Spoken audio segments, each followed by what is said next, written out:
All right, all right. What's going on? Shout outs to everybody in the building. I am your gracious host, right back at the helm of today's show.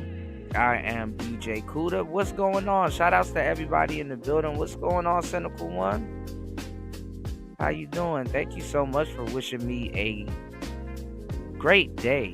I had an interesting day today. Shout outs to Vader. Vader says stolen valor, yo. Man, we gonna talk about it. What's going on, Chris G? Chris G in the place to be, Cynical One. Shout outs to everybody in the building, man. Make sure you guys hit that like button and definitely come through. Hit the like button, support the show, man. Got a great show for you guys today, man. So I see a lot of you guys are saying that it's stolen valor. You know what I'm saying? I agree with that. I definitely agree with a lot of that. A lot of the stuff that we're gonna go over on today's show is gonna be interesting. Like I said, we'll go over this interview right here. What's going on, Bronze Flat Power God? Peace to you, player. What's going on, man? Good to see everybody back. Yeah, I said I was gonna come back and give you guys, you know what I'm saying, a show. So I appreciate you guys for definitely rocking with Player Talk Radio and supporting the show, man. Look, man, I may agree with a lot going on in this conversation, but I disagree with who Angry Man is having it with. You understand what I'm saying? Um like I said, a lot of these conversations are meant to be had with people in the space. You know what I'm saying? Not people outside of the space because they don't know. And some more of the same of what I told you guys what was going to happen is happening right now. You have third hand and second hand people coming into the space regurgitating talking points, and they feel like they've been plagiarized.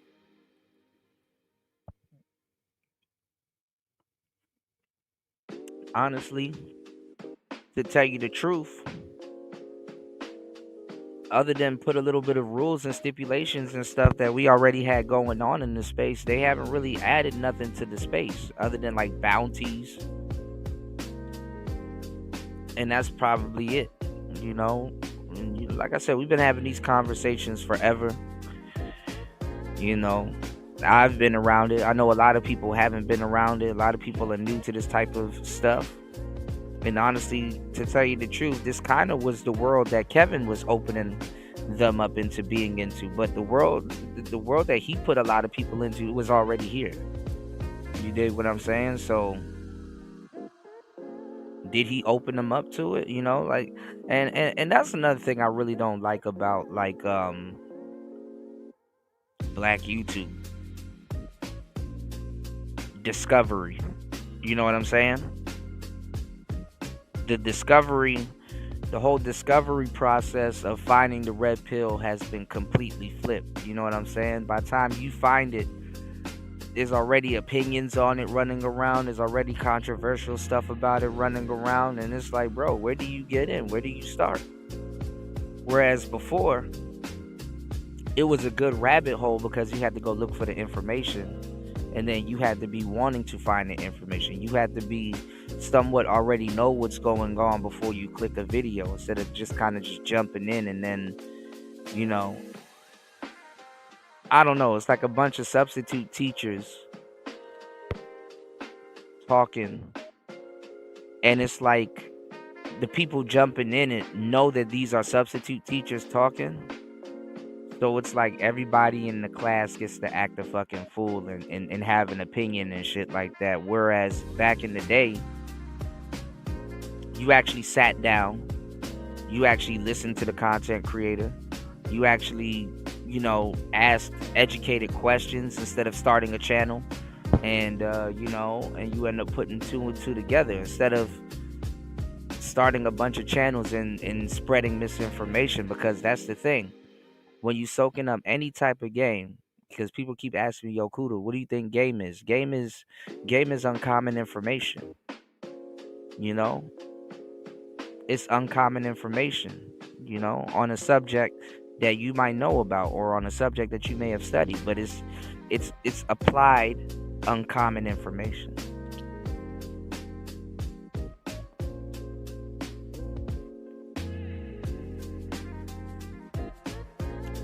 But we got a lot of goofy people in the space with a voice. I'm not saying that you shouldn't have a voice, but you probably shouldn't be speaking on the space if you don't know what you're talking about. Usually, especially men, used to feel some type of way being loud and being stupid. Or they used to feel some type of way being loud and being wrong. Or they used to feel some type of way about spreading misinformation. Now, people just don't give a fuck. You can have a whole channel built on information and misinformation, and to a certain degree, nobody would check you on it.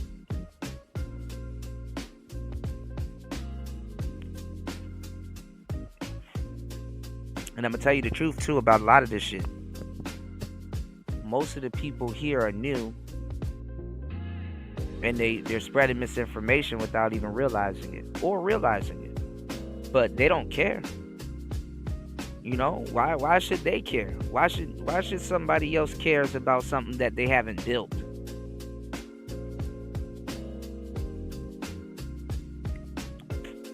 It's not their intellectual property getting spread around. It's not them being misquoted. Why would somebody care at this point?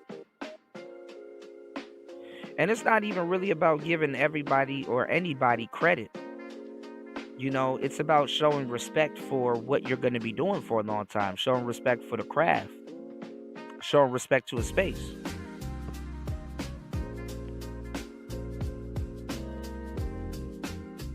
The point that gets me, though, is that they call themselves content creators when they're repeating content that has already been said. Nobody has moved the conversation forward.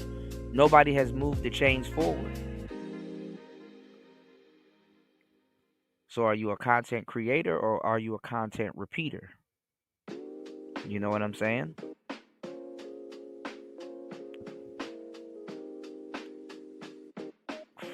But fuck it. Let's get into it. It's Player Talk Radio. Y'all hit the like button. Support the show. Let's get it. Not anymore, because it's too many, you know, just like what I was just speaking on, it's too many zealots. It's too many people that's just taking certain things to the extreme. And so now if you say it or if you label yourself that, it comes with a bunch of negative connotations. Right. Instead of it being what it's really supposed to be, which when I first got here, the point of dudes being red pill was to speak truth about what's going on for dudes to have a voice. It wasn't really about just relationships.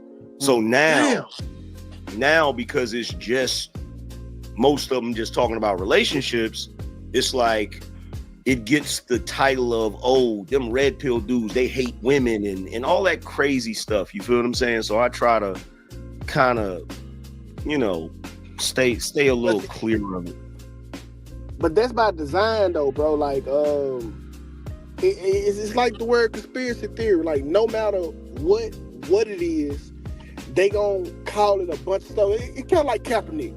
People knew why Kaepernick was kneeling, but I'm gonna act like he disrespecting the flag just so I can be mad. It's the same stigma with red pill.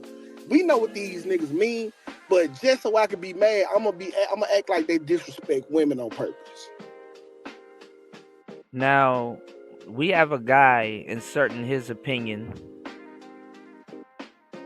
into the conversation, and he's not necessarily wrong, but it's more than that. You understand what I'm saying? It's more than that. If somebody wants to sabotage what you got going on, they'll spread misinformation. They will spread propaganda. They will misquote what you're doing. They will bastardize what you're doing. And when you have people doing this is why they need to get what you're actually saying for the record, because all of this is going on, and at the same point, you don't want to be misconstrued because you're already misconstrued.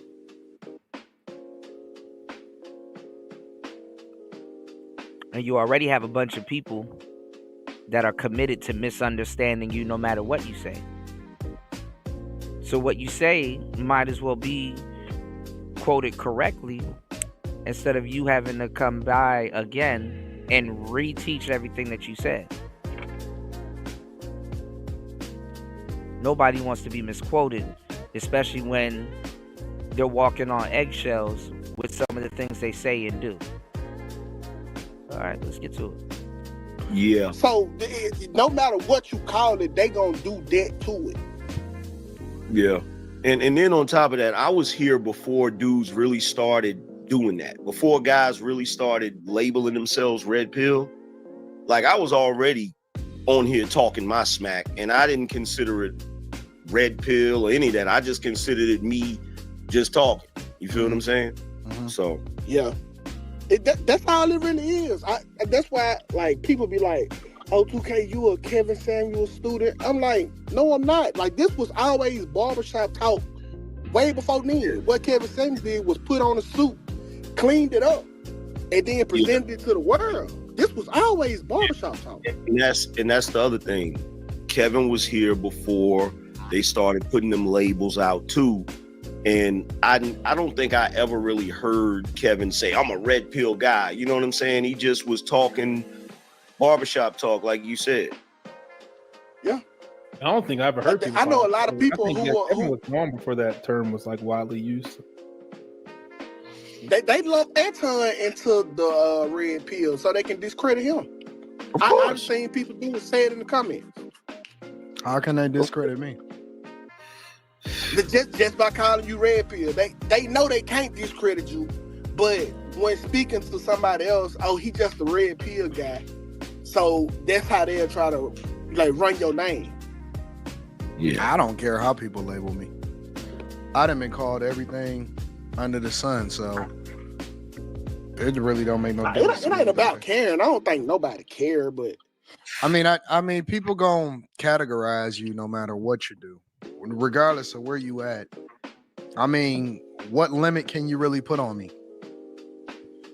You know what I'm saying? Like, your hair. You can't really put a limit on me. I talk about money. I talk about politics.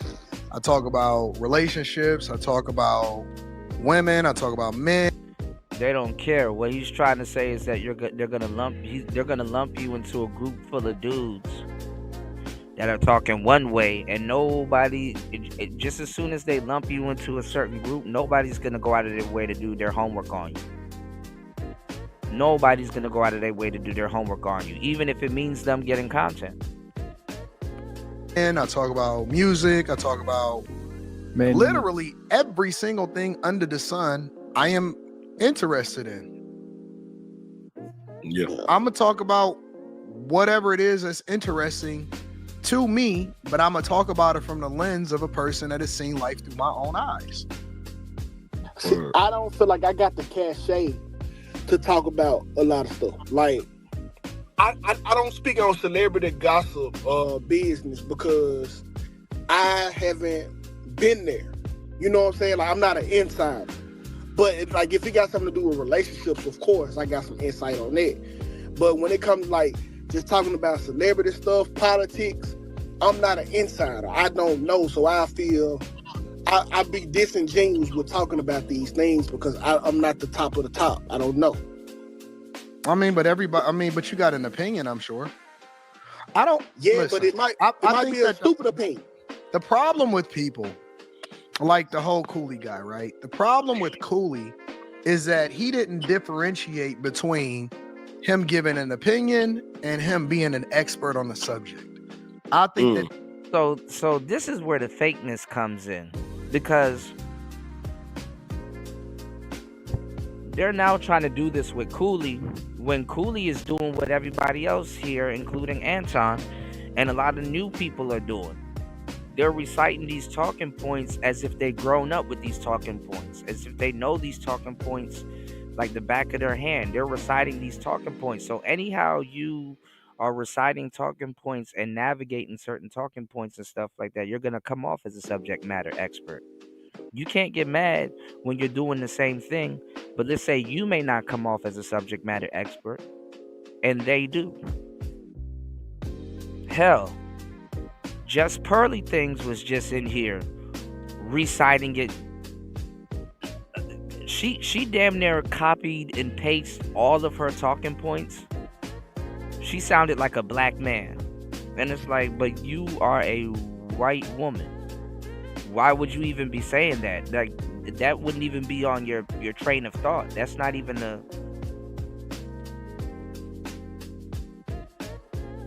So, and then the funny part is that all of these dudes are looking at Cooley as he's corny and he's lame, which he probably is. Of course it's probably corny and of course it's probably lame, but guess what? That's who the space is supposed to be helping out. Isn't that why the nerd niggas got mad? Isn't that why the geek dudes got mad?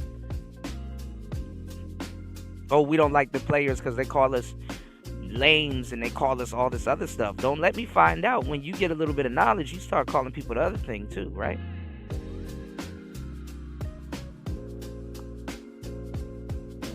And then the funny part is that on top of all of this shit,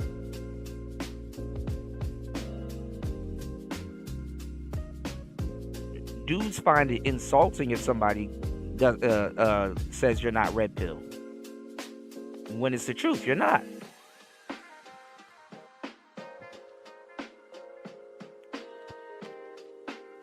And honestly, how many content creators do you know will regress back into a foot soldier just to learn some knowledge? See, they don't even invite us onto their panels. They don't even like the people that been here for a minute.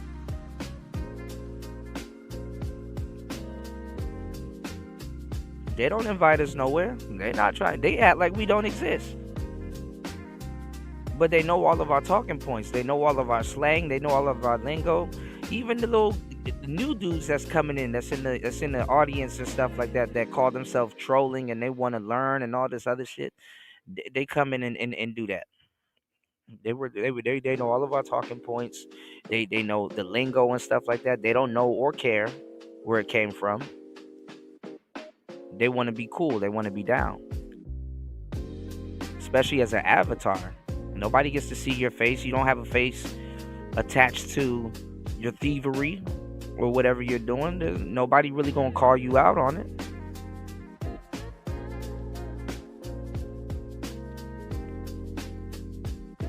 But it is what it is. That's where people go wrong. It is okay for anybody to have an opinion on anything. I'm not going to kill him for not being married, but having an opinion on marriage. He could have a negative opinion about marriage. That is fine. But the problem is when you don't separate between, because now more than ever, because so many people have been caught up, you know what I'm saying, in nonsense or not really being what it is that they're talking about. The problem now is that people want to deep dive into who you are and whether. And this is some bullshit. Cooley separated his channels for a damn reason. Why would I put my family content on a red pill channel? Why would I put TikTok content on a political channel? You separate your channels. He didn't do nothing wrong. And that's what I'm saying. With black people, we feel that once we discovered something, oh, now it exists. Like, niggas have the Christopher Columbus effect. Niggas got the Christopher Columbus effect. Oh, now that I found your channel with you dancing on there with your girl, oh, now all of a sudden, you know what I'm saying? You're not living by what you're talking about. Somebody can give you advice and they're not living by what they're talking about. Coaches don't box. They teach boxers. And not every coach that teach boxing is a boxer or has been a boxer.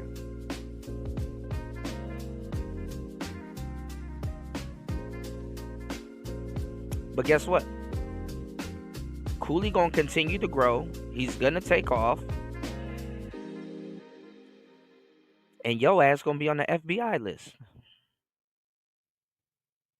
Whether or not you actually are what you saying to other people, because then it becomes full game. If you're trying to hold somebody else accountable and you say, hey, no, listen, single baby mamas is for recreational use only, but then you are with a single baby mama, you then become full game. It doesn't mean you can't have an opinion on it, but people want to know, wait a minute, why are you so strong on this talking point, and why you have so many women coming up and you got this conversation? You need to substantiate your argument now. So again, I don't think that it's wrong for anybody to have an opinion about anything, but to then have a expert opinion or to label yourself as an expert in this thing, you got to be a little bit more credible. All right, and that's bullshit also. That's bullshit also. When you start to make and do content, you do not have to be a social you do not have to be an expert in your you do not have to be an expert in whatever niche you're in. If you have a story, you have a testimony. You don't have to be an expert. And people, especially black people, we play this game where we think that, oh, well, we got to get expert advice. Well, guess what? You have a lot of people that are experts on the internet, and they don't get their shit dived into, and they still don't get listened to.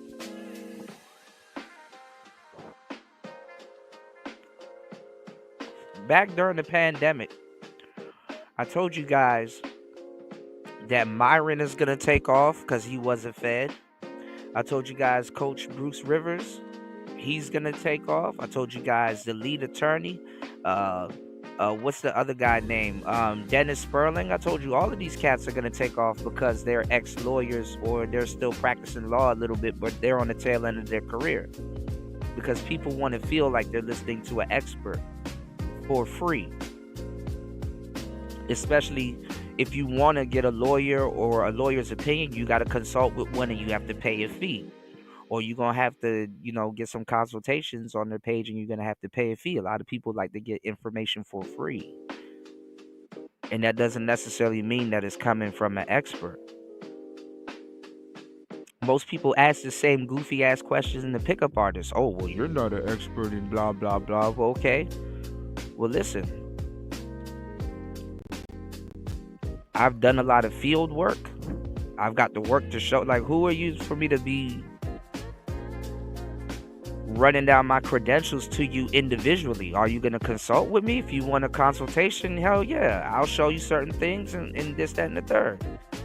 Other than that, shut the fuck up and listen to the content, or swipe up, or go to another content creator. You don't have to be an expert in every single thing that you're talking about. You just talk about what you know. That's what I do. And if people understand what you're talking about, then yeah, then you rock with it.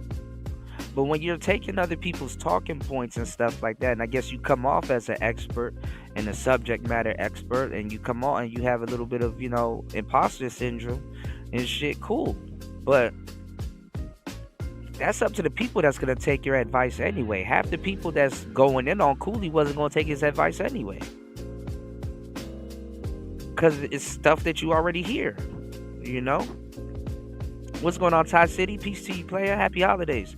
Ty City said YouTube is an open market. It's people that are huge on other platforms for red pill content that don't even get mentioned on YouTube. Absolutely.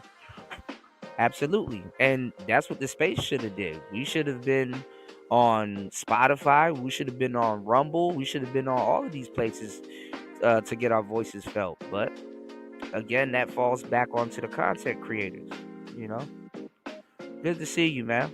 All right, let's get back into it. Let's go. You know what I'm saying? Like, one of the things people for a long time, the thing that separates me from everybody else, and the one thing that I have over most men that talk about relationships and hold people accountable, is that I have the results.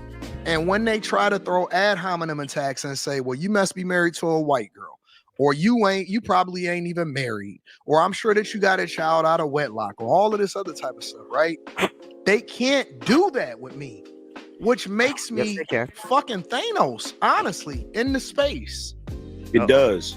It makes me Thanos, because that was the thing that they would use over Kevin Samuels. That was the thing that they would use over the Cooley guy. They're going to use it. They're going to go in, and when they start to not like you and you get a voice, they're going to dig. But see, that's the problem, is that what you going to do? Now you're going to have to stand there and face me and substantiate your argument. So now we're going to remove all of the caveats. It's just like when I was debating Yada. He couldn't use the I'm rich thing on me. He can't use. Nah, that shit is trash. What it is the people that's gonna be calling you to task can't even get one bitch. And it's like, bro, are you asking for directions or are you gonna tell me where to go? You know, don't come to me and start asking me for directions and shit like that, and then you start telling me what the hell I got going on or where I need to go, right? So most of the people that's going to be asking you these goofball ass questions or trying to do research on you, they're doing more research on you than they're doing research to fix their own problem.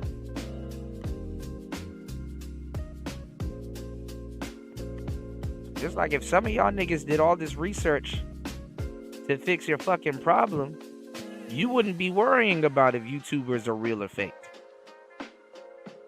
Are you living in the real world? Does this work? Does it not work? Does this work for your situation or does this work for somebody else's situation? You got to do your own field research. And yes, respectfully, and I've defended Anton, but respectfully, yes, they can call Anton out about a whole bunch of different stuff.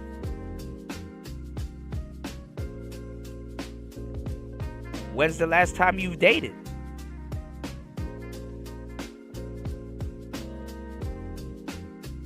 Why don't you do relationship content?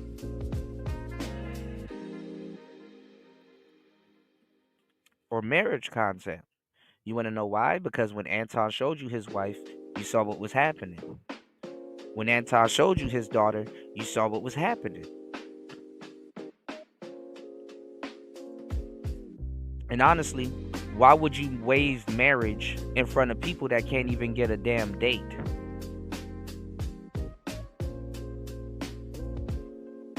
All valid questions. Use the marriage thing on me. He can't use none of that. So now, when we remove all of the little distractions and we remove all of the things that you could or couldn't use, now you got to face me and we just got to substantiate our argument. And that's where I believe that I'm going to excel, because I know how to read the room. I know how to react to you. I know how to debate you. I know how to exemplify a point depending on where we are in the conversation. So now we going to get off the... And let's keep it 100. I've roasted Yada a long time ago.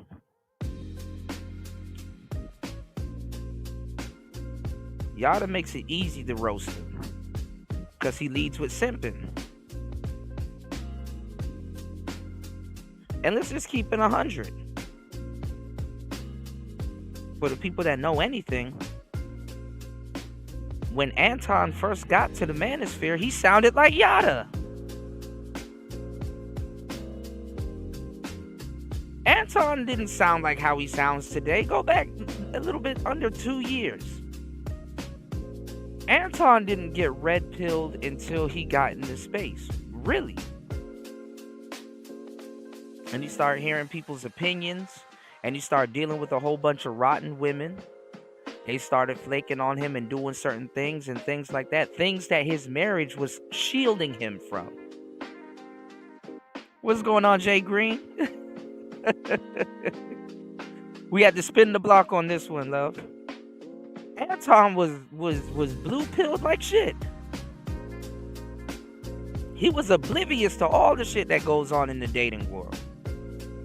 That he got a swift taste of it when he started doing panels and started being around other women and started talking about the dysfunction.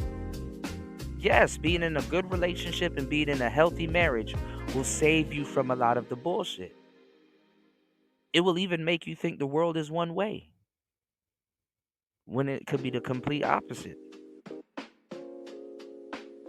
A good woman will keep you out the streets, whether it's on YouTube or in real life.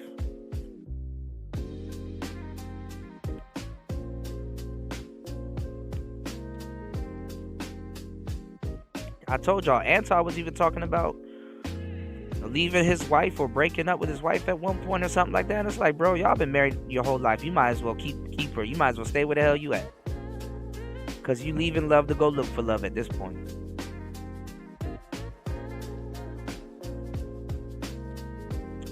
You're going to try to find another woman to turn into your wife.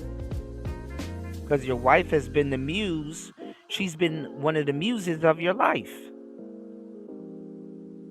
You're gonna really, and you won't know until you get into another relationship. You're gonna start comparing other women to your wife, and you're gonna have an epiphany and be like, "Yeah, let me go home to my damn family.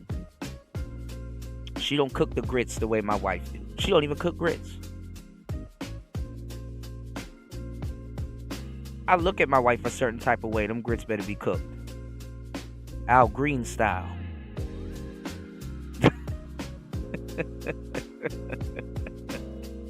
You might as well keep your functional relationship, bruh.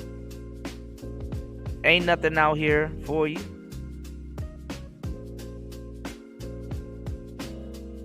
It is what it is. These talking points, and we gonna focus on the subject. But when you can't discredit me, that's what makes women mad, because they used to going into a guy, and it makes it so easy to attack a coolie or something like that. But you can't do that to me. So now I become the main kid, you know what I'm saying? The main villain. Wrong. Yeah, well, that's why I told everybody. I said, out of everybody in here, Anton is one of the few people that did it the right traditional way. So it's like, what can you say or whatever? Now, with me, on the other hand, niggas can dig all they want, but I already told niggas I wasn't shit off the rip. You feel what I'm saying? That's like the other day when 2K was, talking and saying, well, you this. Yeah, I'm all of that. That's really what it is at the end of the day on YouTube. If you come here being your authentic self, flaws and all, what can somebody say to you? The only time they say something to you is you get up here and you pretend to be something you not, and then they find out later, you know what I'm saying, that you ain't what you said you were. Because honestly, with dude, I didn't really know that much about dude. I thought he was like a bachelor. I thought he was like a single dude. Yeah. You know what I'm saying? That was just talking his smack or whatever. And I still don't really got nothing against the dude, because I don't have nothing against him either. The crazy part is, though, he gave the disclaimer. He let folks know what they quote unquote discovered, but when it's time to hold it to the fire, they didn't acknowledge his disclaimer. No, it didn't matter. But why are you holding them to the fire anyway?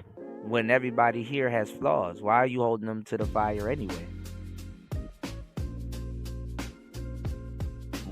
Why wasn't your discovery a little bit different? Like, oh, damn, bro, you got a functional relationship and stuff like that. Like, why are you here talking red pill talking points? This ain't for you. Why did it turn into anger? Y'all treating Cooley like cooking with Kaya. Like why? I mean, I understand she said that she'll take your man, and she probably could, but why are women mad because she cooking?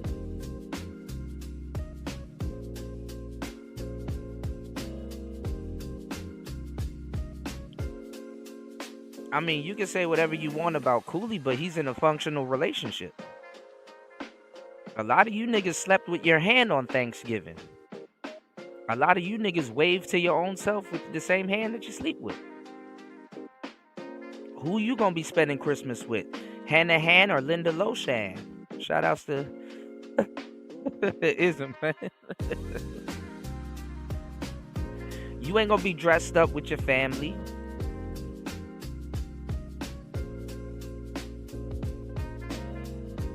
Some of y'all haven't seen a Christmas tree in years.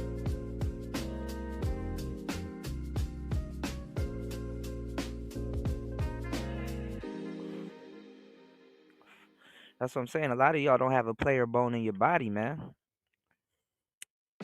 Let that man enjoy his damn family. Okay, the man got a family. He's doing the right thing. He's not creating kids and just leaving them. Isn't that one of the traits that you hate or that you despise Pookies for doing? And let's have a real talk about stepdads in the manosphere. Some of y'all are gonna be stepdads. That was your destiny. Some of y'all, I know the manosphere tell you not to. But guess what? With your situation, some of y'all are gonna be stepdads. That's a reality. How are we going to build functional relationships and get the black community to work when nobody wants to be stepdads, but they're having kids all over the damn place?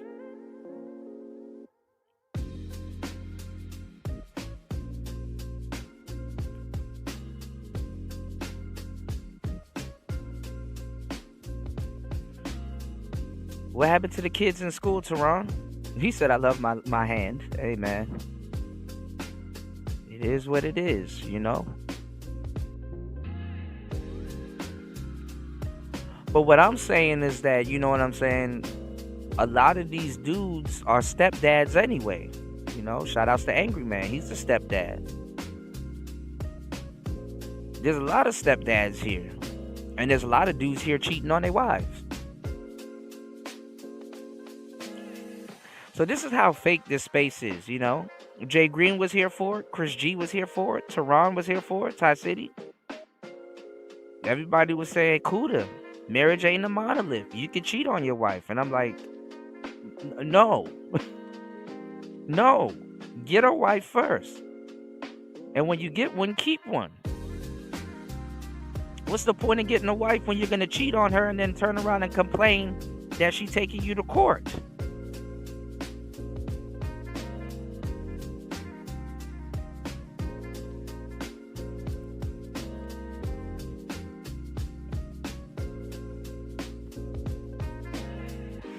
Backwards, man. Not the problem. That's not the problem, 2K.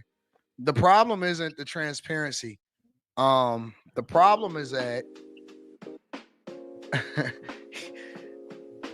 and I'm not even gonna lie. The problem is that somebody's using red pill talking points. Y'all gonna fake get mad at it. But guess what? None of y'all can't check Cooley at all.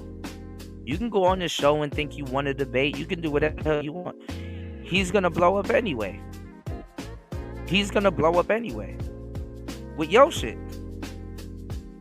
And my shit. And everybody else whose shit is wrapped up in these talking points. He gonna blow up anyway. when you're on your way up and people don't know who you are and you have very, very strong opinions, even if you, because one thing that you got to give him is that it wasn't like he could ever hide it. I'm not sure if he knew that he was going. He didn't hide it. Why are we playing dumb? He didn't hide it.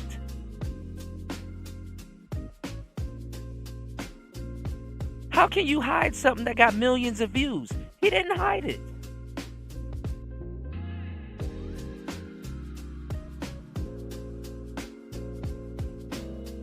Become visible to the point to where people would start digging into his background and stuff. But it's not like he ever tried to put his family TikTok on private or something like that. You know what I'm saying? So the problem is that he would be having such matter of fact, I'm gonna hold you accountable for the exact same thing that I'm doing.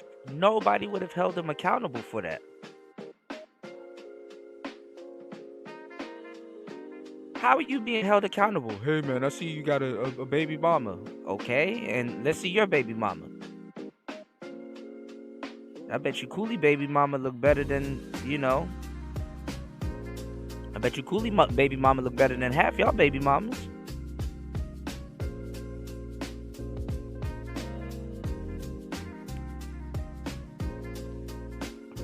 Anyway, Doing conversation. Yeah. He was given an opinion on something that he was not doing himself. okay, I can give an opinion on King Von and going on drills, and I can give an opinion on what's going on in Chicago. I can give an opinion on a whole bunch of different things like most content creators do. They don't necessarily have to do it.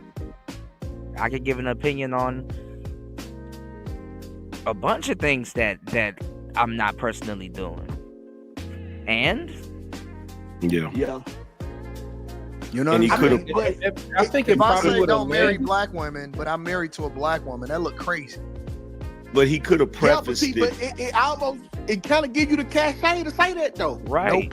because you But see- got the experience from. I the can't other tell end. you to do something that I'm not doing. I can Yeah, have a but you- belief That's not true. and How- say, I But can he have coulda- an opinion Karen and say, say, don't- man, it's crazy what men are going through with a lot of these women that's on the internet, but I can't say you should not do it if I'm doing it. Okay. So by that logic,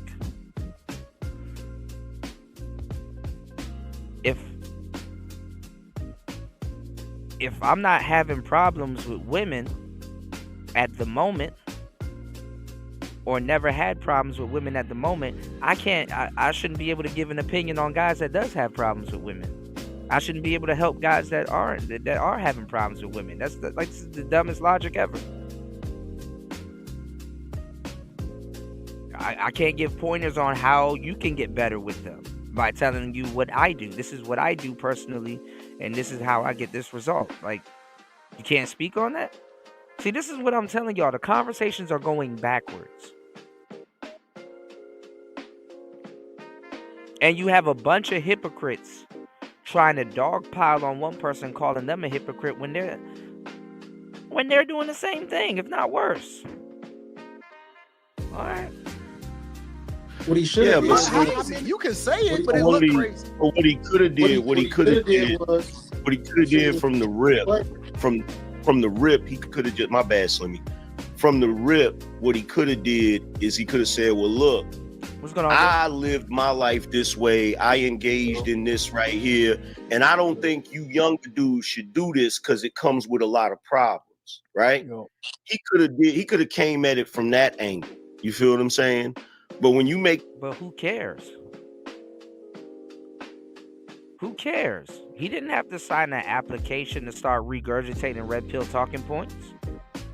He didn't have to go through a checkpoint to say, hey, man, are you real? Okay, yeah, man, you can regurgitate these talking points. Who cares? You got PDF files running around this bitch. Who cares? And niggas wasn't even trying to keep people out.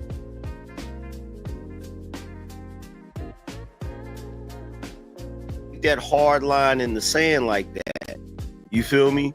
It's like with Anton say, yo, what y'all need to do is real talk. You need to date with a purpose. You need to not be playing and blase blah. If it's what Anton's actually doing, you can't talk no shit. I don't know. You know, Anton does that. Anton gives dating and relationship advice, and he's not dating, and he's in a marriage. He does that already.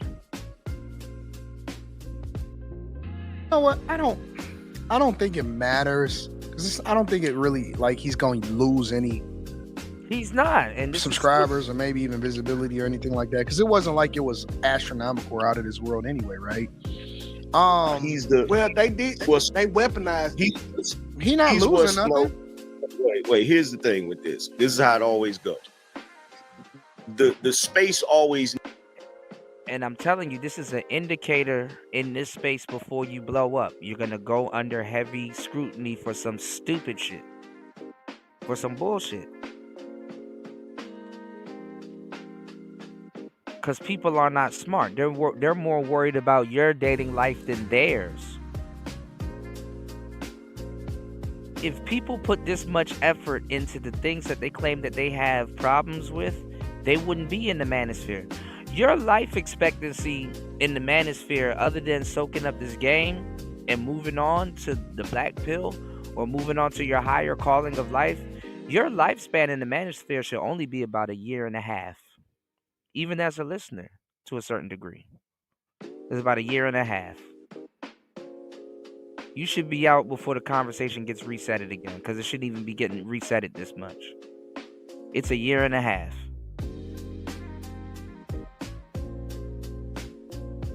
There you go, New. Need something to chew on. And right now it's his turn to get chewed on.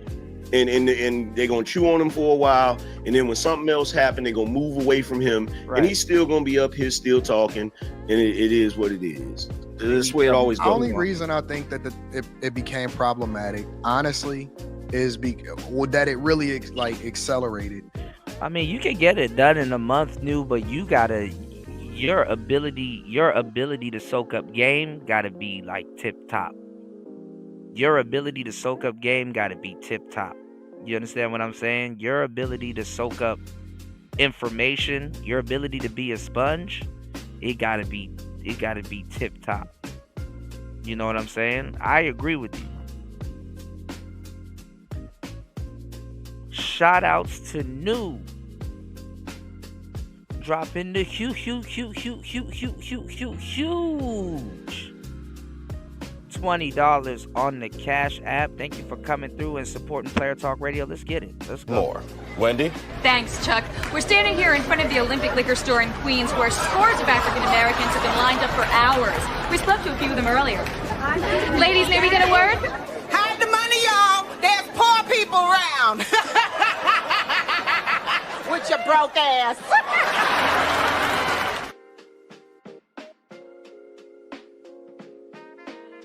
New said a month. Yeah, you gotta be everywhere, and you gotta be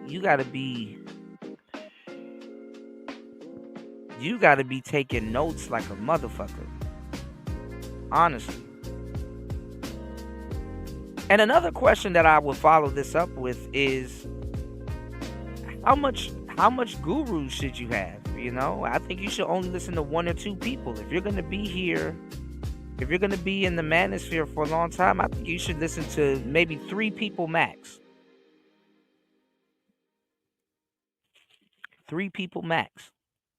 Because you're gonna start losing the information by taking in the information.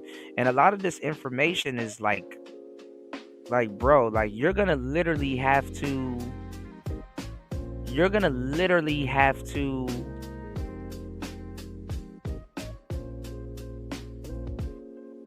be doing it and taking notes at the same time, because honestly, with the information that you're going to be receiving, it's going to be paralysis analysis, and you're going to have paralysis by analysis, especially to a newcomer. You know, shout outs to New, no pun intended when I say newcomer. And you might need to use that, newcomers. You said I might be doing a live stream with a dude who goes by the name of Rebel Against Defeat while I'm out here, hopefully soon. Yeah, man, lock it in, man. I'll definitely check it out. You said I guess I'm really saying a month because I'm 50. I've been around Tupac, so-called.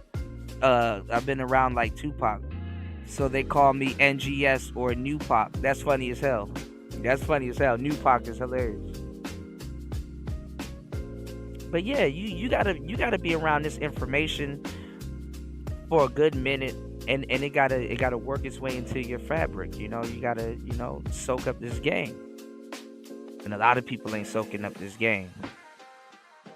You know, you said, dang, these dang cloud surfers are silly. Hey, it happens, Link. Shout outs to Link in the building.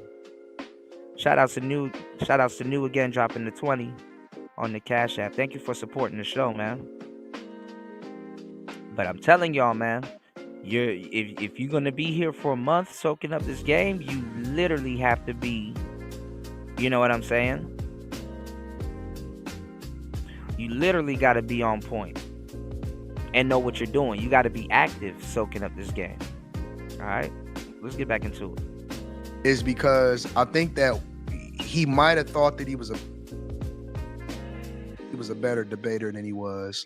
When people start coming up there. No, actually, what you don't understand is all of these new people like Princella, not even new people, all of these old people like Princella, like Yada, like a lot of people, they've been around for the longest time, and they've gotten this hot lava that's in the background. They've gotten hot lava thrown on them. They've been scorched. They've been made fun of and kicked out of red pill spaces because people knew they were actually full of shit. These are old people that been around that couldn't really win with Manosphere foot soldiers that are debating y'all because they know y'all don't know the material. So to make it seem like they're more right and to get in a little quick lick to say, hey, I've debunked these manosphere guys. What they will do is that they will stalk somebody that's new, and they know you don't know the talking points, so they know you don't know where to go, and they know how to rebut the talking points because they've regurgitated these talking points also to a certain degree, and they'll beat you in a debate, and they'll take the kudos they'll take the kudos they've taken down an angry man, or they've taken down an obsidian, or they've taken down some high ranked dude in the space. That's what they're doing. You got to understand that you're an easy target because they know you're new, and they know you don't know what they're talking about. They know you don't know what they're talking about. They know you're not battle tested.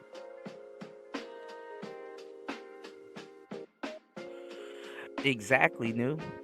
But this is the thing, is that they know who to go after and they know who not to go after, because they know who been here and know what they're talking about, and they know who they can clown out.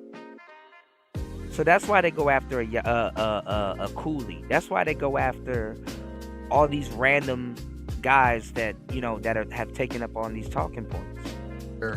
And he started kicking them. They're easy target. Down and muting them and removing them from the platform. That's why Pearl was getting shopped around and getting destroyed everywhere she went, and sounding crazy.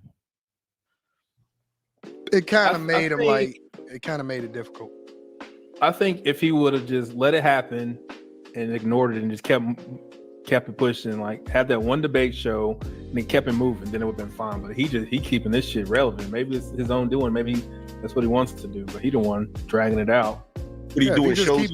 Keep moving and not even care. Honestly, if I was him, I would have never even addressed it. I would not have cared.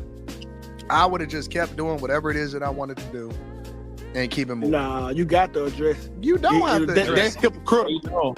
I don't have to do nothing. It's been plenty of things that people be saying about me, and I just be like, I know it ain't true. I just keep it moving. I just keep on cooking.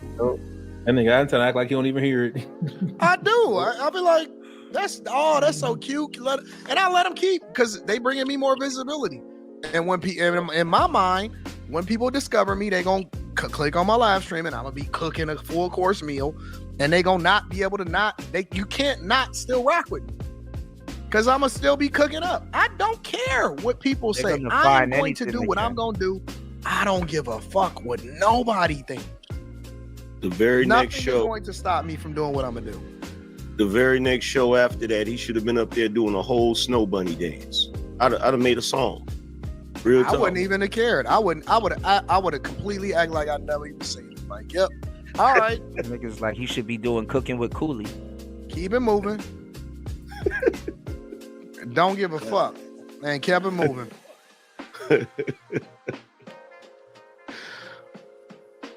I heard Quentin was the one that sicked everybody on him. Yeah, Quentin is no, I wouldn't say Quentin is a sick. Yeah, maybe.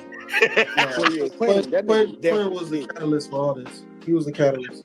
Yeah, Quentin was a pretty big catalyst. I was, because it was also somebody streamed it. Somebody they made a video about it, and then that's when No, actually, it was Brandon Jamal.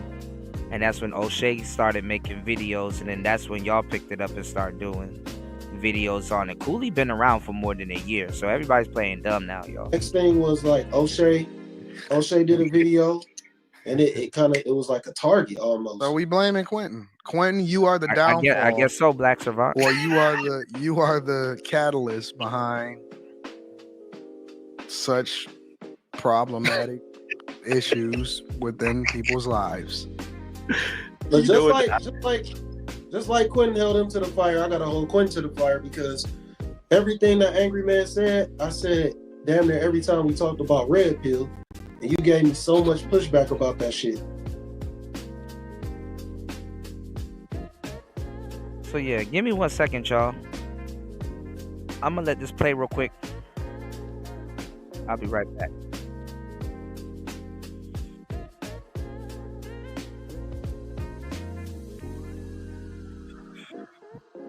Hold on.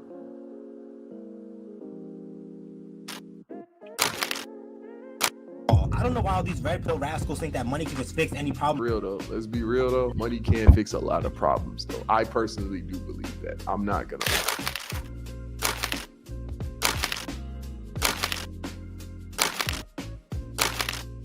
And today we got red pill content is toxic. I'm not gonna lie, red pill low-key fell off, bruh. I haven't seen not one Andrew Tate clip. I don't know any other people.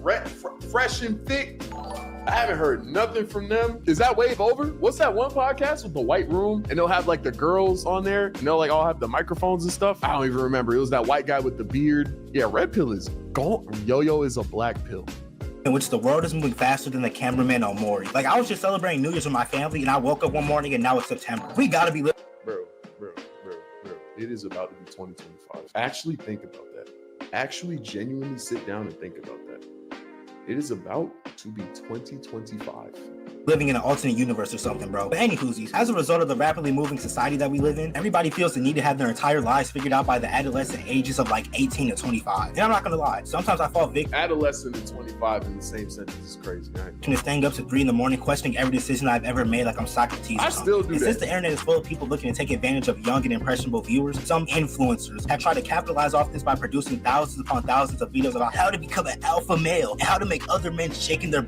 You think we just grew up? You think that's why red pill stuff isn't like crazy no more? Like the people who watched it just simply grew up. Boots whenever you walk in the room, or how to kill an elephant with just your pinky and some baby oil. And don't get me wrong, I'm all for one improving their lives and striving for their goals. But some of the hooey that these knuckleheads spew has to be some of the most misleading and impenetrable nonsense that's ever passed through my ear canals. Seriously, bro, some of the things I've heard would have Patrick Star looking like a Harvard graduate. So today, we'll be discussing some of the most gooberish and ostentatious self-help content, as well as the detrimental effects this content can cause to the general public. Comment down below and actually realize it's fake. Yeah, it has to be, because like to me, obviously as a grown man, that like Andrew Tate is obviously a character. But see, that's the thing though. Let's run this back. What's going on in Sower of Seed?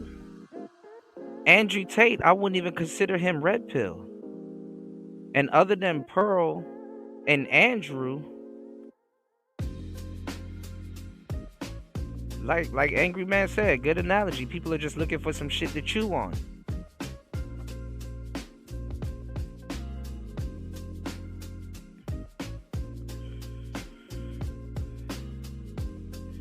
People are just looking for some shit to chew on.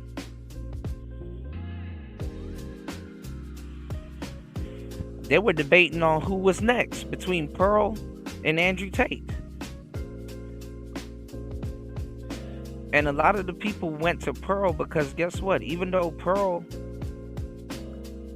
was doing her own thing, they would rather Pearl than Andrew Tate. You want to know why they would rather Pearl than Andrew Tate? Because Pearl is not as intense as Andrew Tate.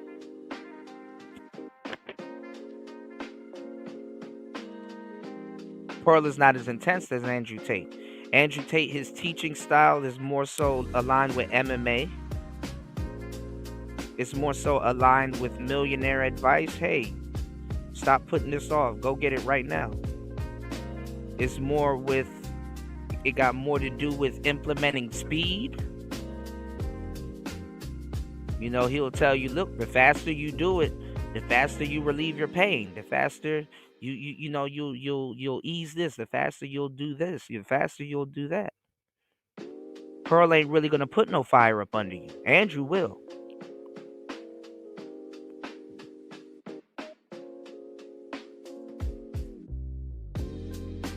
And yeah, the red pill tells y'all to get in the gym. It tells y'all to work out and stuff like that, but that's not required, honestly. Dudes like Andrew Tate used to get picked off all the time by pickup artists. I'm going to tell you the truth. A pickup artist is Andrew Tate's worst nightmare. A real pickup artist. Andrew Tate's worst nightmare.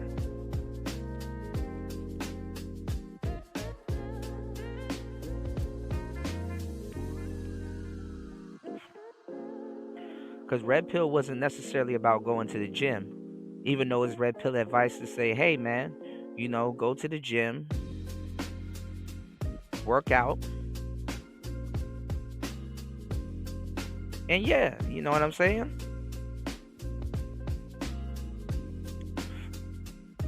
But going to the gym and working out and getting a physique and all that other shit, it wasn't necessarily uh a requirement of the red pill.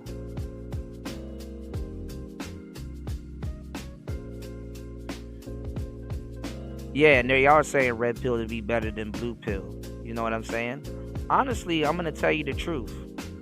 Honestly, Fresh and depending on where you at, I'm gonna tell you the truth. Cause what new is saying is some black pill shit. I'm gonna tell you the game, and I'm gonna give you the game. No pill, in reality, no pill is better than the other one. No pill is better than the other one. The red pill isn't necessarily better than blue pill.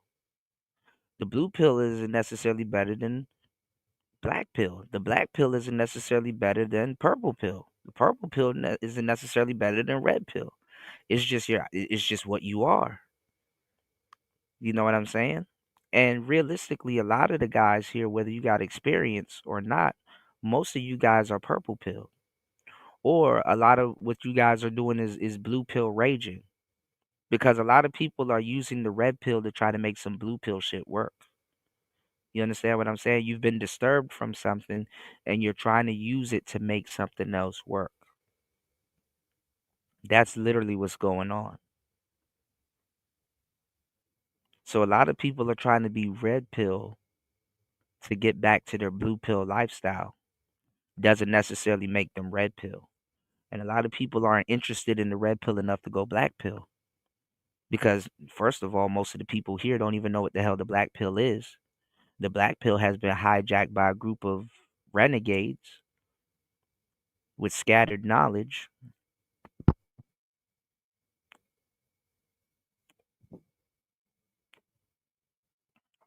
and they're contrarian. Most of the people that are in those black pill sectors don't even agree with the red pill, which is crazy. The black pill and the red pill are in full agreement with each other with a lot of things.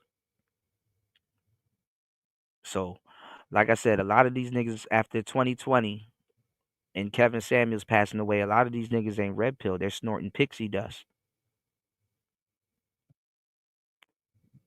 thick.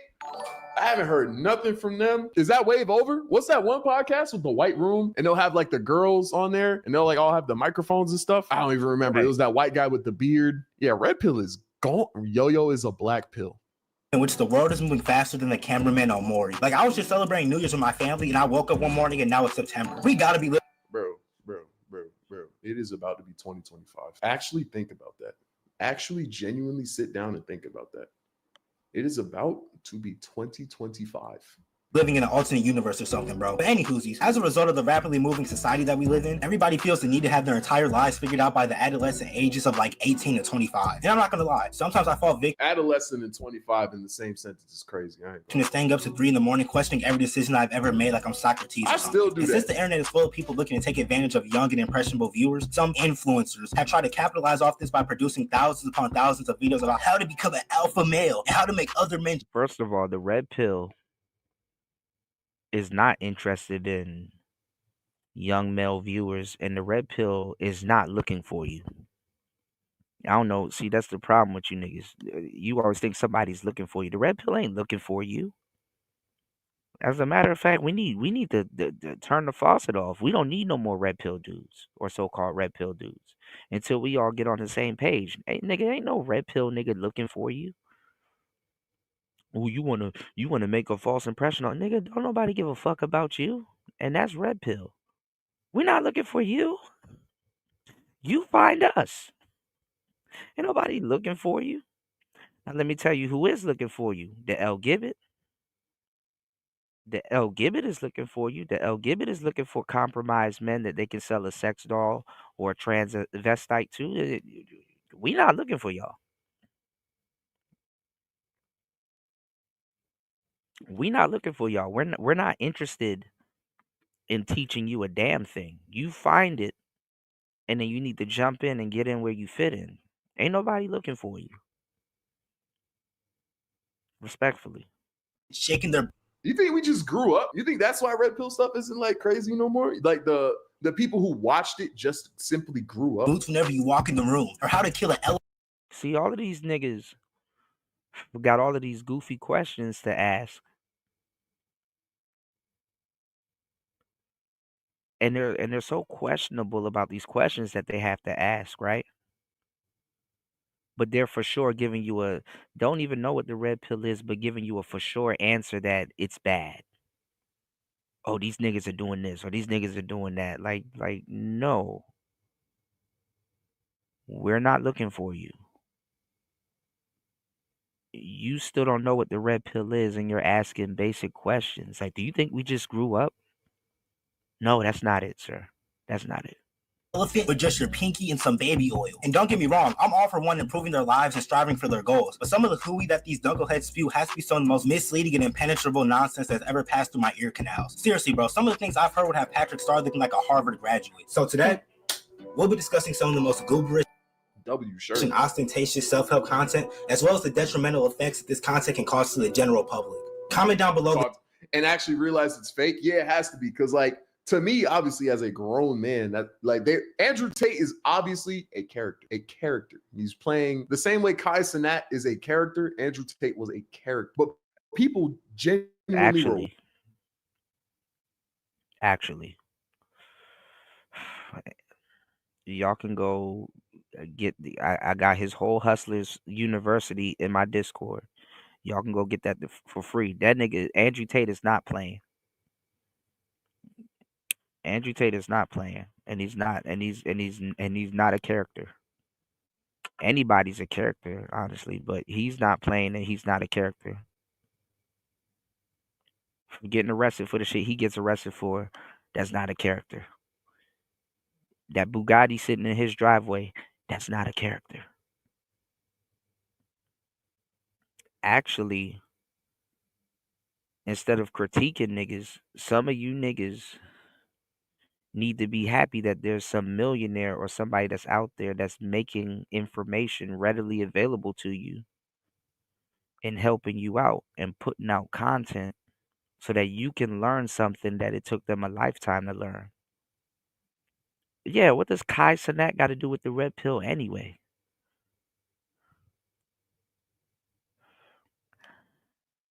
And that's the problem too. And even women aren't wrong when they say this. It's just a bunch of goofball dudes looking for the internet to sedate them from their real lives. You're using your phone to live a life you've never lived before or to enhance your real life. You're using an external organ that is Bluetooth to your body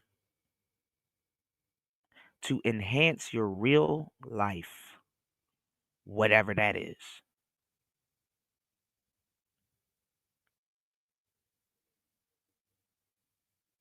Jesus, peace.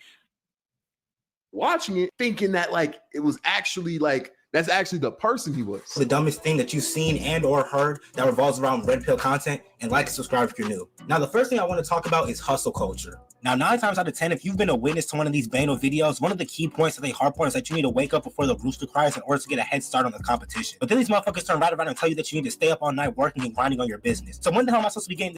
Yeah, like 2 hours of sleep, bro. What? It's so-called sleep. Stay up all night and then somehow still wake up at 3 a.m, bro. If you would. This is a dumbass talking point. First of all, as human beings, we spend 1/3 of our lives asleep. So a man telling you that, hey, look, you need to, you need to be up on game, and at the same time, you need to, you know what I'm saying, make sure you're getting your sleep and you're running your damn business, minding your damn business, getting the women that's for you, and staying up out the way. What is so fucking hard about that? Why are you trivializing that? You said you remember Lazarus, yeah, how he got resurrected and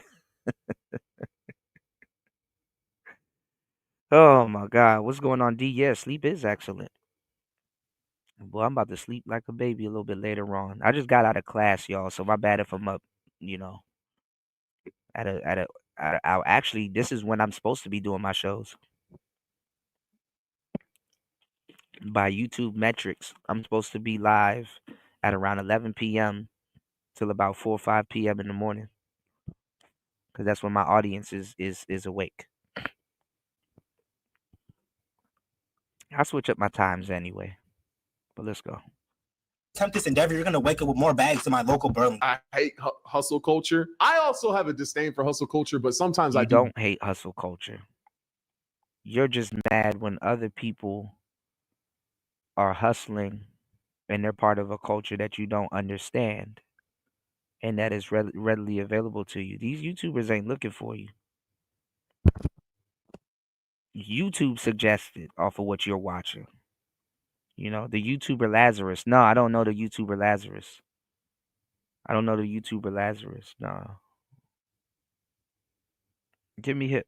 Get it. Like, I understand. Like, I feel like there's a fine line between being driven and being absolutely, completely delusional. And like, not only delusional, but just a killjoy. Like, bro, I can't eat a cookie. I gotta do 20,000 push-ups every day and eat rice and like, bro, you know what I mean? You know what I mean? They must think I got more stamina than the fucking Energizer Bunny or something, bro. And then they're always talking about how you need to have a certain amount of money to be considered a high-value man or to get a go hustle your girlfriend or to be loved by anyone at all. I don't know why all these red pill rascals think that money can just fix any problem like red pill rascals, like or something. But to each their own, I guess. Oh, you're Hey, let's be real though. Money can fix a lot of problems though. I personally do believe that. I'm not gonna lie. I know, like, obviously there's outliers, like there's sad rich people out there, but I'm saying, bro.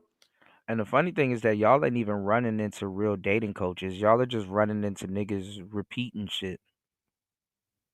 Because a lot of these dating coaches, y'all, they're getting dating coaches mixed up with the red pill. You know what I'm saying? There are a lot of red pill dating coaches, but they're getting dating coaching mixed up with the red pill. Ain't nobody telling y'all to do 50 push-ups a day. Other than certain dating coaches. And first of all, what's wrong with telling you to do 50 push-ups a day? As a man. And why do you feel offended if a man tells you to do some push-ups? Do you want to do push-ups or not? If so, what are you bitching about? Damn. So telling dudes to stay in shape and look after themselves.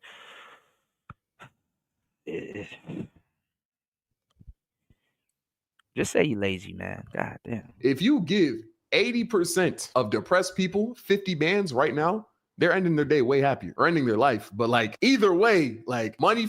And it's funny because, first of all, y'all are bitching about what a dating coach have or have not said. And you'll get mad at a nigga that'll tell you to go get push-ups, but you will sit there and listen to a whole live stream of a nigga that got BBL on his legs and on his chest. Go get the BBL then, nigga. Fixing 99, I think money is fixing 90% of your problems. It's just that 10% is hard to fix. Can money fix your forehead? Yes. Yes. It can. There's nothing wrong with my forehead, but yes, literally, you can't name a single problem other than like some emotional or serious stuff. Give a man a mill. Give someone a M. They're fine. Maybe not fine, but like, bro, what? Depression and crippling anxiety will wipe away your tears with $100 bills. Now you're rich with depression and anxiety. Congrats. Nah. I don't agree. Obviously, you still have depression and anxiety, but like, it's not the money that's fixing their problem. It's the freedom that comes with the money. Like, a depressed person could be given a meal and then put hella bread into what's it called? Therapy, traveling. They can buy a nice car. They can eat, like, bro, nah, hell no. I don't agree with this take. And I hope I'm not the only person who always sees them regurgitating these asinine quotes like they're the next coming of Aristotle. Don't be afraid to fail. Fail to be afraid. My nigga, if you don't get the hell out. Fail to be afraid. Oh, brother. Out here sound like a fake ass Yoda. They think they be dropping more bars than a prison inmate, but in reality sound like crazy. Thumbnail. Oh, that's a thumbnail right there. I ain't gonna lie. Absolute fart noodles. Not to mention they always got this dramatic Alfred Hitchcock ass lighting in their videos, bro. Plus they always got to give some fake ass America's Got Talent sob story about how they had to work 37 different jobs when they were. Oh, And that's another thing too. You niggas don't even know how to listen to deep people. You can learn a lot from a Jordan Peterson lecture. You can learn a lot from reading Carl Jung. Like what? Like these niggas are acting like they're doing like, oh my god, you're disturbing my TikTok time for telling me some right shit. You're a red pill rascal. Yeah, you're telling me some right shit. You're you're cutting into my time where I could be just doom scrolling on Instagram and watching ass all day. That's the spirit. I was gonna do something way more strenuous with my time, y'all. oh, brother, bro, the economy's cooked. A house is 500 bands, and the average job is giving you like 15 to 20 an hour. We're all cooked. I do not care about your sob story, bro. We all got sob story. No, hell no. Anyone who is privileged enough to talk to you with a camera that has 4K, I don't care about their sob story. You're up now. Like, I can't sit here and be like, y'all, I had a hard life. Bro, I live in my own apartment. I have a camera. Like, I'm eating. No, bro. I do not care. We're in kindergarten to make ends meet, and then that gave them the motivation to start 12 businesses and become a bazillionaire or something. Don't get me wrong, I can respect the hustle and building discipline and good habits, but you don't need to be working 40 different jobs like Larry Niedermeyer to make you feel accomplished. Contrary to popular belief, there's more to life than money. Can we also talk about the titles of these self-improvement videos? Now, I've never been one to try and clickbait people to get views or anything, but I do understand that it's pretty much part of YouTube at this point. But it seems like all these self-help channels recycle the same titles, bro. It's like they're all convening in one big-ass group chat sharing ideas among Moral, just love y'all's life. No cap. each other. The title would be However, get some bread. something like 4 secrets to getting more Live. or women. Secret number 1, talk to them. Well, bust my bridges. Why didn't I think of that earlier? I've been trying to use telepathy this entire time. Or they be thinking that they got some sacred sensei woo-ass knowledge or something. And then you got all these jabronis that treat these niggas like some Jabronis. I'm putting that word in my pocket. an all-knowing God. The amount of people that I was seeing trying to become the next Andrew Tate was formidable. The internet really be having some of y'all brainwashed. Snap out of it, bro. But one of the most mendacious things that these influencers do is try to convince the viewer that they have problems that are non-existent. They pump out all these videos like some type of virtual assembly line to have people critiquing every single part of themselves. They try to convince people that they have problems that they never would thought of even having. For example, let's say you got the closest friend group, right? Y'all relationship is tighter than a pastor's handshake. Then all of a sudden you see a video talking about how your friends are plotting on you and how you need to cut them off. Even though your friends have never showed you any signs of deception or Oh, they try to like plant loyalty. Now you're questioning every action they make like a fucking detective. Another thing is when they tell these niggas that they need to reconstruct their entire face and body like Mr. Potato Head. That whole looks maxing trend has to be some of the most dim-witted shit that I've ever seen on the internet. And that's saying something. Now don't get me wrong, I don't appreciate how a lot of these niggas look either. But that doesn't mean that you got to completely reconstruct your face like some Play-Doh. Now you've got a whole generation of kids walking around looking like they just ate 15 warheads talking about their mewing. Now when I first heard the term mewing, I thought it had something to do with the damn Pokemon. Come to find out, motherfuckers are sucking in their cheeks to try and give themselves a more chiseled face. But then this hogwash of a trend got taken to the next level. Is that a hammer? Is he hammering his chin? When these niggas started playing whack-a-mole on themselves, people were actively hitting themselves in the face hoping to change their facial structure. Like, my nigga, you're not handsome Squidward, bro. I get that everybody wants to be attractive and whatnot, but obsessing over every part of your face and body is a grief.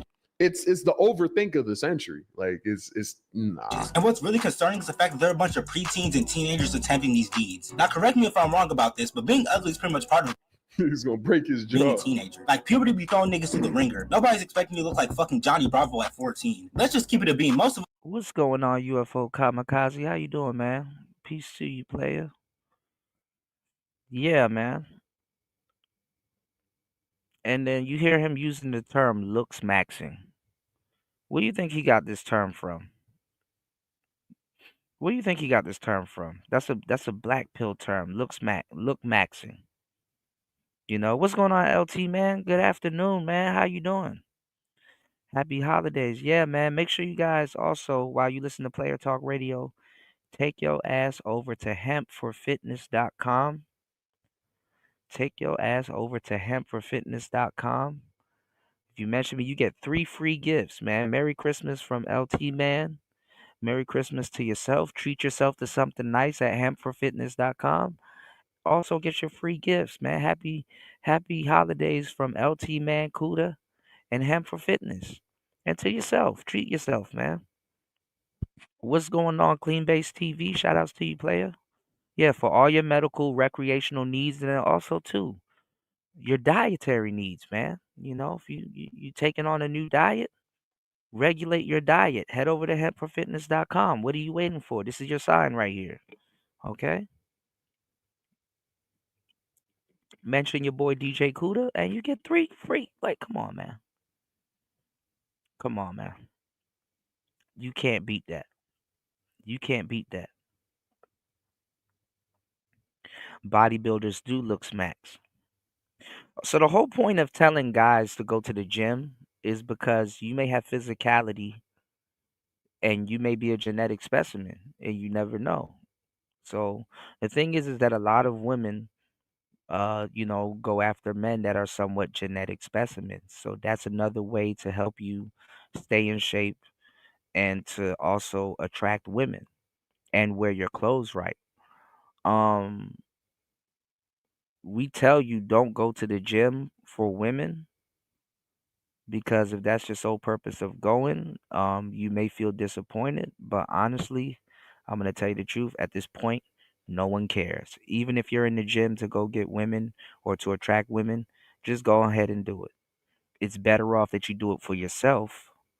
But if you happen to show up at the gym and you're doing it for women, well, fuck it. Fuck it. Have some type of purpose.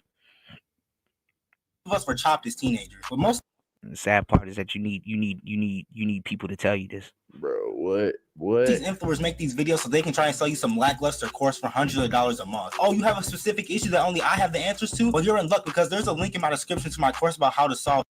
And see, that's horrible. That's horrible sales. You know, that's horrible sales. Because honestly, why would you just blindly buy a course? Why don't you listen to the content creator, get an understanding of what they're saying, so that when you buy their course, it can add on to what you got going on. Y'all niggas just buy courses and just let them sit around, which most people do, by the way, y'all. You know, even if you're looking for a course in finance and you may learn a thing or two from that course, cool. But most people, they just buy courses and just let that shit sit around. Don't even use it. So first of all, if you're in the market for a course, that means you're gonna at least somewhat or hopefully apply some type of pressure. At least you're gonna show up and do certain things. But if you don't do it, whose fault is that? Yours or the content creators? And and mind you, y'all, these are people that never created a course on anything in their life.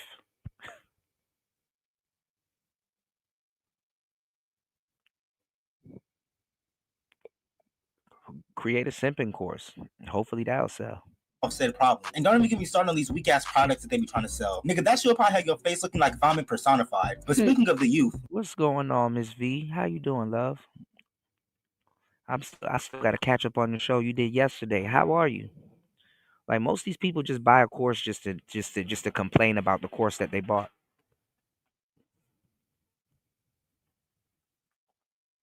And crazy enough too, a lot of these content creators got a money back guarantee.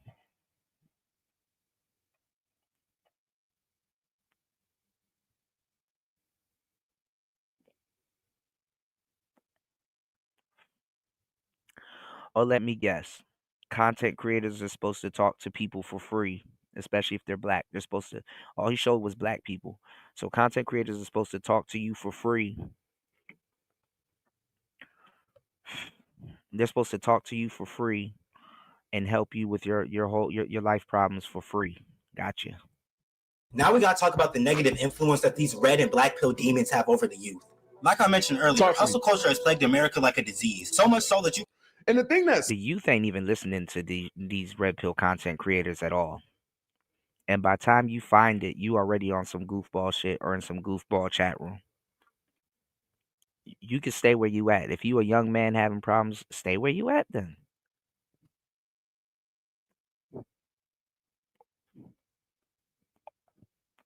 Better yet, since you have all the answers, go ask your dad if you can find them.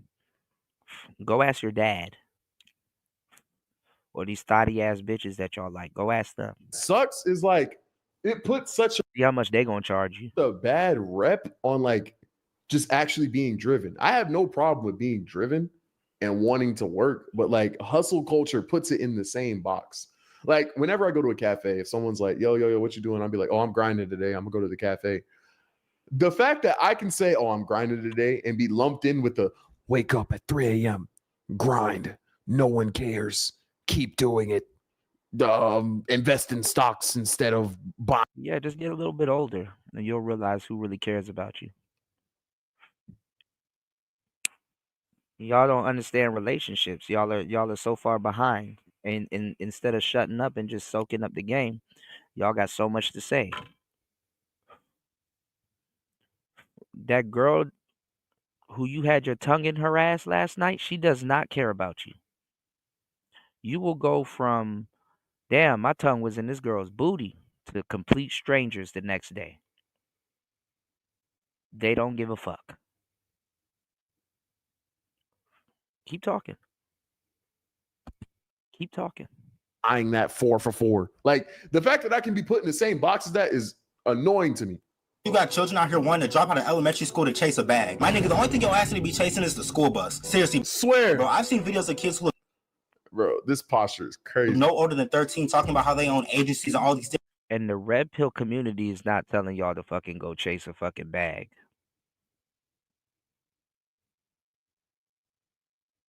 They will tell you to go chase some women, but the red pill is not telling you to go chase a fucking bag. And right now, for real, some of these middle school kids can drop out and have a career, because guess what? If you've built up an account and you've been playing Roblox your whole fucking life and you built up an account and you can make enough money from that, then cool. Why are you blaming the red pill again? different businesses. I hate to be the bearer of bad news, Timothy, but your lemonade stand doesn't count as a business. Not to knock your profession. What happened to kids actually being kids? When I was a kid, the only thing I was worried about was beating Mark Soul on Kirby Superstar. Oh, I got you, bro. I would order something. Wait until I get back to the States, man. You gonna get tired of me, LT, man. I got you, bro. I just can't order none of that shit here because I'm gonna go to jail at the post office. They open up your mail here, bro. I got you, bro. Oh my God, this is a throwback. This boss was for putting me through the ringer. Oh my God. Oh my God. Oh my God. Ultra and making you humble for the streetlights were on. Now we've got third graders talking about becoming millionaires and escaping the matrix. Between these kindergartner hustlers and I'm gonna keep it a stack. I still got your commercial though. I'm waiting for Caesar to finish this damn logo, but I'm gonna put out a version without the logo, and then I'm gonna put the logo in the next version though. I still got your commercial though, and I still got Miss V's commercial also too. So No, I'm gonna keep it a stack though. This picture is hard. is Diddy 5. No, I'm not We gonna got lie. third graders talking about becoming millionaires and escaping the matrix. Between these This pick is tough. I cannot say nothing, bro. kindergartner hustlers and this Diddy 5 Lance Stevenson hosting these 20v1s for fetuses, Skull as a kid. the future is doomed. For this next segment, I want to show y'all a couple of clips that have been brought to my attention. Bro, I literally don't want to wake up right now. Like, it's just so comfortable. I just don't want to wake up, bro. First of all, this fake ass Nick Birch must have been too tired to grab his phone and give us this uncomfortable POV. Since I'm kind of tired, I'm just going to take a cold shower to wake me up, bro. I really don't want to do. So now it's the red pill's fault because you don't want to wake up and go do something. Yeah, the red pill invented that too. Niggas will wake up and do TikTok videos, but if the red pill tells you to wake up at a certain time to go do something, or make sure something gets done before your day gets started, now all of a sudden they're bad. Gotcha. Do this, but I have to. I don't know. You sound pretty awake, bro. Your job tells you to wake up. You don't get anyway. Doing a TikTok voice. A TikTok voice at 5:30 a.m. is crazy. To do it. Bro, I just went in a cold shower. Stop the cap. Hair dry as hell. What? For like 20 seconds. I literally feel like I'm gonna have a heart attack, bro. So this squeaker got to the shower for 20 seconds and saw his life flash before his eyes, but still decided to get out the shower and let us know of his circumstances. Bro, I'm still kind of tired, so to wake me up You took a shower and you got up, took a shower in the span of 5 minutes? even more, I'm just gonna hit some chin-ups until failure. 3 reps. That John, he's gonna do like 4.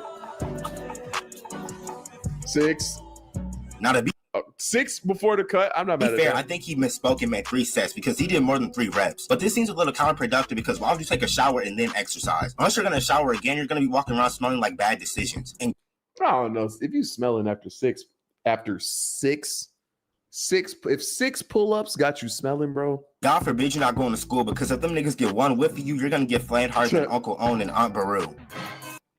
Dang, that was crazy.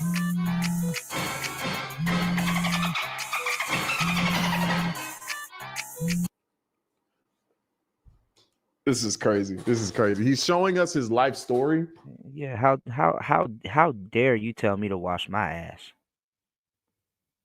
Yo, who do you think you are? But the life story in question was the span of like 2 years. Like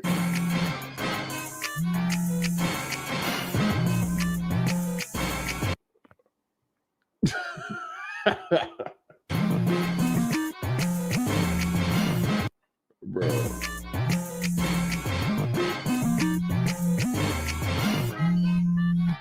He looks exactly the bro. This is just bro. The only difference is you got a little older and got significantly cornier, bro. Hey, arm gains there though. I'm not gonna lie, arm gains is there. It's there. Now look, I'm not trying to knock anybody's origin story or anything, but this little nigga's talking about he realized school wasn't for him at a young age. But yet he doesn't look a day over 10 years old in this photo. I feel like that's the age where kids actually enjoy school before it turns into a cesspool of burden and affliction. Bro hit puberty and said his life changed. Like, bro, yeah, you was gonna put on muscle. It's puberty, my dog. I could understand someone in high school saying this, or hell, maybe even late middle school, but not this pipsqueak. Homie was having an existential crisis out the womb, bro. It's currently 3 a.m. and I've been grinding on my agency. See. Like, I love saying grinding. It's always been something that I said, but I can't. It's because Poindexter's like this, bro. Business all night long. I literally have school in just 3 hours, but it's all worth it, bro. The craziest thing is I actually was doing that. I started YouTube in high school, bro. I was genuinely going to school, getting home, working on videos until like 3 a.m., spending an hour on like whatever homework and stuff I had to do, and sleeping for a couple hours. But there is not a single video of me on the internet being like, so I just woke up at 3 a.m. Because you didn't make it. Because you didn't make it. You didn't make it yet. I bet you I could find videos of you telling people to do certain things because you didn't make it. That's like somebody coming to you and say, "Hey man, hey Batman, how do you I want to be like you. How do you do all of these things?" Well, I wake up at 3 a.m. and I get my day started. And I utilize the same 24 hours in my day that you have in your day, but at the end of the day, I have a gain, or I've learned something, or something came of the 24 hours that I have in a day. Like, some people will tell you to do these things, not because they're trying to call you lazy or say that you're lazy and things like this, right? But some people, they're trying to tell you to do something to learn something else. Hey, you need to get up at this time and you need to be doing this. And around this time, you need to be doing this. They're giving you the formula that made them successful. And when you actually do it, you'll actually be like, damn, you know what? Waking up at 4 a.m. is not bad. I'm wide awake. I'm learning. And around 10, 11 a.m. during the day, that's late. That's late during the morning. I have certain things done before my day gets started. And yeah, you're gonna feel like you broke out of the fucking matrix. Cause guess what? In your regular life, your regular life says, hey, stay in bed a little bit longer. Hey, watch this TV show. You know you've been spending a lot, but don't look at your finances. Don't track that. Yeah, your back is hurting a little bit more, but guess what?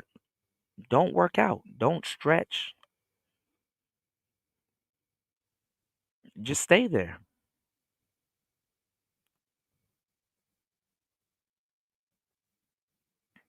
That's the spirit.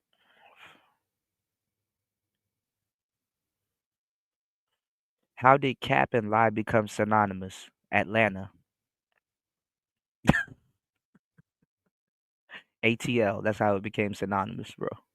And did all this stuff because I knew no one cared. I knew no one cared, bro. Because in just 2 days, I'm gonna be chilling in Dubai with Andrew Tate driving Bugattis. Just trust me. See, I told y'all, bro. Andrew Tate has done irreparable damage to this generation. When I was a kid, I was looking up to LeBron, Michael Jackson, my nigga John Witherspoon. But now, how could Andrew Tate damage a generation?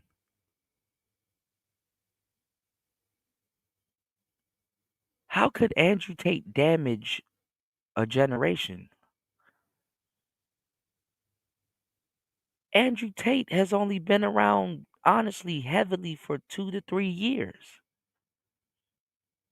After Kevin.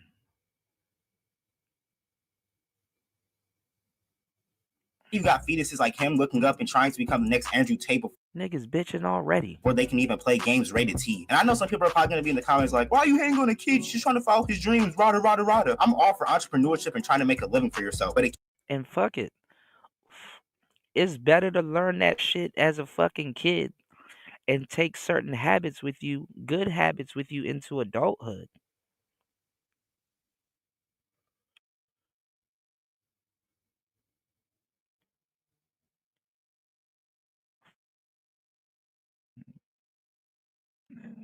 Okay. Some of you kids don't.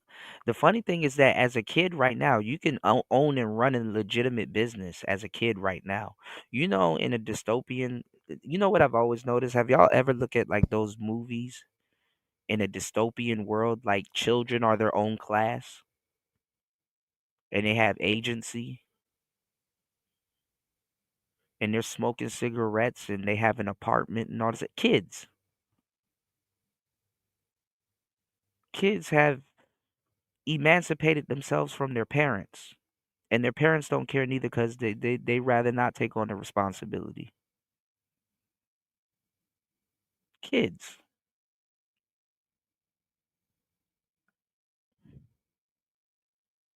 kid who hasn't even gone through puberty should not be worried about becoming a millionaire and living in Dubai. And Swear, yeah, the story I just told you, I was like 17.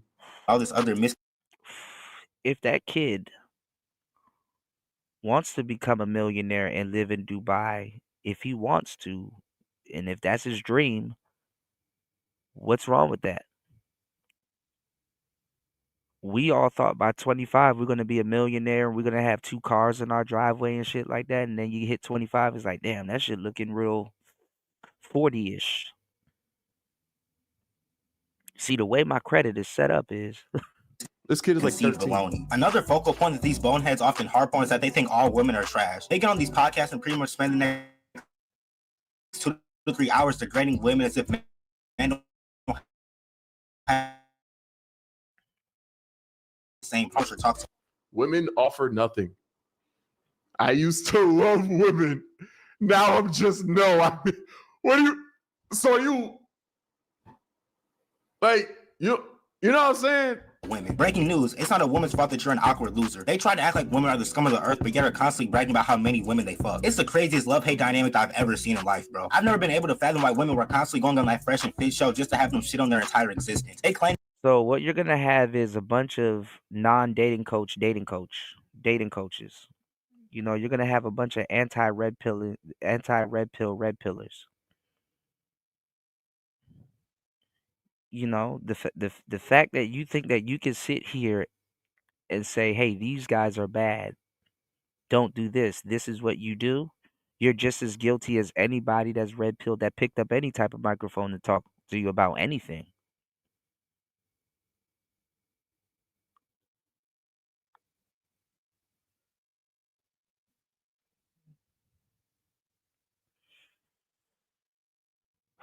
Hypocrites everywhere. Hypocrites, man. And to be all tough and brolic, but sound like some of the most insecure people of all.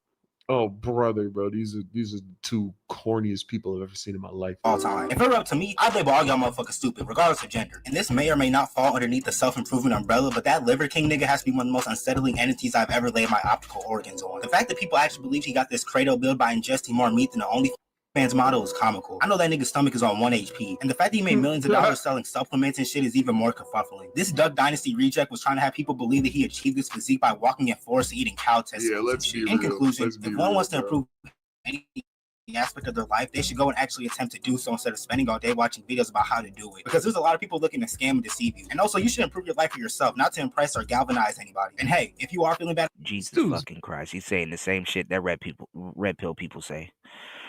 Oh God. Vocabulary is amazing. about yourself, just remember that you're not ATP. Love you. And to all my guys out there, the amount of money you have or the amount of women that you make love to or the cost of your house or your clothes doesn't determine how much of a man you are. It's about your dignity, wisdom, morals, and taking care of your responsibilities. But you didn't hear that from somebody in the red pill? That didn't come straight out the red pill textbook? Great take. Great take. I think it's gonna wrap everything up for this video, man. Comment down below the dumbest thing that you've heard that revolves around red pill content or self-improvement, whatever you want to call it, man. Comment that down below. Join the Hey man, W video by my dog G Grimy. Hope you guys. So this is what you got right now. What's going on, JR? Show me that debate where Lucario stole ARC's words word for word. Because people do be stealing.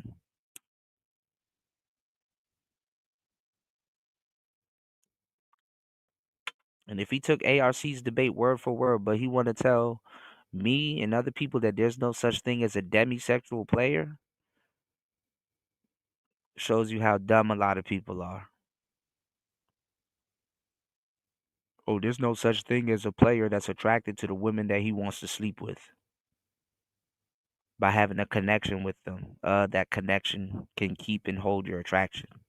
These are people that's trying to gain connections with women and don't even know what the hell they're talking about. And honestly, I feel sad for women that got to put up with this shit. I feel bad for women.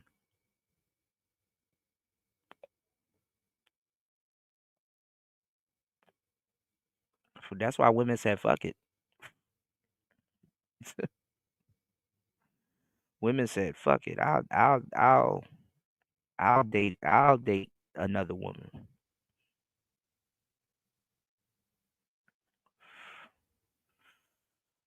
Niggas just be stealing, man. This man just tried to shit on the red pill and took a whole red pill talking point. Good job, bro. Good job. And I bet you they probably do a whole fucking video about Travis Hunter, how he's probably a simp. Good job, bro. Hope you feel better about yourself. There are some rumors. I don't know how true this is. There are some rumors that Travis Hunter's things that I want to call these rumors, but I've seen the receipts, bro. I've seen the receipts. I think I'll say allegedly. I'm going to say that about this whole situation because here we have a very passionate man who's like, hey, you don't know her like a, hey, we don't want any problems over here. I see myself in this young man. I was once drinking the Kool-Aid, right? And was not drinking coffee. I didn't want that. Put that coffee down. I understand what it's like to see a woman and think that she can never hurt you and it's happily ever after, believing a fairy tale and nothing could ever go wrong. I get it. We've all been there and some people have to learn the hard way. But there's this video I want to show you guys real quick. Shout out to House of Hypocrites for providing this information. Again, allegedly. Let's check this out. Y'all hit the like button. Support the show. It's Player Talk Radio. Let's go over to the poll real quick. Y'all hit the like button and support the show. We got 24 votes. Does using Manosphere Red Pill talking points require credit? 71% says yes. The sources should be cited. 0% say no, they belong to everyone. I'm surprised that's 0. 17% says it's plagiarism if you're a content creator. And 12% says no, They've been around forever. All right, we're going to keep this poll going a little bit longer before I ask another question. Let's get into the game. It's Player Talk Radio. Video's titled Travis Hunter's Girlfriend Exposed as a Strip. If this is true, my very strong advice would be that he does not marry this woman if marriage is. He's not going to marry that woman, but he's going to keep her around because she probably been around for a lot of his ups and downs. And she's probably been the reason why he has ups and downs. Big whoop. Something that he values. In the beginning, I just said, hey, bro, get a prenuptial agreement, please. But with this knowledge right here, and he's dumb as hell to think that he's going to stay married to a woman like that and be faithful his whole career. Because this is the thing. You injure yourself, the league don't want nothing to do with you, and your woman is not going to want nothing to do with you. If you injure yourself, that's your ass.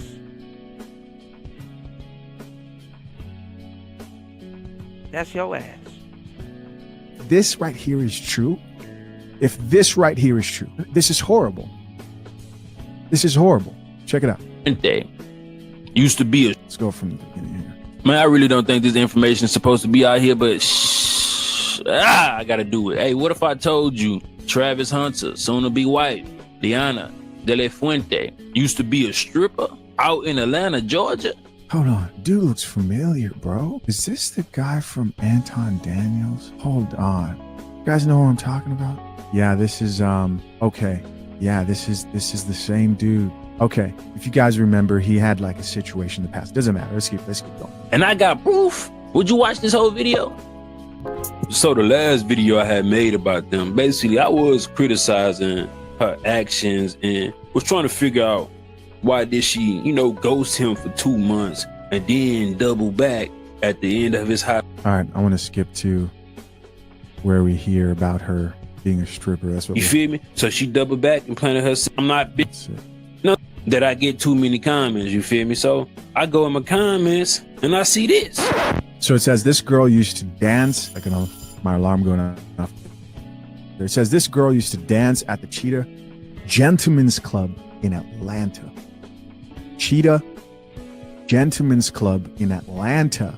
That should tell you everything you need to know. Now, some comments that just be BS. You feel? Are you gonna fuck or not?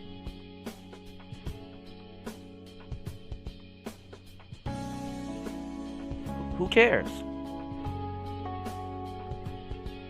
Basketball players want to be rappers. Rappers want to be basketball players. But I will tell you the truth. Both of them date strippers. You know how much dudes in this spit this manosphere bullshit, and they will wife up a stripper like they never said none of this shit. Who cares? I mean, you just don't pay no attention to. But this one was just too detailed and like just seemed accurate on why somebody would just randomly say. Yeah, I found the podcast while you were looking for it, JR. Is it on the GG? Is it this one on Game Global? This one right here? This is the one that I found. I don't know if this is the same link that you sent me. But is it this one? You talking about this?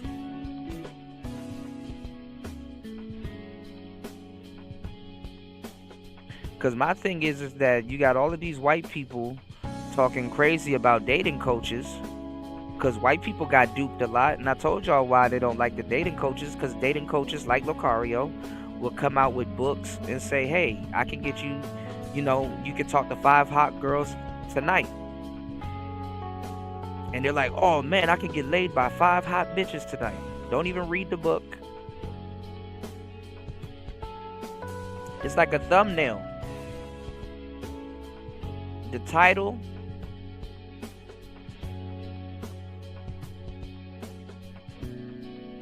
The title and the thumbnail and the title is supposed to get people to pick up the book off the shelf. So he successfully got you to do that. But where people fail is to actually read the material. Y'all hit the like button, support the show. Here's the link if you guys want to join the conversation.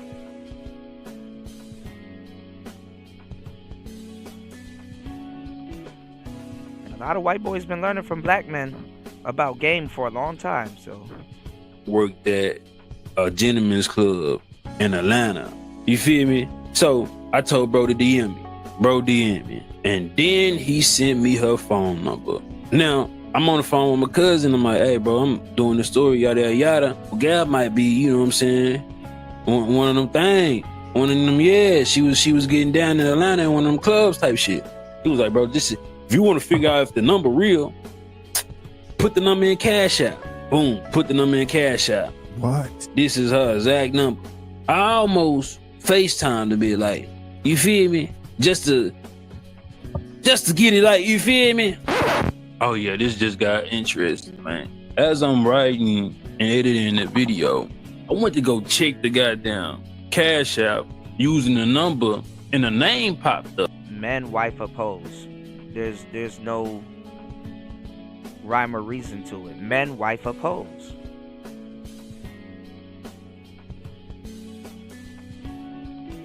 Yes. Then I said, I just seen this same name on my Instagram looking at my stories. Too much coincidence. I sent you the text message saying, hey, yada, yada, yada. Do you want to leave a statement? And I strategically sent it. Okay, it says, hey, I was contacted by someone that sent me your information and evidence of you being an ex-dancer at a gentleman's club named Cheetah in Atlanta some years back. I'm reaching out to get a statement. And so he wanted a statement before. What the hell is she supposed to say?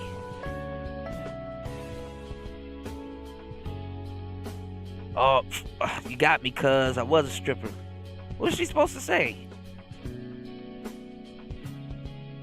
Some weirdo on the internet is before he released the video. The image with my YouTube stamp on there. Yeah, we're gonna get on to that. Instagram, just so you can come find me. You can't find me with your burner account. You had a chance to be like, hey, this ain't true. Or you had the chance to just leave it alone and let a story be a story. But I might have fucked up and let you get ahead of it so you can now tell your fiance, which should be cool. But you want to see what I know and what I have. I ain't gonna release everything. But this just got interesting. Back to the video. Damn near FaceTime her. But after that, I'm telling bro, hey, send me more information. So bro sent me a whole catalog of each goddamn Instagram and phone number that worked at Cheetahs. And I'm going on that. Wow. Again, if she was an ex-stripper, how many times have we seen that story play over and over and over again? How many times? How many times? We all know the Kanye line of, I think it's like, that I found the love of my life in the strip club, but F it, I was wrong though. Then you have other artists who recycled that same thing because they all fell into the same trap. What is it about successful men and falling in love with strippers? What is it? And these young girls now, they join in OnlyFans. They don't even give a damn about flipping burgers. They don't even give it a try. They just say, yo, I'm about to join OnlyFans. And then by the time she hit 21, 23, 25 and shit like that, they be trying to get about the game. Sort of. They got to find themselves a good lick that don't know about their past and get about the game. Who you think Travis Hunter is going to be talking to when he's going into these other cities and stuff like that? He going to be around groupies and stripper bitches. The nostalgia, it'll wear off on him, hopefully. You know, whatever he feels.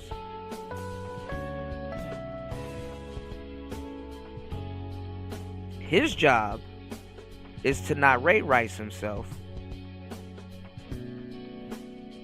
and have this woman fuck up the bag on the way out the door. She not smart enough to not even fuck up the bag so she don't get her ass back in that damn strip club.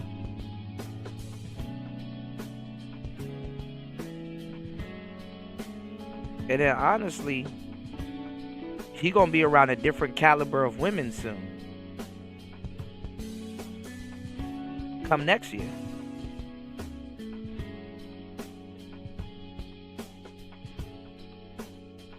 funny part is a whole bunch of dudes acting like they're not attracted to strippers. It's crazy.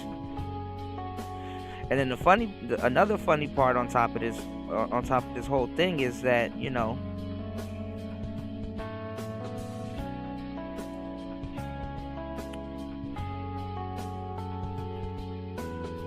dudes want strippers. Dudes go after strippers. They actively pursue strippers.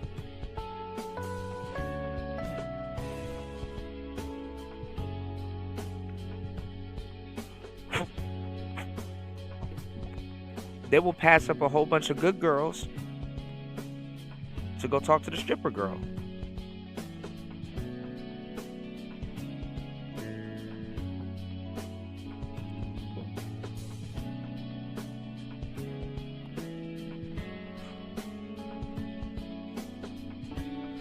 Now, they're right to warn him.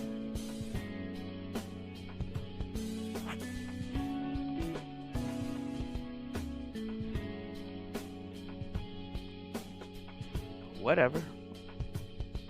I just don't understand. Verifying it, you feel me?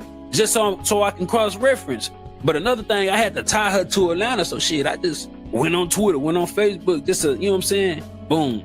She posted about, okay, I'm in Atlanta. You feel me? Shit kind of adding up.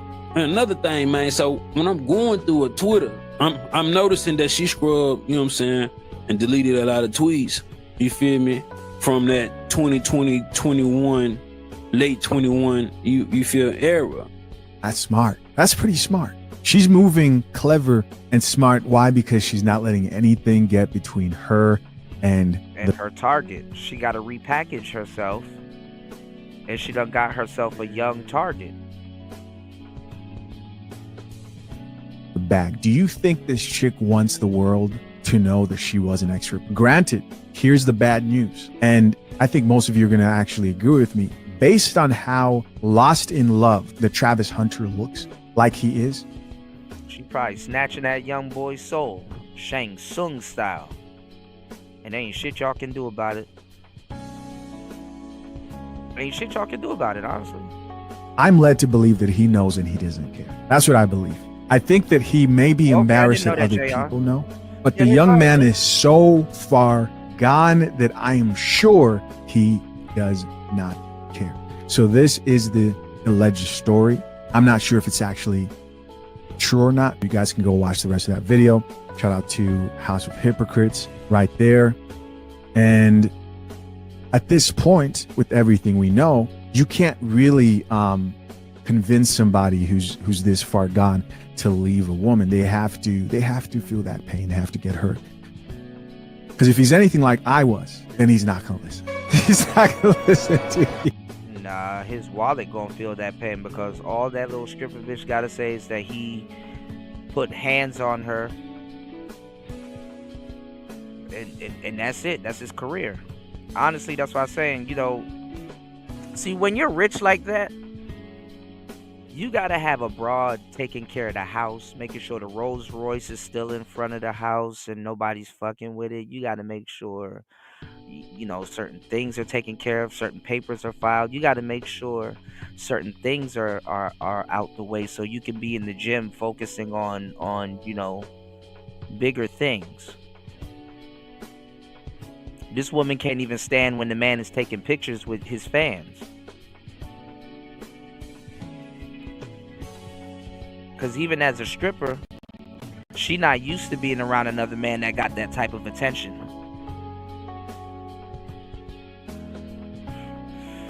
And he about to lose his career over some stupid shit.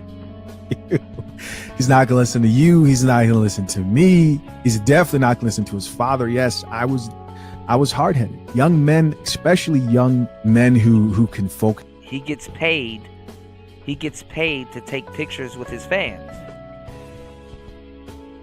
He gets paid to do that. Just like he focuses. Tend to be the type of people who have to learn the hard way. Now, what do you hope? You hope that in your journey to learning about this life and how to limit the amount of pain and suffering, you hope that the consequences aren't too severe. What don't we want? We don't want any babies. We want limited trauma, because, you know, the villain arc here could go really bad. As in now you turn into Future with a football jersey and you just out here to get revenge. Because in the end, you end up losing in the long run. A lot of people celebrate that. At the end of the day, you're stuck paying child support for whatever it costs, right? What's the cost for raising up a child today from 0 to 18 years old? I think it's like $300K or something like that. You're going to come for those pockets fast, not slow. And this is why I say, head over to fathershaverights.com, Travis. And honestly, this is the best time. This is exactly what Brittany Renner and a couple other women did. This is the best time to go after a nigga. When he's getting the bag and he's getting into some new paper. Let's get it. Hunter. And any man who may be watching this and thinking, that's not me, my girl is different, or my situation is different. It has nothing to do with different or not. You can't predict the future.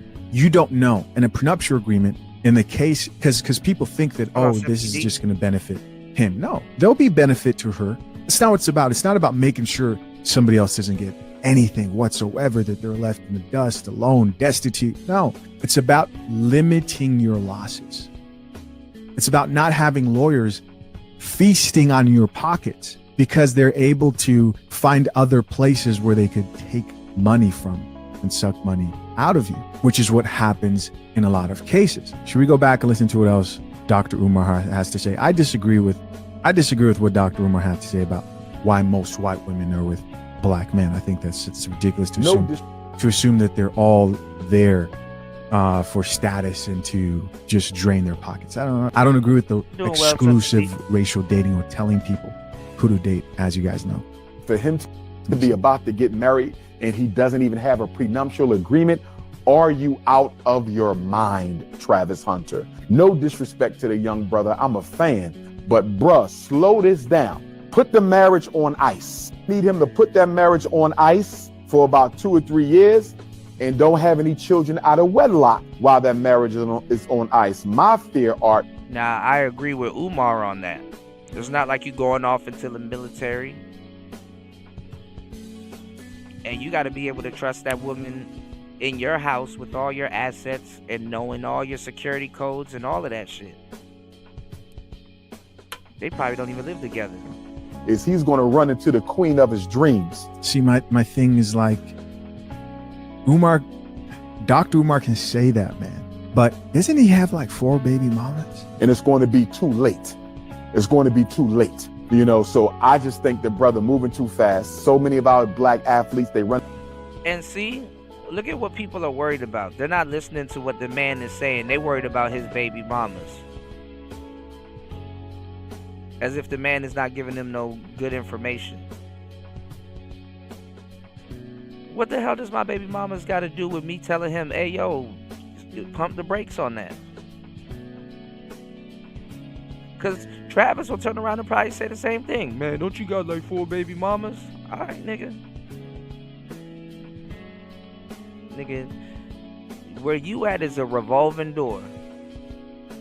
You here one day and gone the next.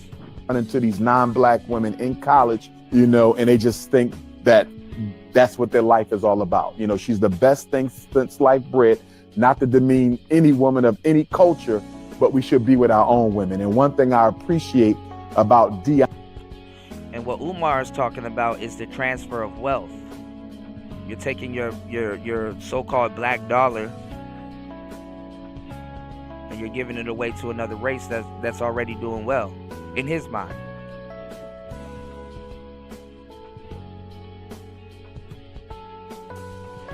All right. Now, shout outs to Simply Deep. He said, question Kuda, in a dating situation, which one of these 2 types of women are more of a pain to deal with in your opinion? A time waster or a tease? A time waster. A time waster. A time waster. Because a time waster can tease you also. A time waster is way worse to deal with.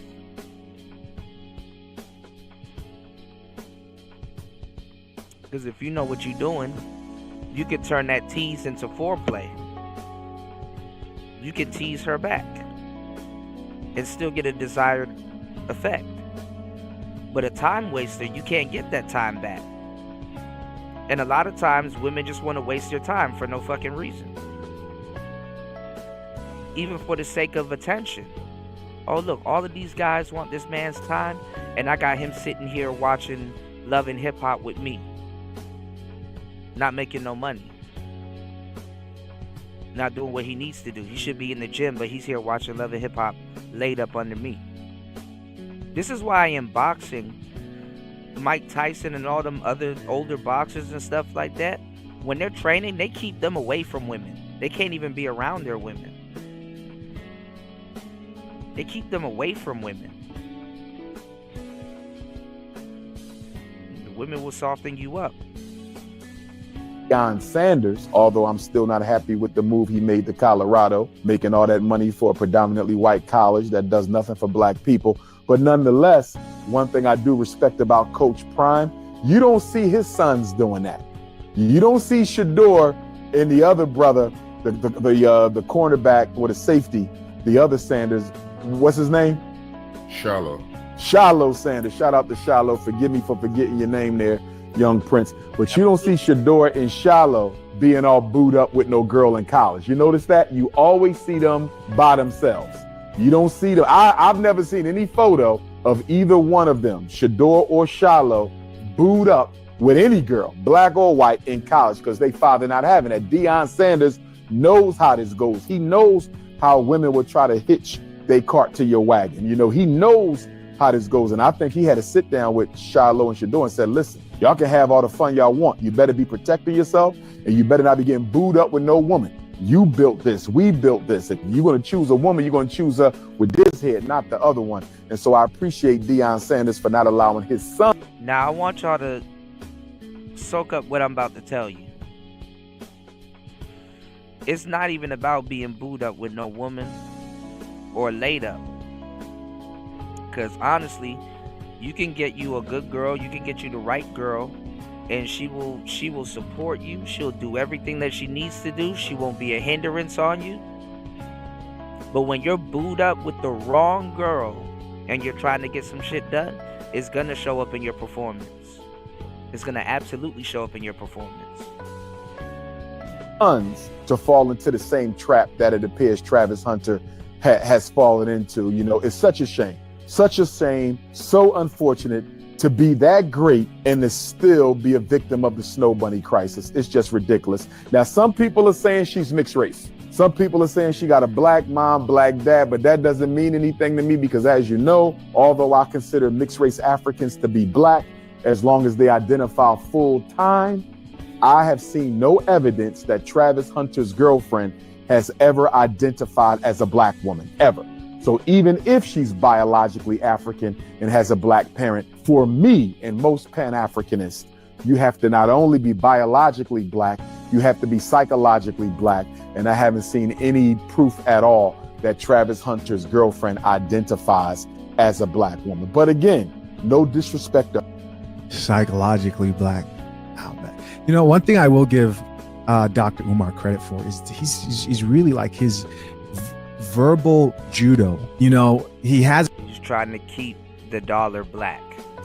All right, an ability to really speak in a way that's not only entertaining and funny, but also can convey his point fairly well. To her, this is no hate to her.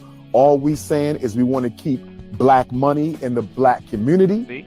And we want to keep black celebrities with our own black women. It's just a self-love thing. It has nothing to do with hate. And I just hope the brother wakes up and realizes what's going on before she takes half of what he's about to earn.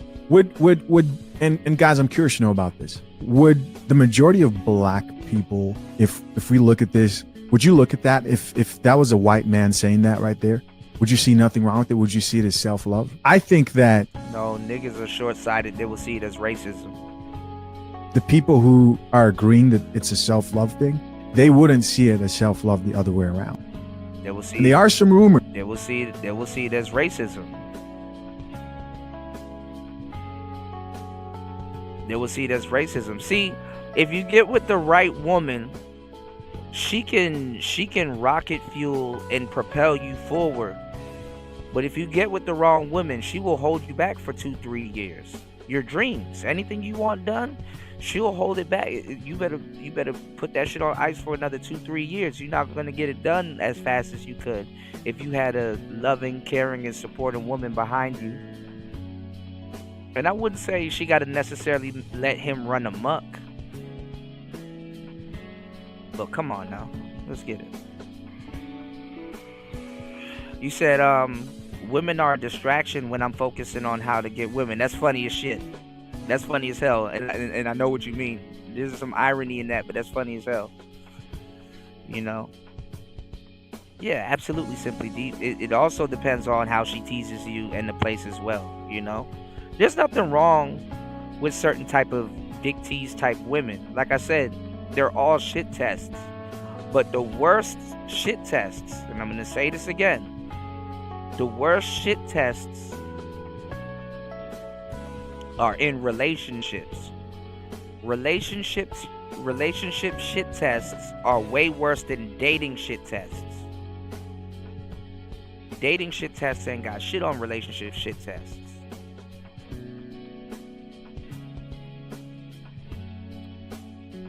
These are Fendi facts right here I'm giving y'all.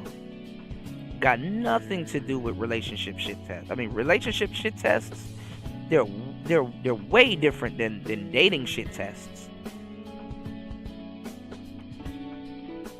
And one of the bad things about shit tests that women do in relationships is they try to make you fight for her. And it's like, you're already my girl. Why am I fighting for you? You're mine already. But they want to put momentary value on her being your girl. Yeah, but you got to keep me being your girl. So what you say, you gonna cheat, or you gonna bounce, or you gonna... If he hurts his leg today, that woman will bounce and say irrational shit to him. See, that's why you need to be up under me. That's why you need to be home, and that's why you need to... It's like, okay, so I'm just supposed to give up my dreams for you. What do you got for me that's gonna replace my dreams? Nothing. She's a liability. She's money coming out, not money going in.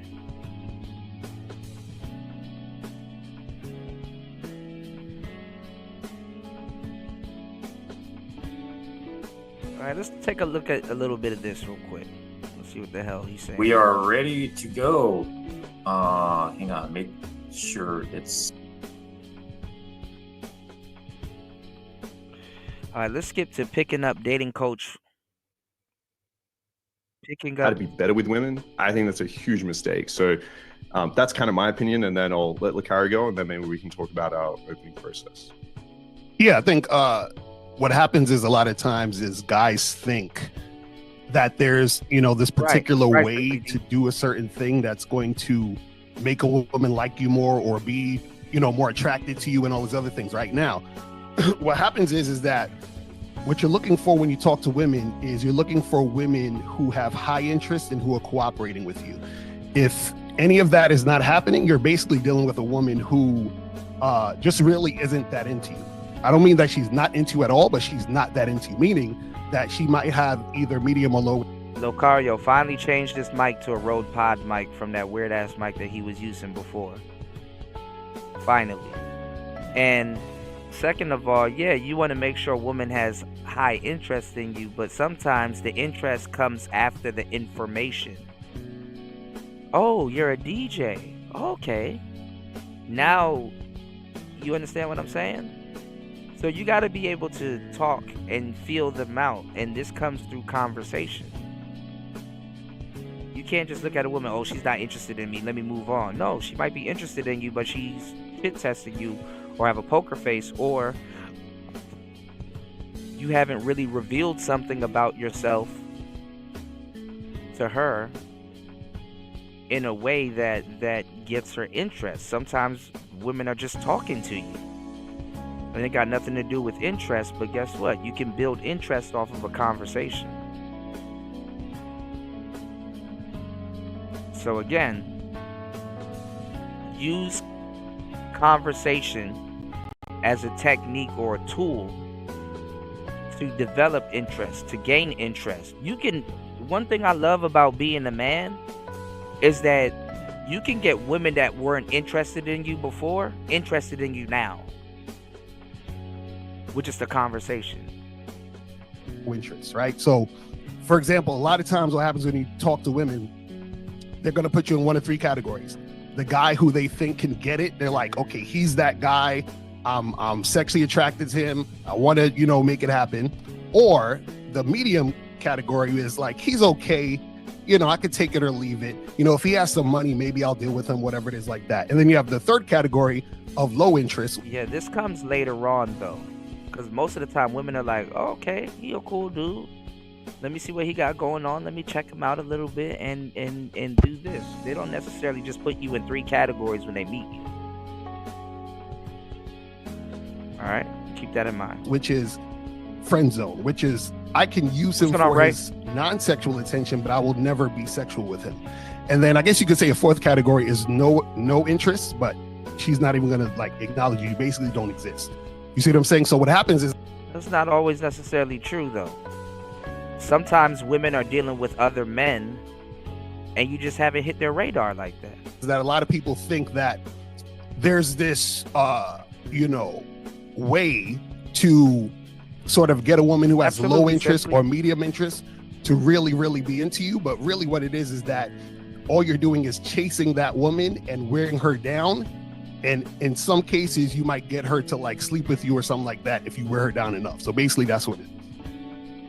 All right, so do you want to describe, so that's like a, I guess, meta-analysis of what we're describing out. Do you want to describe what that looks like in practice? So you go and approach a girl, what do you say, what does it look like? And then let's create a scenario where this girl has medium or low interest. So my guess, medium interest would be something like, oh, is like that your best pickup line? Or do you say that to all the girls? And low interest would be like, this is a girl's night. I guess high interest is, oh my God, that's so cool, blah, blah.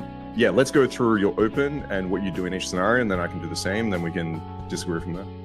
Yeah, so basically, for example, it might be something simple as, let's say I see a girl in a coffee shop, right? And I say, hey, how you doing today? And she's like, oh, I'm good. And I'm like, I'm Lucario, what's your name? She's like, oh, I'm Jennifer. Jennifer, nice to meet you. Listen, I came over, I thought you were really attractive. I think me and you should get together sometime to get a drink. And she's like, oh, cool, that sounds really good. And I say, here, take my number, give me a call tonight at 8:00 and we'll set it up. So that's a girl who's already showing interest and she's being cooperative. Right now, a medium interest girl, right? She, for example, same scenario. Hey, what's up? How you doing? My name's Lucario. What's your name? She's. That's not necessarily true, though. That's not necessarily true. That doesn't mean that she's showing you interest. That means you just put your bid in, and she has your number. Because that same girl, when you call her to go hang out, she might not be answering your calls or your text messages, and she might flake on you still. That doesn't mean that she's showing you interest. And the funny part is that the girl that really wasn't showing you interest, when you hit her up and say, hey, you want to hang out? She might be like, yeah, absolutely. I'm free right now. What are you doing? So keep that in mind. Because what lets a lot of dudes down is that, okay, she's the cool girl I talked to at the coffee shop earlier today, but now when I'm hitting her up to hang out, she's kind of shifty. So sometimes she'll show interest in your presence, but when you're not around, come on now. It's like Stephanie, whatever it is, and I say, hey, we should get together and hang out sometime. Take my number down, and she's like, well, actually, can you, I'll take, just give me your number or whatever, or I'll give you my number or whatever. She's not basically listening to what I'm saying, right? Low interest is a woman who says, I'm saying all those things, and then she says, I'm just looking for friends right now. I'm not really interested, so we can be friends. So the high interest woman is cooperating. The medium interest woman is kind of taking. No, that's not necessarily true, because sometimes I'm just looking for friends right now. It's a shit test.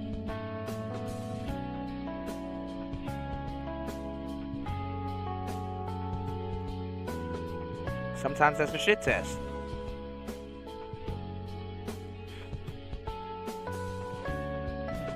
And you could be like, oh, okay, that's cool. I'll be your friend. We can hang out like friends. And then you end up hitting the girl later on after y'all hang out. It's kind of like social media. When you pulling girls off of social media, oh, don't hit me up if it's just for sex. It never works. That's annoying.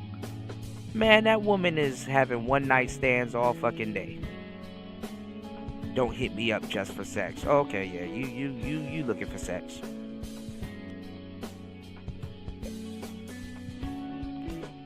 And a lot of times they write and put that in their bio because there's multiple dudes on that platform that they've already slept with. Okay? Gotta leave it. And then the low interest woman is just on some I'll put you in the friend zone type of thing. You see what I'm saying? Yeah, okay, so I'll tell you what I do here, and then I got a huge problem with your method. So what I would do is I wouldn't give away any power at first, okay? I don't fucking know this girl. She could be attractive, cool. You could have some good genetics, cool. I don't give a fuck. Listen, I have way higher standards than that. You need to be having probably a little bit more going on than just being like a better than average looking girl. So if I saw her in a coffee shop, there's no way I'd be asking for her number within 20 seconds. Number one, even if she is high interest and gives it to you, a lot of those are gonna flake because she knows nothing fucking about you. I would go over there and I'd initiate that conversation. And then I'd start to show her who I am. I want her to understand and know, yes, this is a very masculine, dominant man. He has a lot going on in his life, and I know that for sure. And I would want to start finding things out about her. Now, if that's what's throwing y'all off. He's a very masculine and dominant man. No, just go over there and be like, yeah, I'm glad you meet me at this coffee shop. I'm usually out doing something else, but I'm glad I came here and I got a chance to meet you. I got shit going on in my life. That's it. You don't need to show her your masculinity. You don't need to show her your physique. You don't need to show her none of that goofball shit. Hey, yo, my name is Charles. What's your name? Okay, nice to meet you. You know, what you got going on today? Not much? Okay. But listen, you're very beautiful. I want to get to know you. Can I get your IG or something?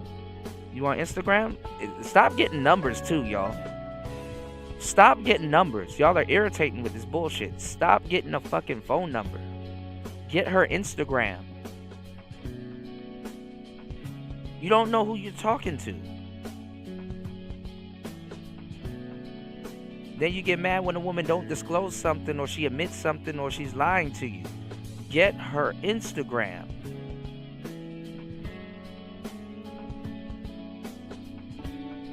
Let's keep in touch. What's your name? What's your number? Get her Instagram. she ends up being a really cool, amazing girl, yeah, I'll grab her number. But if I go over, right, and I say, hey, I'm curious, like, where are you from? She's like, oh, I'm from this place, blah, blah. And I'm like, really? What the fuck are you doing here then? We start this conversation.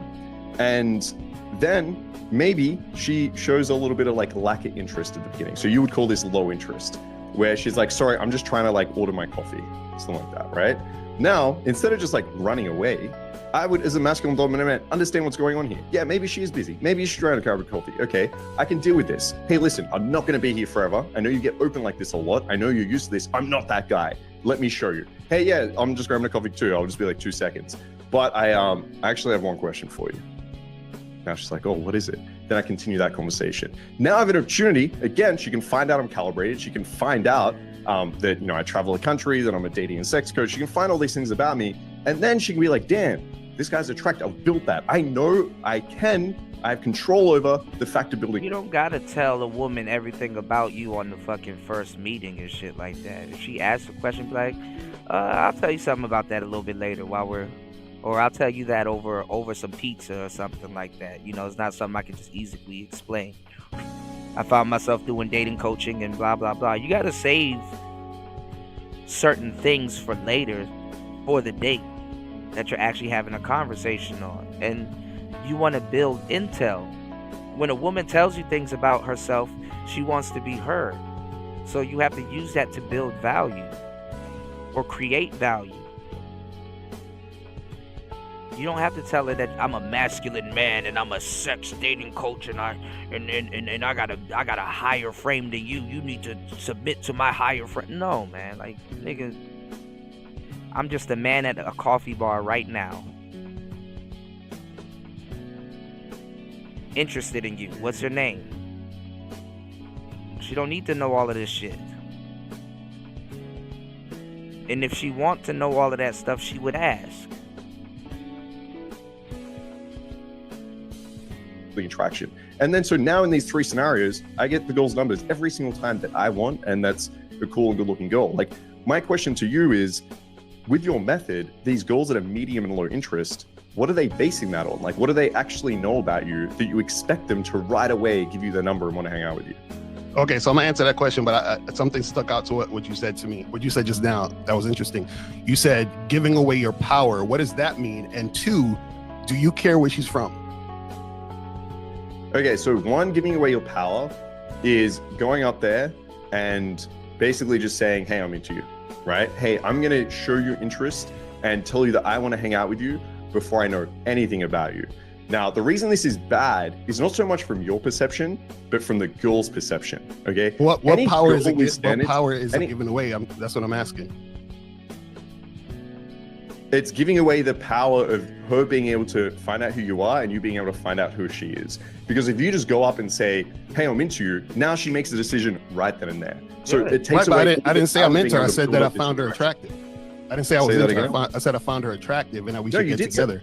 You asked for her number and wanted to hang out with her. What is another way to show that you're into this girl? No. To hang out as friends? But see, that's what I'm saying. That's the difference. See, what I'm saying is that me coming up to her to tell her that I think she's attractive.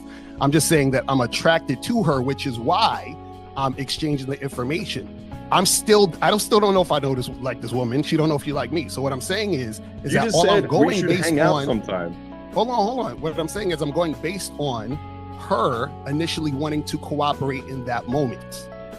You understand what I'm saying? You're asking her to cooperate with you on a huge level. You're not saying, I want to have a conversation. That could be fair enough. I could understand that.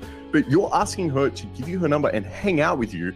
What does she know about you, Lakari? You've said, nice to meet you. This is my name. I find you attractive. That's all she knows. And what does she know about you by asking her where she's from?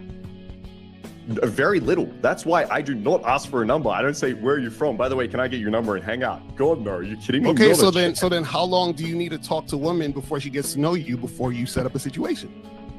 It's going to depend on the girl, right? Because some girls are going to be pretty easy and down and they're going to have lower standards, right? So those girls, they might be a little bit earlier.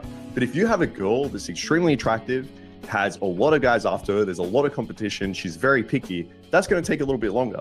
So usually what I encourage you guys to do, if this is night game, you're probably going to be in set for like at least 30 minutes, right? If this is day game, I'd want to go on an Insta date and set up like a date. So you're talking to a girl for 30 minutes? When you first meet her? Say that again?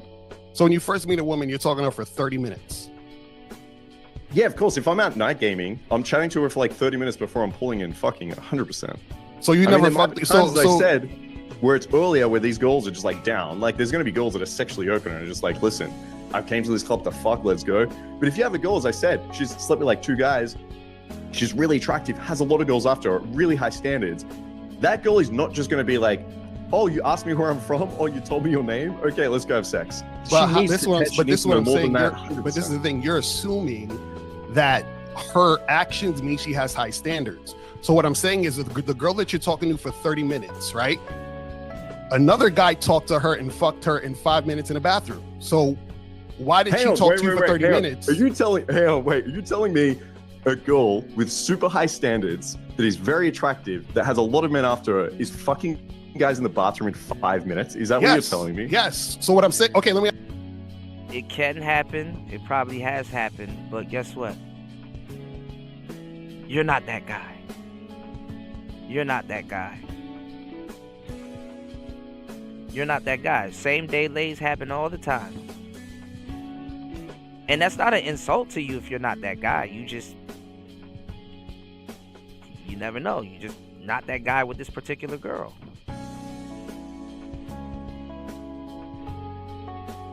I know it sounds crazy, but hey. Yeah, question. So you're telling me wait, hold on. Check this out. Do women, let's say a girl name is Tiffany. Does Tiffany treat every guy the same? No girl probably treats any guy the same. Okay, so then what are you talking about then? So if you're talking to a girl for 30 minutes, absolutely nothing. Of course, everyone treats everyone else differently. So if a girl makes you wait 30 minutes, no, of course not. Just because you treat people differently doesn't mean you do certain behaviors. A girl that is super attractive is your daughter. Okay, let me ask you this question. You have a daughter, okay? Oh my god. Is she gonna fuck guys in the bathroom in 5 minutes? Yes, she is. Probably. If she finds him sexually attractive and he's Okay, feeling your him, future absolutely. wife. Your future wife. Any guys that comes up that she finds attractive, is she gonna be fucking him in the bathroom? Yes, she is. That's what I'm trying to tell you. So what I'm saying is, Okay, you're that talking is- to women. So this You what have, follow you what I'm have saying. really low standards. I'm so Follow sorry. what I'm saying. Follow what I'm really low saying. standards. If you're thinking that there's girls that Marcus. my daughter is going to be fucking guys in the bathroom in 5 Marcus, minutes. and follow what I'm she finds saying, attractive, my future wife is not going to. I'm not after those girls that are just fucking any guy in the bathroom after 5 minutes. Not a chance. Marcus, follow what I'm saying, though. Standards, I'm not going to. No, this is what I'm saying. What I'm saying is, you think that a woman having quote unquote standards means that she. So you're saying this girl who has standards is never gonna fuck a guy that she meets in 5 minutes. What I'm telling you is that a woman who you would talk to for 30 minutes will talk to another guy, the same exact woman, and will fuck that guy in 5 minutes. So what I'm saying is that it's the same woman who's treating two different guys differently. Let me ask you a question. Every single girl you've ever had sex with was within 5 minutes? No. But I've had sex with girls in 5 minutes. So what I'm saying is, I know there are some girls that are very easy, and you could say my name's Lucario and take him to the bathroom. I'm saying every single girl. And I'm gonna tell you the truth. Just because she slept with you in 5 minutes doesn't necessarily that doesn't necessarily means that she's easy. You know what I'm saying? Doesn't necessarily means that she's easy. You know. What's going on, War Master? Welcome back, bro. You said these dudes are arguing about dating. These dudes are arguing about dating chicks. For fuck's sake, sounds like two lames. Yeah, just about. Yeah. What's going on, DJ Shannon B in the building, man? You know. Oh, this is gonna be a line in the forehead type debate. Let's go, y'all. The ones that are incredibly attractive, which I don't think you've slept with, but the ones who really have standards. Let's stop there for a second. Let me stop there for a second, because I knew you was gonna bring. I'm glad you brought this up. See, again, you think that this is how your mind thinks. Girl is super attractive, harder to sleep with. Girl is not attractive, easier to sleep with. But this is the funny. But this is what I'm saying. With high standards. But this is what I'm saying. Okay, what does high standards mean? What does high standards mean? It means someone that needs to get standards get thrown out the window all the time, y'all. To know you and be sure of that before they give up their body to you. Now, some girls. Okay, why do they need to get to know you to give up their body? Especially the girls that are a little bit more sexually open. Within 5 minutes, there's only so much they can know. They might find out you're an attractive guy that is a little bit confident. Sure, they might. I've had a lot of girls that I've slept with in 5 minutes. That's fine. But the girls that are way more picky, okay, especially Eastern Europe, these girls that grow up with a culture around being very feminine and submissive, and I need to be with a strong man. They're not going to meet a guy in 5 minutes and go fuck him in the bathroom. They're just not. And that's so. Marcus, what does a girl need to know about you to want to have sex with you? What does a girl need to know about you to want to have sex with you? It's going to depend on the girl. Usually, no, it's one thing. It's only one thing. It's only one thing. No, I'd love to hear your one thing. What is it? Let's hear it. She has to be sexually attracted to you. That's it. No, that's not true. That's not okay. So your wife, okay, you marry a girl, and let's say you're monogamous, you're exclusive. Now, do you think she's ever going to be sexually attractive to any other man in her entire life? Yes or no? Wait, you said if I marry a woman and we're monogamous, is she going to be sexually attracted to another guy? Is she ever going to be sexually attracted to another guy? Absolutely. Hell yeah. Is she going to sleep with them? If that guy, if she's attracted to him and wants to sleep with him, yes, she would. So you're saying your wife is going to cheat on you? If she finds a guy to cheat on me with, I've had plenty of women. Well, no, you just said she will 100%. You just said she will 100% find someone else that is sexually attractive, and she will sleep with them. So you're just saying. Let me tell y'all too a lot about these white dating coaches and these like kind of white pickup artist type guys. A lot of them have never been side dudes. If you want to get the most game out of the dating game, if you want to get the most information, and you want to get like rocket fueled game, you want to get that shit quick. If you want to learn the game real quick, spend a good amount of your dating career being a side dude, and you will see and learn every single thing you need to know about women. Most of these dudes have never been a side guy. They've probably been a guy that the woman's cheated on with like a one-night stand or something like that. But this is not alarming information here. If she's sexually attracted to that guy, she will sleep with him. Yes. What's so hard to understand about that? So you just admitted your future wife's going to sleep on you. Okay, I just no. I'm telling you that a woman who is sexually attracted to a man will sleep with that man if she wants to sleep with him. So Marcus, if you get married, this is what I'm trying to tell you. You said no. You said there's one thing. If she's sexual attraction, yes. So you're saying your future wife is going to cheat on you? I'm saying if I have a wife and we're monogamous and she meets a guy she's sexually attracted to, and she wants to sleep with that guy because she's sexually attracted to him, she will sleep with that guy because she's sexually attracted to him. I don't understand why this is hard to understand. I don't think my wife is going to cheat on me, okay? Because I realize there's a difference between sexual attraction and your choice, okay? There's plenty of women that I'm sexually attracted to that I don't want to sleep with, okay? Maybe they might. But Marcus, it's not about your wife cheating on you. It's about you're not going to be the last and only sexually attractive dude that she's going to come across. When I get married, or if I get, you know what I'm saying, if everything is going off, listen, my wife is not going to be the only woman that I'm attracted to. I don't have to act on the other women and stuff like that, but guess what? I'm going to be attracted to other women. The fuck? And no alpha man dominance masculinity course can stop that. That's a whole different point. Maybe. Attraction, y'all, has no choice.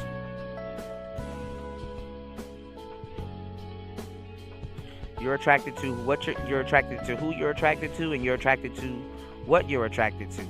That doesn't mean you got to destroy your marriage to get it. All right? Let's get it. That's a whole different point. Let me finish. Maybe they're my best friend's girlfriend. If I'm sexually attracted to her, I'm not going to sleep with her. Maybe, all right, my wife. I'll be overcomplicating shit, man. He said, Trump said days ago, tell the public what they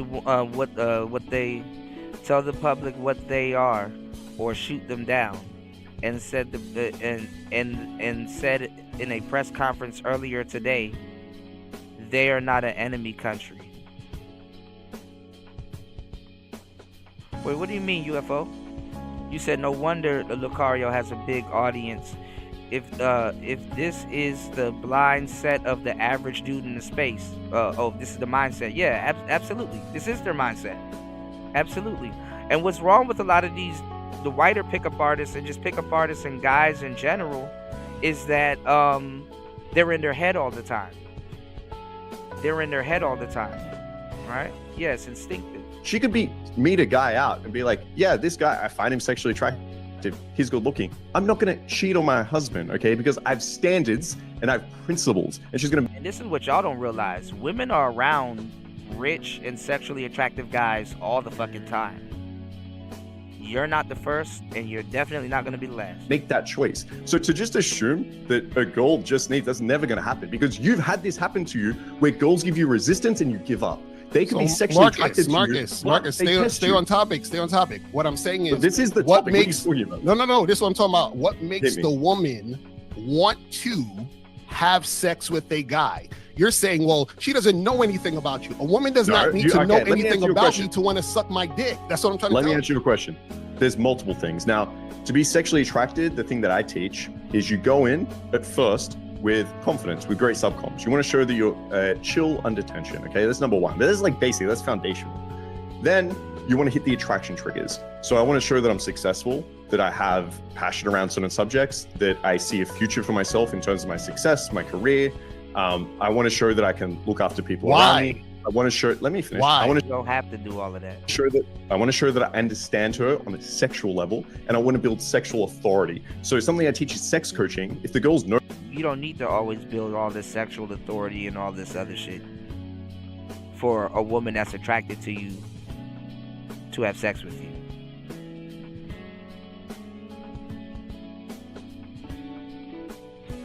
Now, if you're trying to turn this woman into a girlfriend, if she's in the girlfriend category, then cool.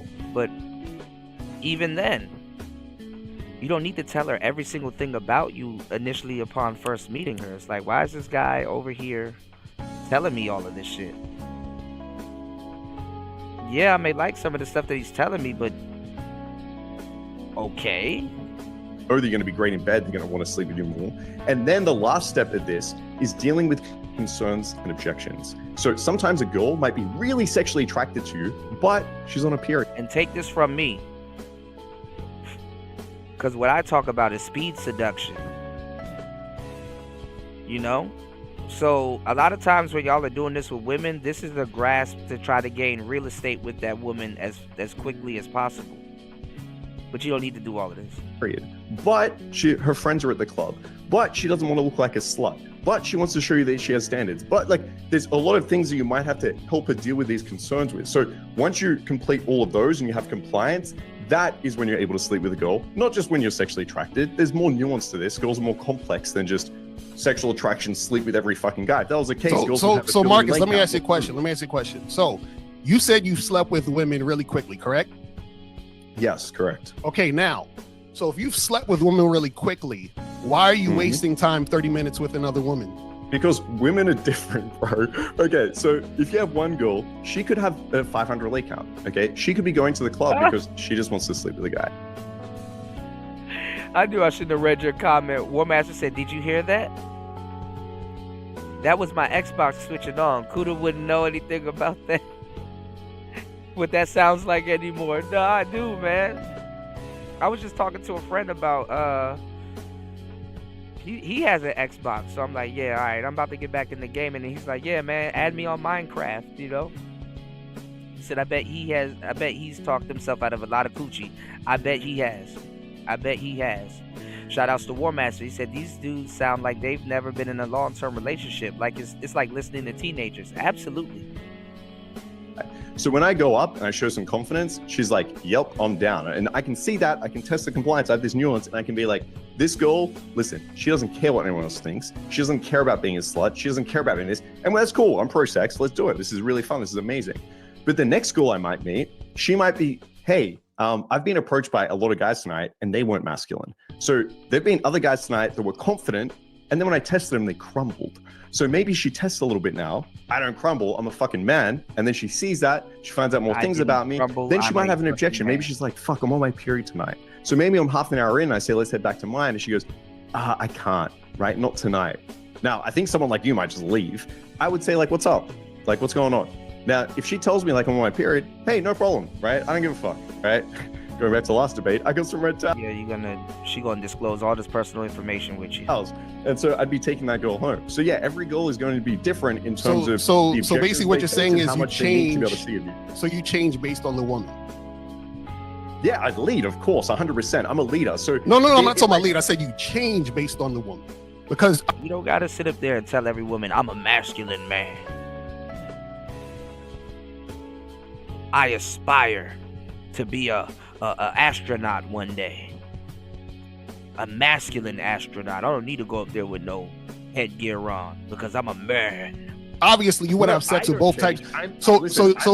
Let me explain. I'm a very masculine, dominant man that understands women, so I don't change. What the fuck is wrong with this nigga? I'm a very masculine, dominant man, bro. You don't even have muscles. I'm constant. I'm the same. But you just said you changed. If she gives me behaviors, my actions, of course, are going to change. If a girl's crying in the club, that's what I'm saying. You're changing for the woman and just be like, "Hey, you're really sexy," right? I'm going to be like, "Yo, is everything okay?" So of course, I'm going to change. Like on this debate, if you say some silly things, I'm probably going to tell you it's wrong. I'm not just going to sit here on every single debate I'm on. No, Marcus, you're not listening to what I'm saying. What I'm saying is, are you trying to fuck the girls? Are you trying to have sex with the women? I am trying to find out enough about them to decide if I want to have sex with them. So what I'm saying is that in one situation you're like, well, this girl, I'm having sex with her in 5 minutes, but this other girl, I will wait longer than 5 minutes to fuck, which means you're changing for this woman that you're gonna wait 30 minutes for. Hang on, are you telling me that you go in and do the exact same thing, say the exact same thing? Yes, the exact same fucking thing all the time. Yes, bro. That is so silly. Like, why is that silly? So much opportunity here. You need to be. What is the opportunity I'm missing out on? Right? What is that? Okay, what is the opportunity? Tell me, please. Go ahead. The opportunity. If you have an amazing girl in front of you, okay, she's very attractive. She's like a 9 out of 10. Okay, she has really cool friends. She's got a great personality. She's funny. And You just go in there and you're like, hey, you look really sexy in those jeans. And she's like, do you just say that to every girl? And then you walk away. Yeah, you miss out on a great opportunity with a cool girl. But how is she a cool girl to me if she's not cooperating with me? So if I approach 10 women. That was a shit test. She could be like, do you say that to every woman? Be like, no, not every woman. What's today, Tuesday? Yeah, probably every woman today, but you're more special than all of them. You know, fuck around. Make it playful. Laugh. Turn her shit test into a joke. And all 10 women I'm attracted to, and 4 out of the 10 women are extremely cooperative with me. Why in the hell would I deal with the other 6 women who aren't? That doesn't make any sense. Because the reason those women are cooperative is because they probably have really low standards. Okay. But this see, you keep going back to this low standards thing. So basically, see, this is what you mark is. See, and this is what I'm telling y'all. Like when you mix a lot of the red pill shit with the black pill shit and the dating coaching shit, it's a recipe for disaster. And what a lot of guys are doing, and they don't want to say it, but I'll tell you, because I'm guilty of it too, just being in this space by association. These guys worship women. These guys worship women, and they deal with women like women are men. They think that women think the same way that men do, and that's not how that works. This is why you can sleep with a woman in one day, because guess what? Emotionally,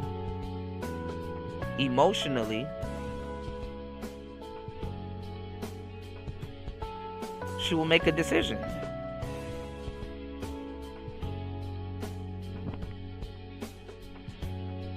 She'll make a decision. So this is what you're saying. Hold on. This is what you're saying. Understand what you're talking about.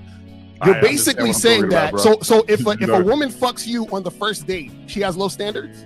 When did I ever say that? When did I You just said if a woman fucks you quick, she has low standards. Is 5 minutes the same as on the first night? If a woman fucks you 5 minutes, she has low standards. The same as what I said earlier, which is at least half an hour. Is if she fucks you in 5 minutes, does she have low standards? Yes or no? I wouldn't binarily say 100% she does, but my guess would be yes. Okay, so then what does that say about you? What do you mean? What does it say about me? If you say that a woman who wants to fuck you in 5 minutes has low standards, that means that you're saying that you are low value. No, it's not. It's saying yes, that it is, because you're saying, well, why would she fuck me so quick? I must be low value. She has low standards. That's why she's fucking me quick. Okay, so just because someone has, I agree. I 100% agree. If I met a girl and I was like, hey, my name's Marcus, she's like, let's go to the bathroom right now. And I was like, all right, let's go. And we fuck. That's probably not the girl I'm going to marry or have. Obviously. See, and this is the problem with a lot of dudes that are in their head, and the problem with a lot of dudes that practice pickup, because they go on an itinerary. And the thing is that a lot of people, and especially women, are situational. You understand what I'm saying? So a lot of these dudes, the way that they talk to y'all and the way that you guys deal with them is that it's like a woman is not giving you no type of objection. Before you even get into this conversation, you probably already done ran into 2 or 3 objections from certain women that you're attracted to. You understand what I'm saying? So a lot of times when you know, a lot of these women, they'll go off script. They'll throw something at you that you probably didn't expect them to say. And when they go off script, guess what? You're like a deer caught in the headlights. It's like, bro, oh Lord, you have to look for objections when it comes to certain women and stuff like that, you know? Some women will sleep with you right away, some women won't. You know, do you have anything to combat any type of objection that she may give you? You know, or any type of resistance? But let's go. Let's listen to this BS. Did you want to fuck her? Did you want to fuck her? If she's hot and I'm horny, then yeah. Okay, so then what's the problem? Keep in mind, these are the only girls that you have sex with. You only have sex. I asked you this question last time. If you had a choice between a 9 out of 10 who is amazing, incredible, but she needed to test first, but you came up and she's like, hey, would you say this to all the girls? Or you had a 6 out of 10 that was just like, yes, please, anything for you. Which one would you choose? What's a 9 out of 10? a woman that you consider in the top 10th percentile of women compared to a woman that you consider About how she looks? That's not a 9 out of 10. Jesus fucking peace. A 9 out of a 10 is just a dime. A very attractive woman that you are attracted to. That's it. How she looks? Like these niggas we could. This is why people don't like the dating coaches, because they get into bullshit. What the hell do you mean the top percentile? Where does stats and all this shit come in? The top percentile.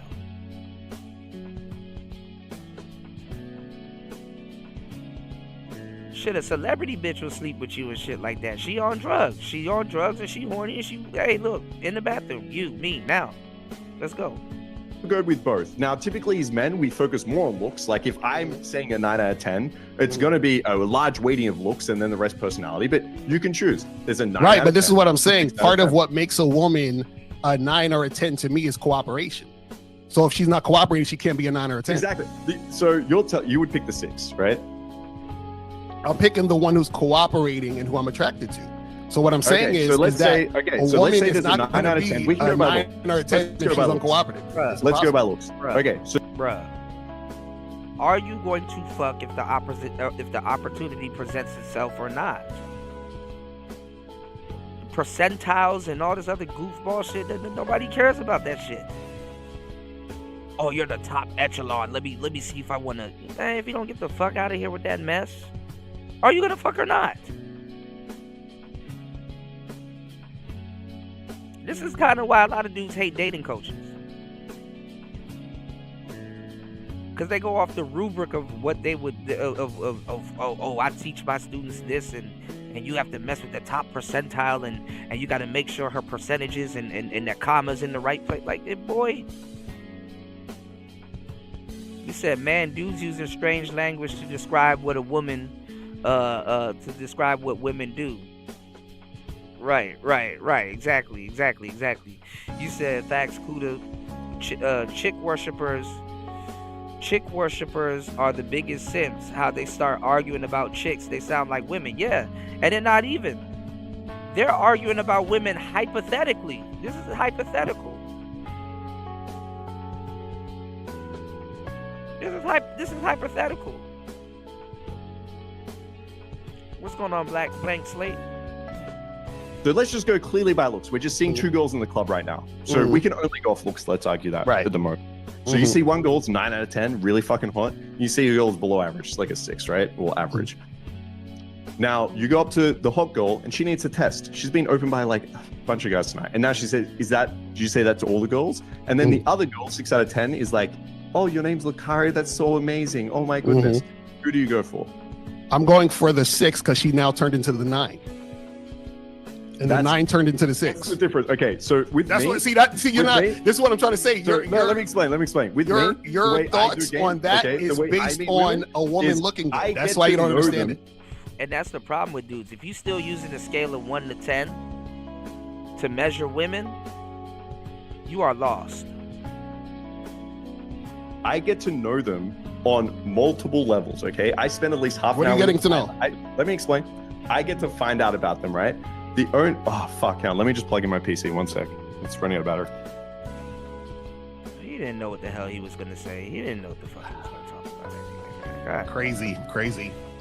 This is nice. This is fun. he's like, I didn't have to even interrupt the joint already. But this is the problem with a lot of guys is like y'all think that a woman being a 9 or a 10 All right, sorry about that. based on the look. But go ahead. So basically what I do is at first I base it on looks. So I want to find really attractive girl, okay? Then I start basing it off personality. Now, with personality, it seems like the only thing you fucking care about is if a girl is going to immediately be into you, right? Before even knowing. Mario is literally just saying if she shows interest in me, her number jumps, because guess what? I'm going to go after women that's showing interest in me. That's all he's saying. About you. You sound no. You sound immediately like cooperate. That's what I'm talking about. Cooperating, right? Cooperating, which basically means into you, right? No, it doesn't. Well, how is she meant to cooperate? If you have to go and say, "Hey, let's hang out. Those are really sexy jeans," or "You look really sexy in those jeans," or whatever you say. How is she meant to cooperate to that without? So she also cooperates. She reciprocating cooperates when I give her an instruction. So that's what it is. So when you give a woman an instruction, So how is she meant to? You go in and say, "You're really sexy in those jeans. Give me your number." How is she meant to cooperate without reciprocating interest?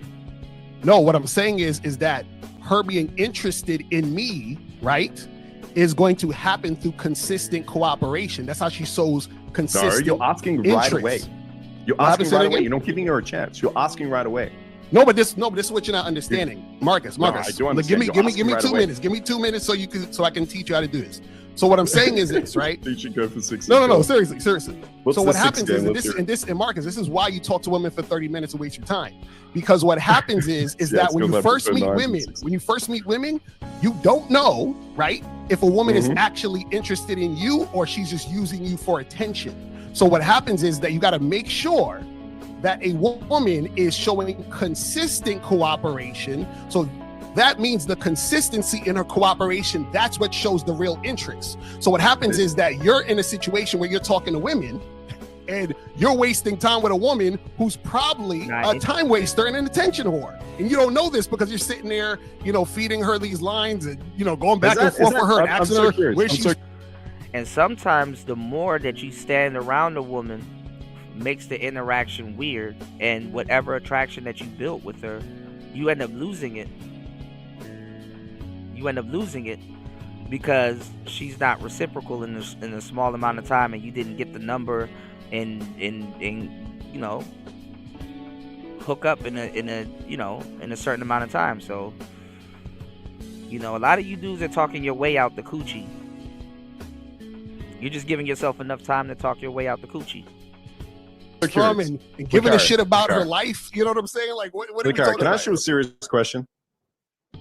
I'm actually, because I don't know your history or like where you came from with your story, to be honest. Did this used to happen to you? No, what used to happen to me? Did you find that, like, maybe when you started out, because I can admit, like, when I started out, I didn't know what I was doing when I, like, 10 years ago, right? When you started out. Wait, how old are you, Marcus? How old are you? I'm 34. Okay, go ahead. So, so no, it makes sense now, but go ahead. Makes sense, yeah. Very experienced, unlike you. So when you first started out, I'm curious, like, did this happen to you? Girls wasted your time where they... He's taking the approach that, okay, I'm taking the time to get to know her, so I'm building more real estate with her, but that's not necessarily true. That's not necessarily true.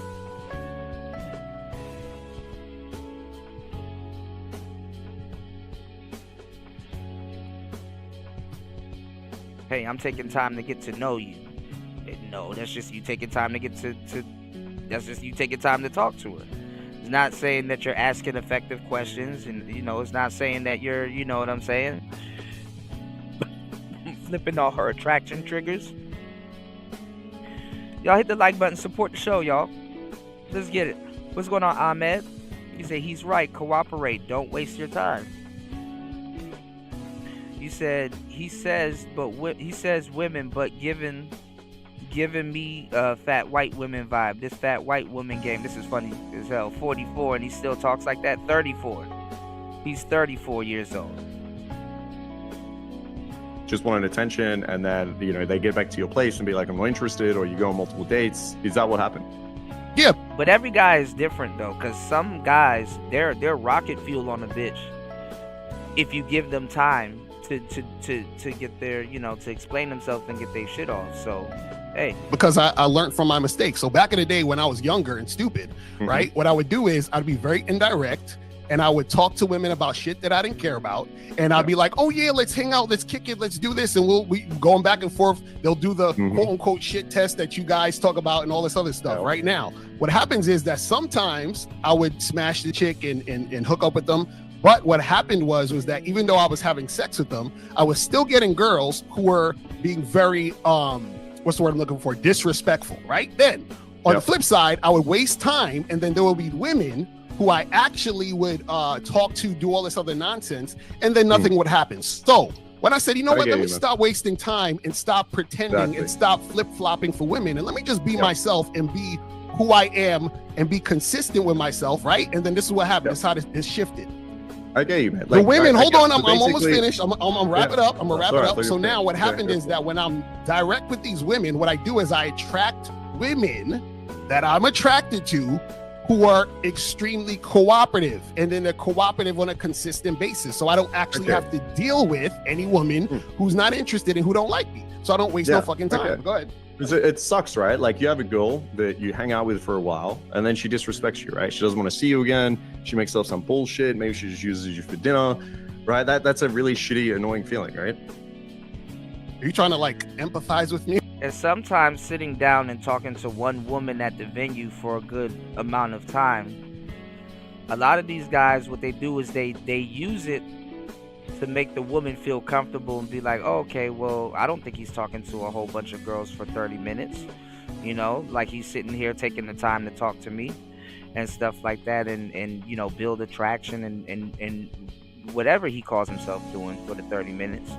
You know, so a lot of these guys, you know, they waste their own time. But go ahead. Yeah, No, I mean, it is, right? No, I'm telling you that it doesn't. Sometimes you got to get the girl's number on the way out. Hey, you know what? I'm about to go with my friends and stuff like that, but I just wanted to say, hey, what's up? Blah, blah, blah. Put my bid in. Let me get your Instagram real quick. It's been nice talking to you. You don't got to turn it into a whole bunch of shit it's not going to be. Matter. What I'm saying is that I'm not dealing with that because I actually only deal with women on my terms. See, you're still in the stage to understand so this because let me explain. This is All what right, I'm you went saying. on a rant for a while. Let me explain. This is what I'm saying. You're where I was when I was 20. So what I'm saying is that you're in the. So what you can do, especially when you start really getting into speed seduction and actually really pulling these women, what you can do is that you can cover a lot of ground in a short amount of time. You can cover a lot of ground in a short amount of time. So. The stage. Hold on, let me explain to you.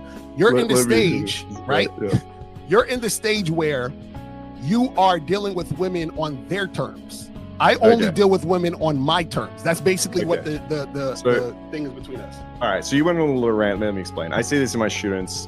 This happened to me when I was younger. It's fine. So basically what happens, and guys might empathize as well with this in the chat right now, which is when you're not very good at game, which I assume we both probably weren't in the beginning, is that you go on dates with these girls, you don't know how to lead the interaction. You don't know how to build attraction. It's not even about being good at game.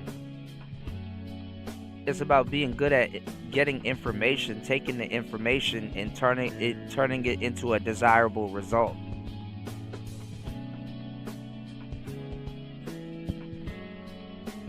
It's not about getting good at game. You don't have any locus of control of that. You have no power of that. So you kind of sit there and you ask some questions like, how's your day? What are you up to? Blah, blah. Maybe you try to display some attraction. Maybe you try to lead. Maybe you try to understand her on deeper level. You just said you do that though. Yeah, but that's most women though. You know what I'm saying? Shout outs to you, Ahmed. That's most women though. You know, women know if it's either shit or get off the pot. What's going on, Rainwater? It's you either shit or get off the pot. Most women know if they want to sleep with you within 3 minutes of being around you. Body language and everything. They know if you're a guy that they're gonna tell yes or no. And sometimes their no means yes. They're shit testing you. And they want to see if you're good with dealing with women and how you respond to shit tests. Shout outs to War Master. War Master, I'm gonna do a whole thing on shit testing. Cause like I said, these are dating shit tests. The worst shit test that you can get from a woman is in the actual relationship. Relationship shit tests are way worse than dating shit tests.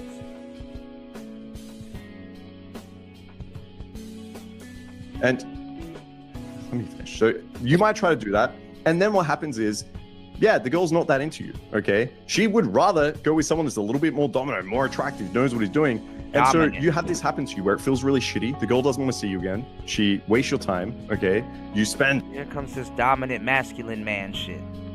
A woman will see a dominant masculine man and still tell that nigga no.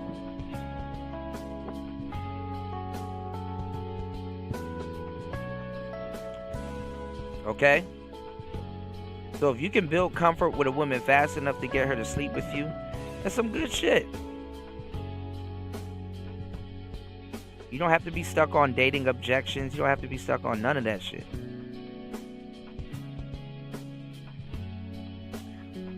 You said, what's going on, RT? Peace to you, player. You said, I was thinking about this a couple of days ago. Usually it's not attraction that's being built. It's actually more so comfort. Yeah, you build comfort with her. She got to be comfortable with you to take her clothes off in front of you.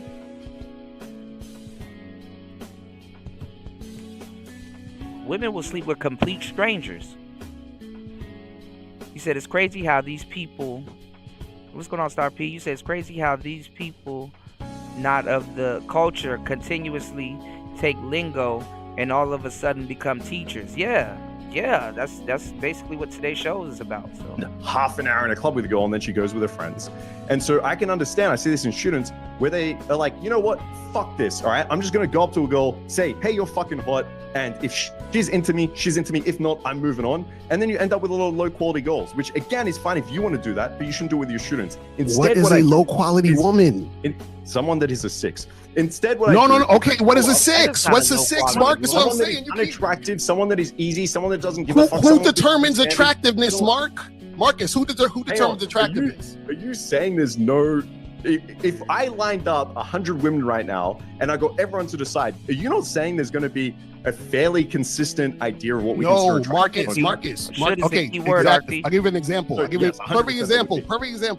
I have a client who hit me up. He was like, yo, this girl's so bad. I wanted to tolerate her, blah, blah, blah.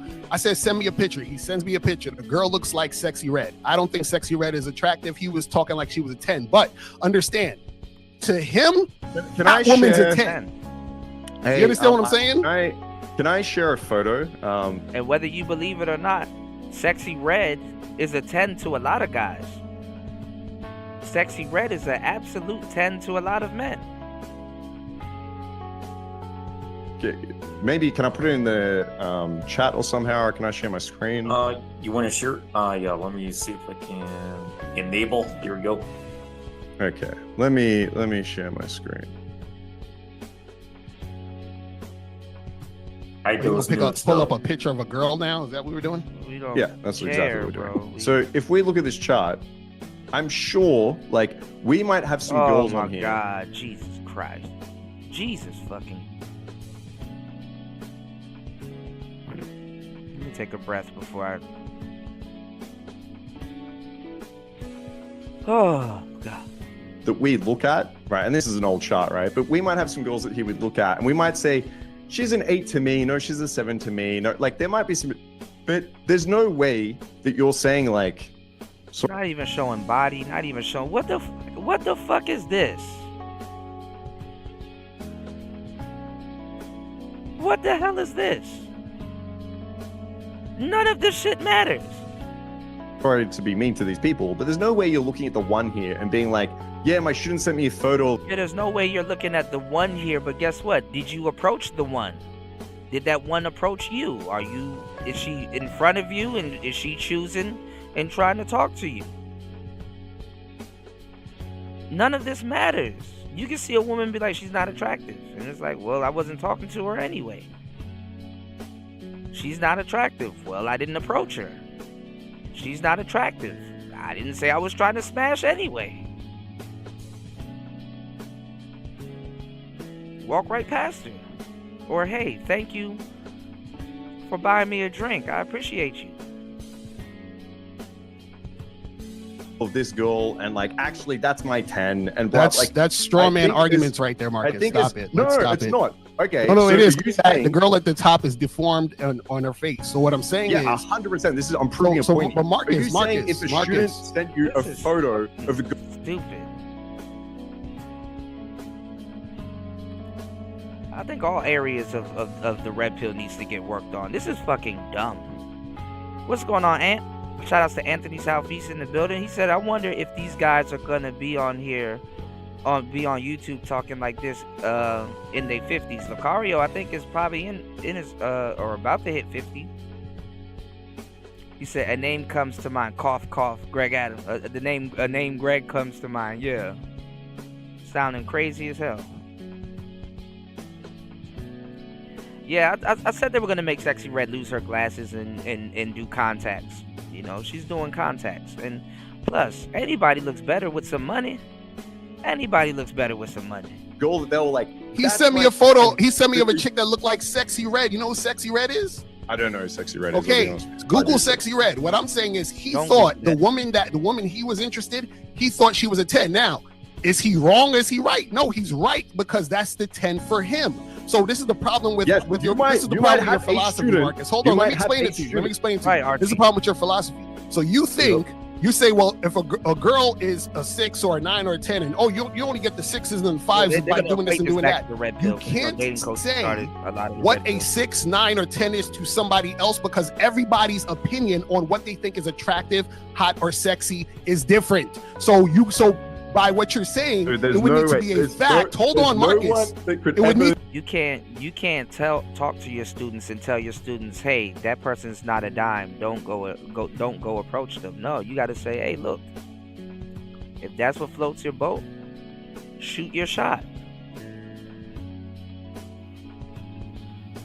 And this goes into a lie that all guys are telling people. Like, obviously, what he may think is a 10, I might be like, nah, I'm good. What I may think is a 10, he might be like, nah, I'm good. You can't dime shame people nowadays because of the internet. You should know this if you're a dating coach and you're 34. And then on top of that, too, this gets into a lie that a lot of these dudes tell. Oh, all I talk to is dimes. Boy. To be a fact. I talk to a lot of women, and I'm not going to tell you all I've talked to is dimes. I've talked to some women where I'm like, man, what the fuck is my problem? But that's just what I was on that week. I got tired of talking to a certain type of women, or that was what was available that week. And let me tell you something. When you start pulling women, your taste in women gets very... If you've ever pulled a lot of women, your taste in women starts to get very fucking strange. Sometimes out of nowhere you're gonna be like, look, I like that geeky girl over there with no ass. But Kuda, she looks like a complete geek and she ain't got no ass. That's the one I want. Yes. What type of shit you want? I don't know, but that's the one I want. Yes. Happens. That you're saying this girl is a 10 and a fact that this girl's a 6. That doesn't work in real life, Marcus. Sound like right now? Do you know who you sound like right now? Have you seen those red pill shows where the girls go on there and they're like, I'm a 10.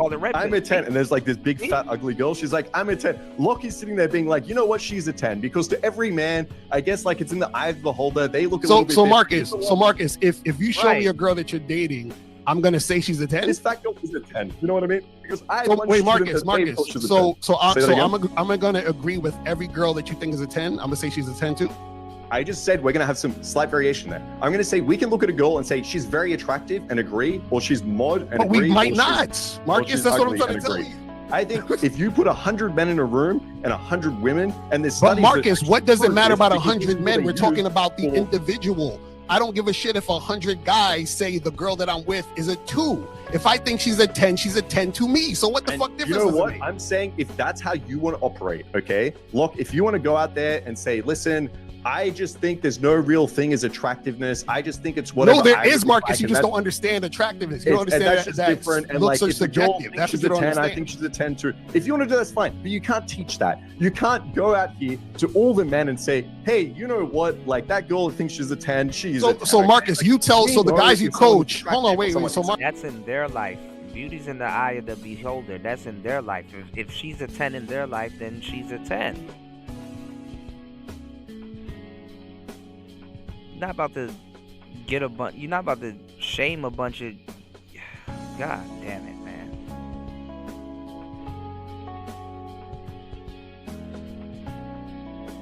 You guys will take.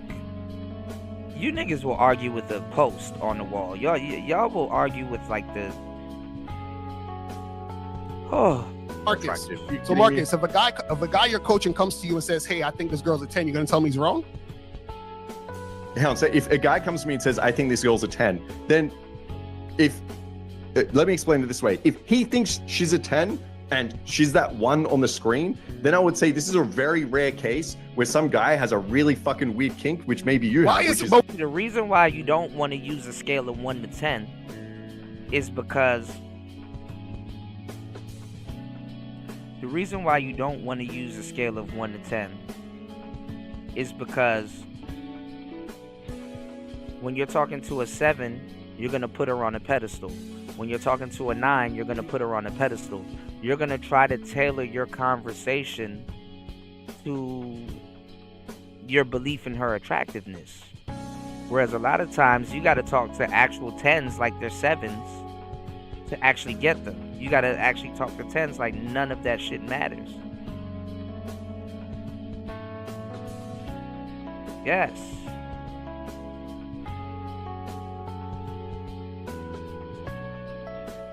Yes. But Marcus, why can't you respect? Never going to Marcus, how are you going to coach people and not respect their own choices on what they find attractive? No, I will respect that. It's not. Listen, it's about what I teach. Okay, it's what I teach the masses. I just teach guys, hey, listen, this girl over here, she's your 10. Okay, that's cool. But if you go up to her and she tests you, don't run away. Don't be a bitch. Don't be a pussy. You need to be a man. Who's talking about running away? Who's talking about running away? Who's talking about running away, Marcus? Okay, if you go up to a girl and she gives you a little bit of shit, what do? Oh, I don't fuck with her. Is that running away, Marcus? Yeah, you run away. Okay, so let me ask you a question. If I go to the sneaker store and I say, hey, let me get them new Jordans, they say we don't got them. Am I running away because I'm scared, or am I leaving the establishment because they're not giving me what I want? That's not the right analogy. Do you know what the right analogy is? You go up to the sneaker store and they say, oh, sorry, sir, we're closing in 10 minutes. So if you want to buy something, and you're like, nah, fuck it, I'm out of here. Whereas no, it's not. They have what, Marcus, they have what I want. No, they have what I want. If they don't have what I want, I'm leaving. What I want is cooperation. What I want is cooperate. See, Marcus, this is what I'm saying. You have a problem with understanding what people want. So you're telling me the only thing you look for in a girl is cooperation. Yes, that's the first thing I look for. If she's not cooperating, she doesn't exist to me. You're telling me if a girl was not the hot, like you could still be attractive, but she's on the low end, bro. She's just making the cut, okay? She has a 200 lay count, all right? I don't give a fuck. Why do you keep talking about her lay count? So you care about a woman's lay count? Yeah, I do. So she has a 200 Why do you care about women's lay count, Marcus? Because it says something about her. So what does it say about her? What does it say about her? She has very open sexuality and likely low standards, depending on the girl. So if she has low standards, why are you teaching guys to fuck these women? So a girl has 200 lay count, okay? She just reaches the bar of like attractive. She's kind of maybe cute a little bit. She doesn't have any friends. Okay, if this girl's compliant to it, you're taking her home, you'll sleep with her, you may be even dating her, right? As long as she's compliant. So Marcus, what does it mean for you to have high standards? That's it. You're just going for what's easy. Marcus, what does it mean for you to have Jordans or some shit? Why would I go for what's hard, Marcus? Why would I go for what's hard? Marcus, why would I go for what's hard? Why would you? Because it's better. How is it better? What sneakers do you like? Tell me, which ones? I like the Jordans. How expensive are they? Like 150, depending on which ones you get. Why not just go for a pair of shoes like $30? I do. I have those too. I have those too. But why do you prefer the Jordans? But it's not hard for me to get the Jordans. That's what I'm saying. What's difficult about getting the Jordans? What has been hard in your life that you've enjoyed? Is there not one single thing that you've had to work hard for that you enjoy? No. There's things I had to work hard for. But if I had to, just because something is hard doesn't mean that it's worth fucking around with. Oh, never mind, man. I can get it easier, I would do it. Why would I want to work hard? But you're not getting the same thing. That's the thing. You're not getting the same thing. It's the same thing with the shoe example. Is if you want the Jordans, get the Jordan. Don't tell yourself, oh yeah, I like the $30 shoe. Okay, just copy. No, I get all of it because I like both. Go for the Jordans. I like both of them. What I'm trying to get you to understand is that if you know you want something a certain way, all you're going for is what's easy. That's it. You're literally because you know why? You know why, Marcus? I'm gonna tell you why. I go for what's easy. Hold on, let me explain it. You told us why. We empathize. Let me explain it because I don't think you understand. The reason why I go for what's easy, which is the cooperation, is because when a woman cooperates, what she's basically saying is she recognizes that you're a man. See, you like girls who shit test you. So what you're saying is that, listen, I'm not at the level for you to just cooperate up front. I have to be put through a test by the woman in order to prove myself to the woman so that she can accept me. That's basically what you're saying. I just want to be clear. See, the reason why I say a lot of these guys worship women is because this man believes in a woman's shit test. He believes in that woman's shit test. He probably believes in her shit test more than she does. He believes in a woman's shit test. And he probably believes in it more than she does. Clear. So if you had a daughter, okay, I'm so shocked by this. If you had a daughter and you were trying to teach her how to navigate this world, and she was going out to the club, and she's like, hey, Dad, okay, I'm 21. I'm going out to the club now. Or maybe in Australia, she's 18. And she says, so if a guy comes up to me and he's attractive and he seems kind of cool, and then he wants to take me to the bathroom within 5 minutes, should I go in the bathroom and have sex with him? I'm going to say absolutely if you're sexually attracted to him. You know what else I'm going to tell her? I'm going to tell her if you feel... Hold on, wait. Let me explain. You asked me a question. I'm going to tell her if you're sexually attracted to that man, absolutely go in the bathroom and fuck that guy because that's what you're sexually attracted to. What I would tell her not to do is, I would tell her not to shit test the dude because shit testing means you're not really into that guy and you're just wasting your time and his. That's what I would tell her. And then she says, I met another 5 guys that night that were attracted and wanted to take me to the bathroom. Should I have sex with 6 guys in the bathroom that night? Yes, Marcus, understand. I don't have issues. Marcus, check this out. You know the difference between me and you? Marcus, let me explain this to you right now. The difference between me and you is I don't have a problem with women being sexual. And notice, the reason why you probably have issues and get shit tests is because you have a contradiction in your mind. You want to fuck girls, but you also want to shame them for fucking. Where they do that at, Marcus? Where they do that at? How you gonna want to fuck girls but then shame them for fucking? Now you wonder why you get shit tests? I don't blame you for this because like Lakari doesn't know my background. That's fine. I do sex coaching. I host sex parties. That's totally cool. So all those women at the sex parties are low quality? Is that what you're saying? There is a difference here. No, I said they're very sexually open and they probably have lower standards for sex. Correct. Now, the difference here is I'm not after girls. They're gonna sleep with 6 guys in the bathroom and make them my girlfriend just because they're easy and just because they say yes to me. Okay. You don't know that. If that girl grabs your hand and leads you to the bathroom and stuff like that, most dudes are gonna be like, man, she probably did this with a whole bunch of guys. Y'all don't know that. You don't know this. Yeah, I don't want a girl that just says yes to me if she's gonna say yes to every other. Man, half y'all dudes are sleeping with women that got trains ran on them, and you don't know.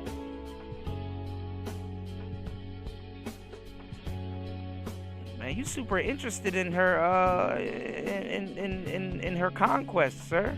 You're more interested in her conquest than she is. She's not. That's what I'm. But Marcus, that's what you're not getting, Marcus. Yes. Check this out. Check this out. But just because a girl says yes to me, don't mean she's gonna say yes to you. Bird, let me finish. Bird, let me finish. I don't want a girl, okay, that is gonna say yes to every single other person, and then is gonna cheat on me. Okay, so I don't want to be with a wife that is slept with 6 guys in the bathroom that night, but she said yes to me, and I don't want a girl that is gonna cheat on me. What I would prefer to do is have standards. I have a relationship filter that I take girls through. We've gone through this on stream, where it's 6 months to a year before you give full commitment to these women. Now there's stages. Bro, you got that from me. Go ahead, keep going. I don't give commitment to a girl when I first meet them. I don't ask for the number and try to meet up with them right away. I know nothing about this fucking girl. I need more than just, oh, she's easy and gonna say yes. I need to know way more before I make that commitment. So Marcus, if you meet a woman and you end up, let's say, talking to her for 30 minutes, you get to know her, you tell her how successful you are, you do all the back and forth, y'all finally sleep together. Does that girl have high standards? There's tests I'm gonna make to see. Okay, so you go through the test. Does that girl have high standards? Yeah, if she passes my test, then yeah. Okay, and that same girl fucks another guy in the bathroom the next day. No, she still have high standards? She's probably, if she said it again, sorry? That same girl you put through the test to see if she has high standards. She goes to the club right after she does all that shit with you, where you tested her to see if she has high standards, that she fucks another guy in the club in 5 minutes. Does that girl still have high standards? Well, that wouldn't happen. Oh Lord. Y'all hit the like button and support the show. This is funny. This is funny. Now we're not even talking about dating anymore. We're talking about stupid shit at this point. We're not even talking about no real shit at this point. Like at this point, none of this shit ain't even making sense. Oh Lord! If a girl, how would that not happen, Marcus? So if a girl, because okay, you're speaking too much. You've clearly never gained any girl with standards, because as soon as they give you shit, you just walk away. Bro, you're under the illusion that women treat guys the same. And these dudes, the reason why they worship women in a lot of cases is because they're judging themselves within a woman's standards, and it's like she's putting standards on a stranger.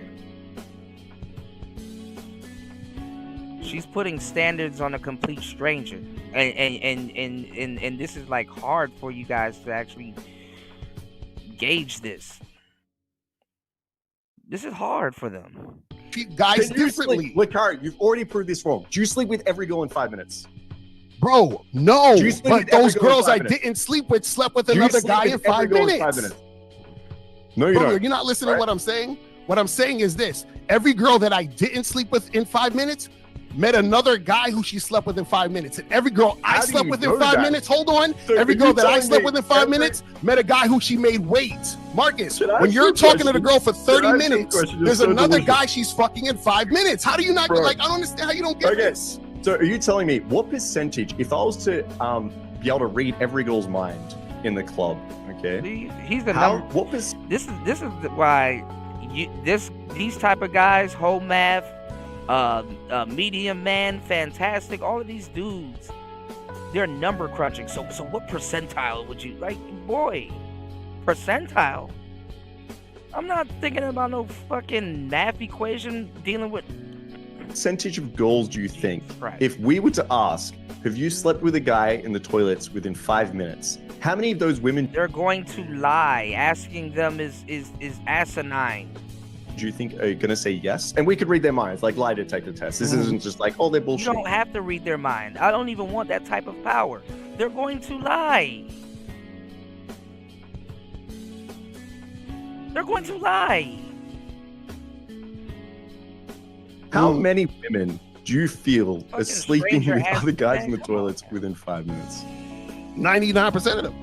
Jesus Christ. And that's why you're so confused about body count. You're like, oh my gosh, she has a high body count. You don't understand how sexual. Marcus, the other day, you said on the other show, Marcus, I'm quoting what you said on another show. The other show, you said, oh, I think it takes about 30 minutes for a woman to realize if she wants to fuck you. 30 minutes?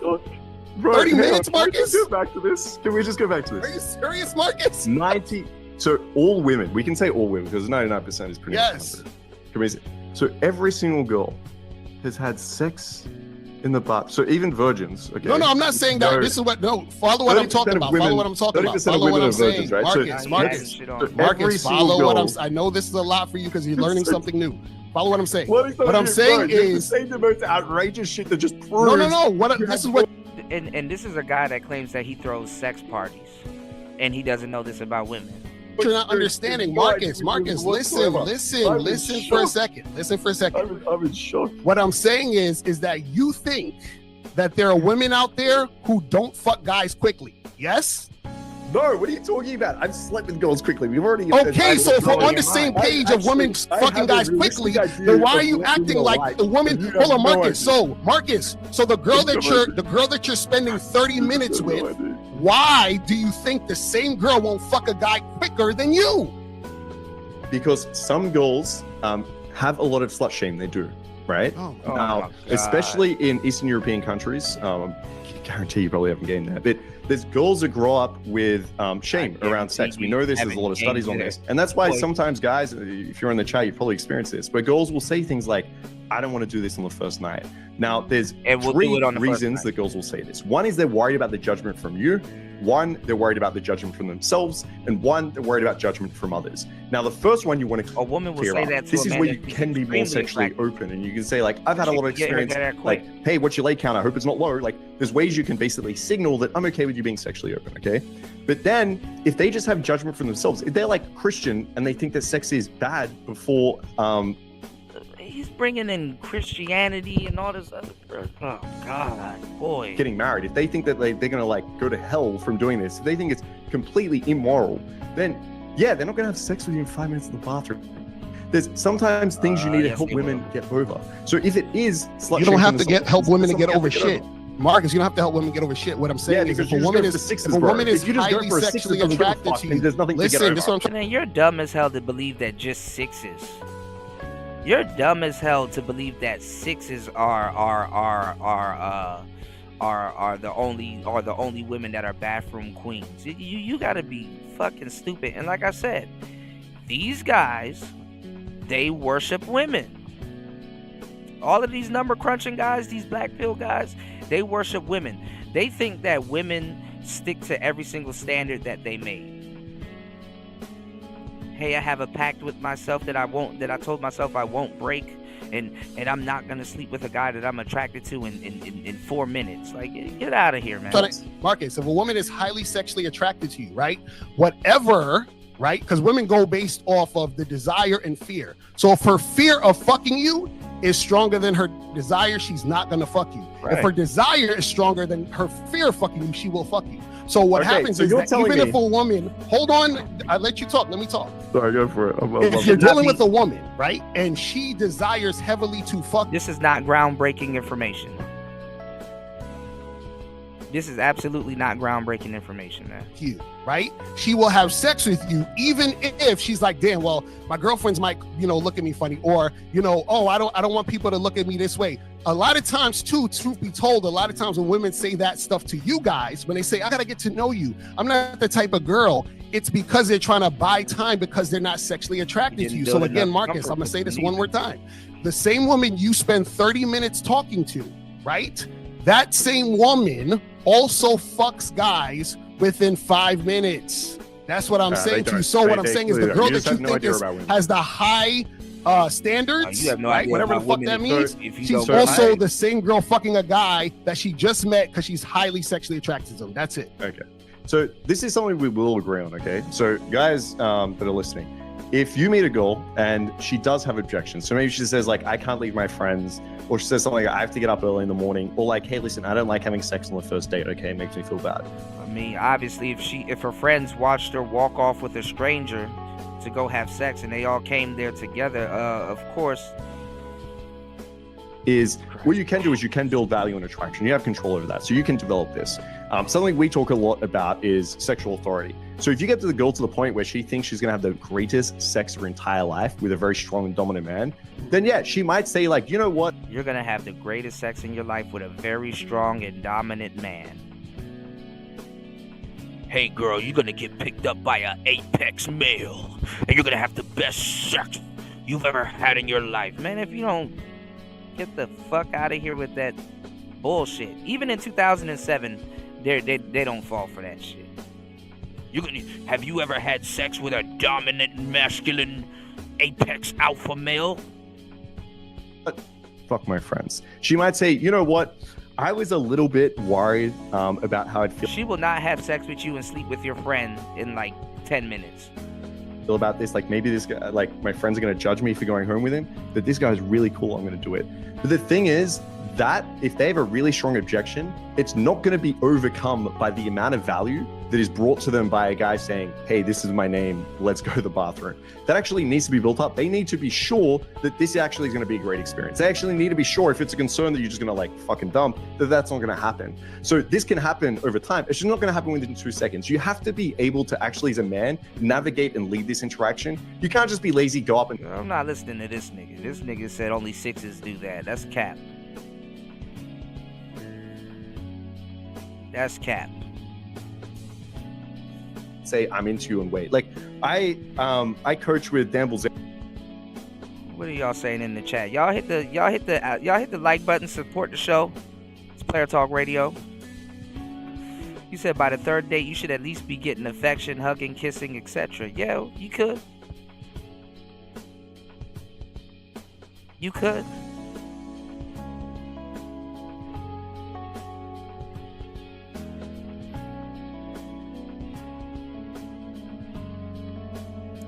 But this whole, have you ever slept with a apex man? Have you ever slept with a top-notch, alpha-earning, apex gamma male? You've never slept with a gamma male before. Boy, if you don't step back. Bilzerian, okay, this is a guy. Dan Bilzerian? Like with Come more, on, yes, son, stop. What do you mean stop? Go ahead, but go ahead. What do you mean stop? No, I mean that's comical to me, but go ahead. Why is it funny? Because what the fuck Dan Bilzerian know about getting women? What? Dan Bilzerian pays for pussy. What are we talking about? Oh my god! What are we talking about? Shit. Allegedly. He's slept with more women than you've probably even. Yeah, because he has a bunch of women around. He said he slept with. That's the problem with these dudes. They think because they slept with more women that means that oh, he's better than you because he slept with more women. Nigga, don't nobody care. Nobody gives 3 fucks.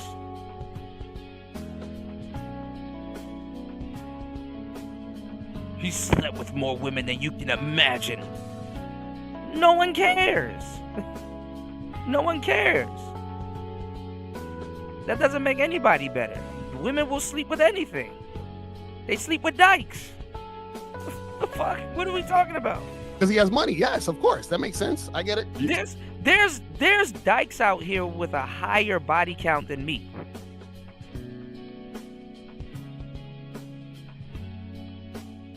I'm not like what? So you think you're just paying girls? Of course. But go ahead. Continue. You are so delusional in every single fucking Continue. aspect. Go ahead. And I'm not gonna lie, some of them girls that you would take to the bathroom in 5 minutes, they're gonna ask you for some cash after that. Some of them. Some of these girls are hoes. You just did you just did a quick visit. You did a QV, my nigga. It's wild to me that all of this thing comes through. Okay, so essentially, I've even lost my train of thought. The fact that you're judging yourself by these standards are crazy. I don't even know what the fuck I was saying just then. Holy shit. That's what happens when you get, I some news honestly, that you didn't think about. I mean, I did not come, I gotta admit, I'm so sorry. I did not come to this debate and expect you to openly say, I would go for a girl that is less attractive as long as she says yes to me. That my wife is her saying. Actually, the majority of dudes will go for a woman that's less attractive that says yes to them. Yes to me makes her attractive. That's the part you don't get, Marcus. They're gonna fuck in the bathroom. Marcus, her saying yes to me makes her attractive. What the fuck are you talking about? Say that again. Her saying yes to me makes her attractive. Exactly. A girl just being easy is what you find attractive. Yes. Why would you want a girl that's hard? You like. So Marcus, you like women giving you resistance and fucking not doing what you say. I thought you was. No, he doesn't like it. He believes that it's more value if she does that, which is crazy. Because I've seen hoes. I've seen women that will go to the bathroom with 5 niggas, give one nigga a bunch of shit, and it's like, man, you don't even know. This girl will take down the whole team. I've seen it.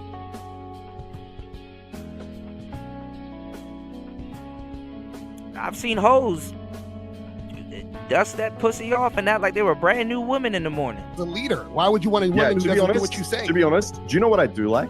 I do like if I go up to a girl, okay, and she does give a little bit of resistance here. Of course you do. Like, do. if I was to go up to a girl and say, hey, let's go fuck right now, and she says, okay, I would think like, hang on, I know I haven't shown enough. Yeah, because you don't think highly of yourself, Marcus. I get it. Let me explain. Because you don't think you're that sexually attractive, so you would be weird about a woman wanting to fuck you that quickly. I get it.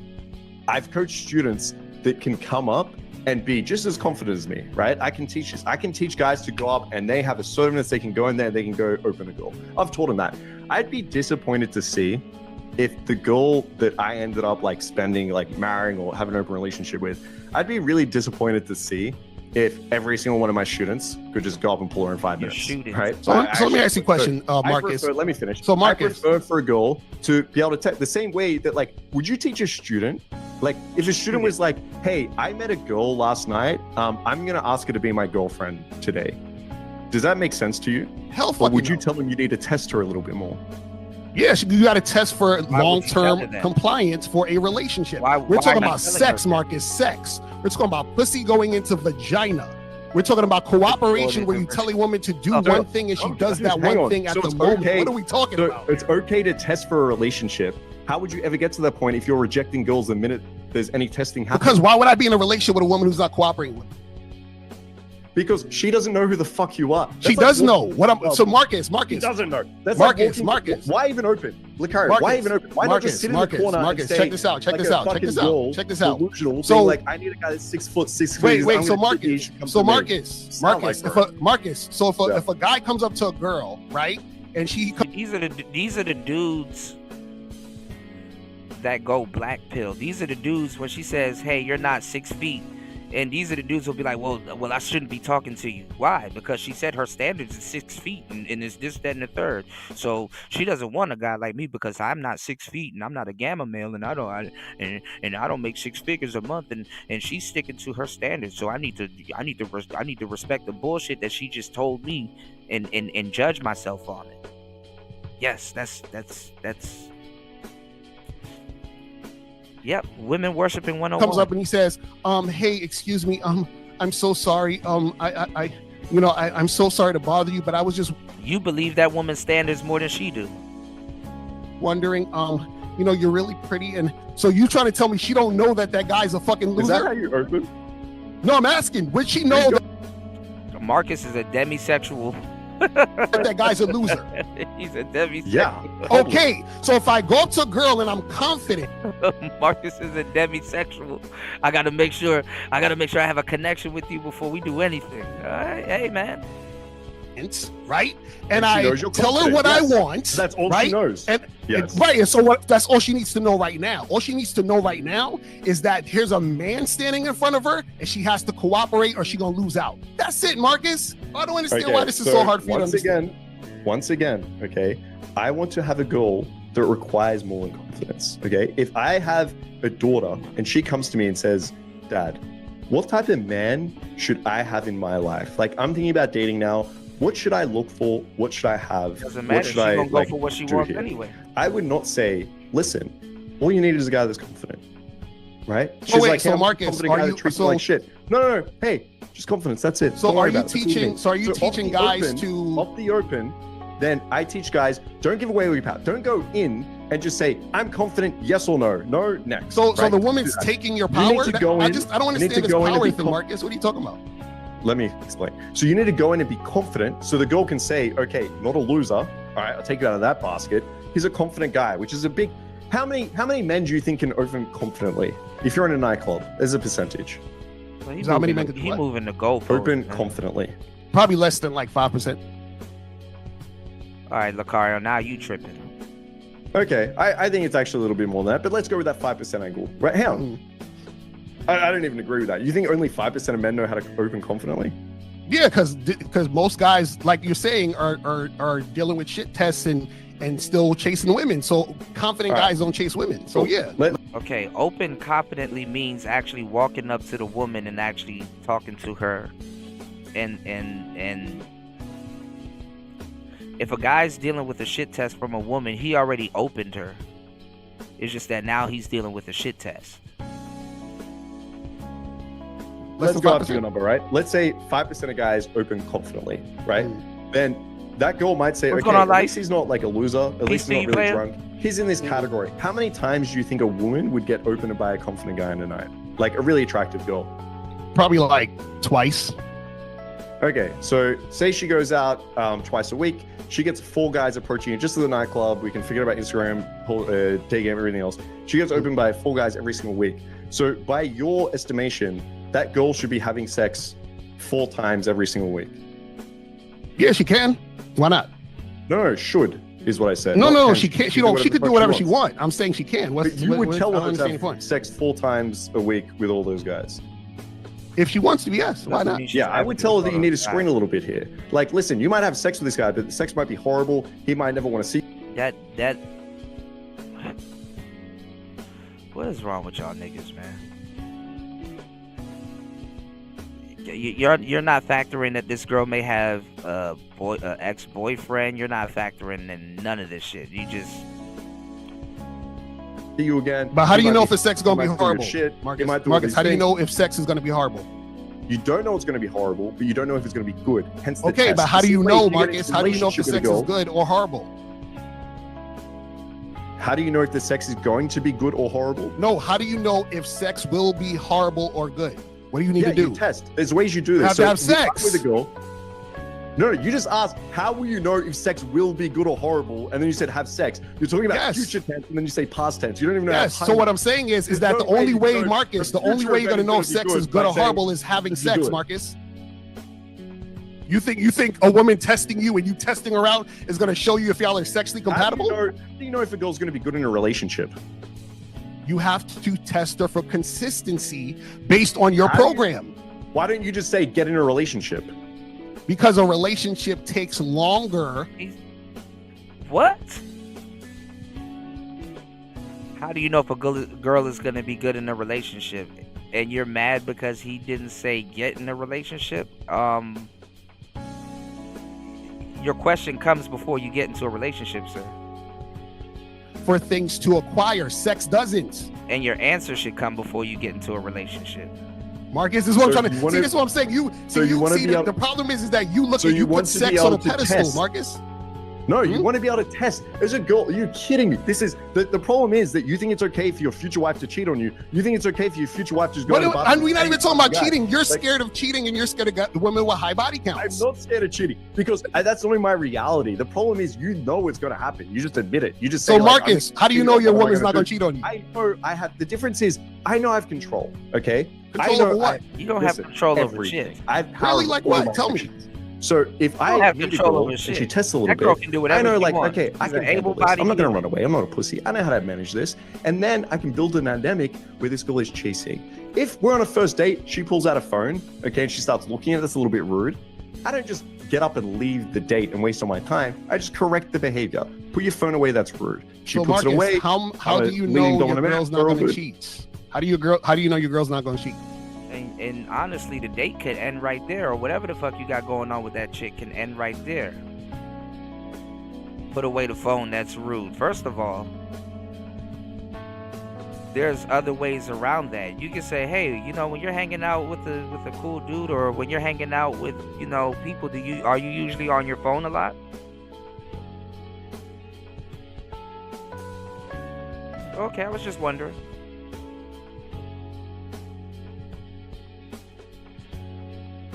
Yeah, these dudes be lying. You throw sex parties, my man, and you're afraid of promiscuous behavior. I mean, a guy being afraid of promiscuous behavior, that's kind of like a given, you know. Okay, I can understand why a guy would be somewhat, you know, afraid of promiscuous behavior, but come on now. Because I build a dynamic where this girl is very attracted to me. She's chasing me. She's very submissive to me. We have a high level of trust, and she gets to the point where she knows that the value of actually going and sleeping with some other guy in the bathroom in 5 minutes is not worth it compared to the value that I have. Man, before you talk to her, she probably just left the bathroom sleeping with another guy or doing drugs. You don't know. Have to offer. But what value do you have to offer if you've been chasing her? Bro, you don't know how chasing works. Oh my God. I do know how chasing works. I'll explain it to you. Because chasing is I go and talk to a girl, she gives me a shit test, and I continue to talk to her. That's chasing. This is what happened. Is you got hurt when you were younger, okay? You went out. I didn't get hurt. Yes, you did. We already spoke about it. You didn't get hurt. You added that on. I didn't get hurt. Okay, I said I wasted a lot of time. I didn't get hurt. You wasted. Okay, so you went out and wasted a lot of time. Yes, I wasted a lot of time. Wasted a lot of time. The way you corrected that is not by improving your behaviors. No, I did. That's how I corrected it. Let me finish. You didn't go out there and say, okay, when a girl tests me, I'm going to show that I can fucking deal with this. I'm going to put her in line. Why would I be showing a woman anything, Marcus? You run away. Marcus, do you lead or do you not lead? You keep going until you find a girl that's willing to sleep with you. Marcus, so you follow women? Marcus, you follow women? What do you mean by you worship women? You said I'm gonna show her. If she tests me, I'm gonna show her I can deal with this. Deal with what? I'm not fucking following a woman. Are you crazy? If you have a confrontation with a guy, yeah, he spends a lot of his time in the club dealing with objections and shit tests and all kinds of stuff, and he believes that when he overcomes all of that stuff, that it was worth it because I'm talking to a high value woman that's gonna shit test me. That's his belief. Because he worships women. All right? He comes up to you and he goes, you know what, Lakari, you're wrong. What do you do? I walk away. We're done. All right, well, walk away, bro. You're wrong. Yeah, we're done. Yeah, go. You're wrong. And the walk away is like a takeaway. Sometimes you walk away mid-conversation and the girl's like, oh, it's kind of like rejection. It's a takeaway. But see you. End this right here. All right, See you, bye. You're wrong, bro. Bye. Ready to end this? Yeah, no, I'm not. I'm happy to keep going. I'm willing to actually fight things out. But if you just want to run, see you, bye, man. But I'm not trying to get cooperation from you. We're just talking. But if I was trying to get I'll just read out some super chats. I'll just read out some super chats. He forfeited. Right. If I was trying to get cooperation from you and trying to get you to do something for me, I'd be like, yeah, we're done. The reason he's not leaving right now is because he knows it's going to feel like it's running away. That's the difference. It's not right, Marcus. Okay, let me ask you a question. What can a woman do to get you to say, fuck that, I'm not fucking with her no more? Please tell me. Is there something a woman could do that says, you know what, I ain't fucking with this shit no more? What I want to do is test her behaviors 100%. So I want to start seeing, okay, I will ask a question. You want to test her behaviors 100%. And there's no way you're teaching guys to do what you're doing. Because even a blue pill dude is not going to put up with all of that shit. They're going to feel like, okay, damn, she shit test me, I didn't pass it, I lost, let me leave. Even a blue pill dude will eject. So it's like, do you travel around a lot? What do you do for work? What are your aspirations? What are your ex-boyfriends like? Why would you ask a woman about her ex-boyfriends?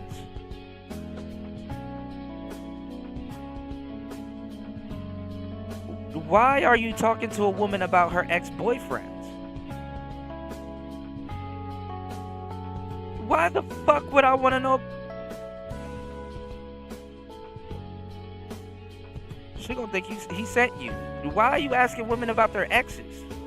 You know, what are your sexual preferences? No, Marcus, why are you sitting there listening to a woman tell you how her ex-boyfriend was? What can Marcus? No. Stop. What do you require from the woman to do for you? Not about fuck her. What do you require her to do for you? What do you mean? What do I require her to do for me? You're a leader. You're leading her. Where are you taking her? Where are you leading her? What do you need for her to do for you as the leader? Just like if I own a company, I need my employees to do this, and that. What do you need this woman to do for you? You keep talking about the woman. Fuck the woman. What do you need a woman to do for you? You say fuck the woman. What does the woman have to do for you? No, I'm asking you. You haven't said anything about what she needs to do for you. You asked me the first question. I was still answering that, and then you asked me another question. So I'll answer this. Number one, I needed her to be attractive, okay? And not just a little bit attractive, not just borderline, not just cute, okay? I wanted to be someone that I'm like, damn, this girl's fucking fire. I want to be. He's still in fairy tale land. I want her to be attractive. I want her to. He's still in La La Land. Be around this girl. Number two, okay, is I wanted to have like an interesting personality. I don't want to be able to have a conversation with her where we could challenge each other, where we laugh. Okay, well, hold on, stop. Because I want to understand. So, what does attractive do for you? Are you serious right now? No, I'm asking. No, because you keep talking. I need to know in relation to you. What does it do for you? Girl that's good looking. Okay, no, that's fine. I just want to know. So you said attractive. Now you want to have an interesting personality. What does her interesting personality do for you? Bro, you sound like honestly, I'm left-leaning, but you sound like a far left blue-haired girl being like, why does looks even matter? What do you even but Marcus, I'm asking you. You said you were a leader, correct? Marcus, you said you were a leader, correct? Correct, yes. So the person who's following you has to have certain tasks that they do for you, correct? So tell me a task, not her being attractive. Tell me a task that she has to do. I was just going through these. No, you just said interesting personality and attractive. You haven't even said a task. The first two things you talked about wasn't tasks. What's a task? Okay, first of all, I don't really treat my relationships like I do work, but if you want to use work, I'm not even gonna lie. Locario talking to this man is like talking to a woman. It's like talking to a woman.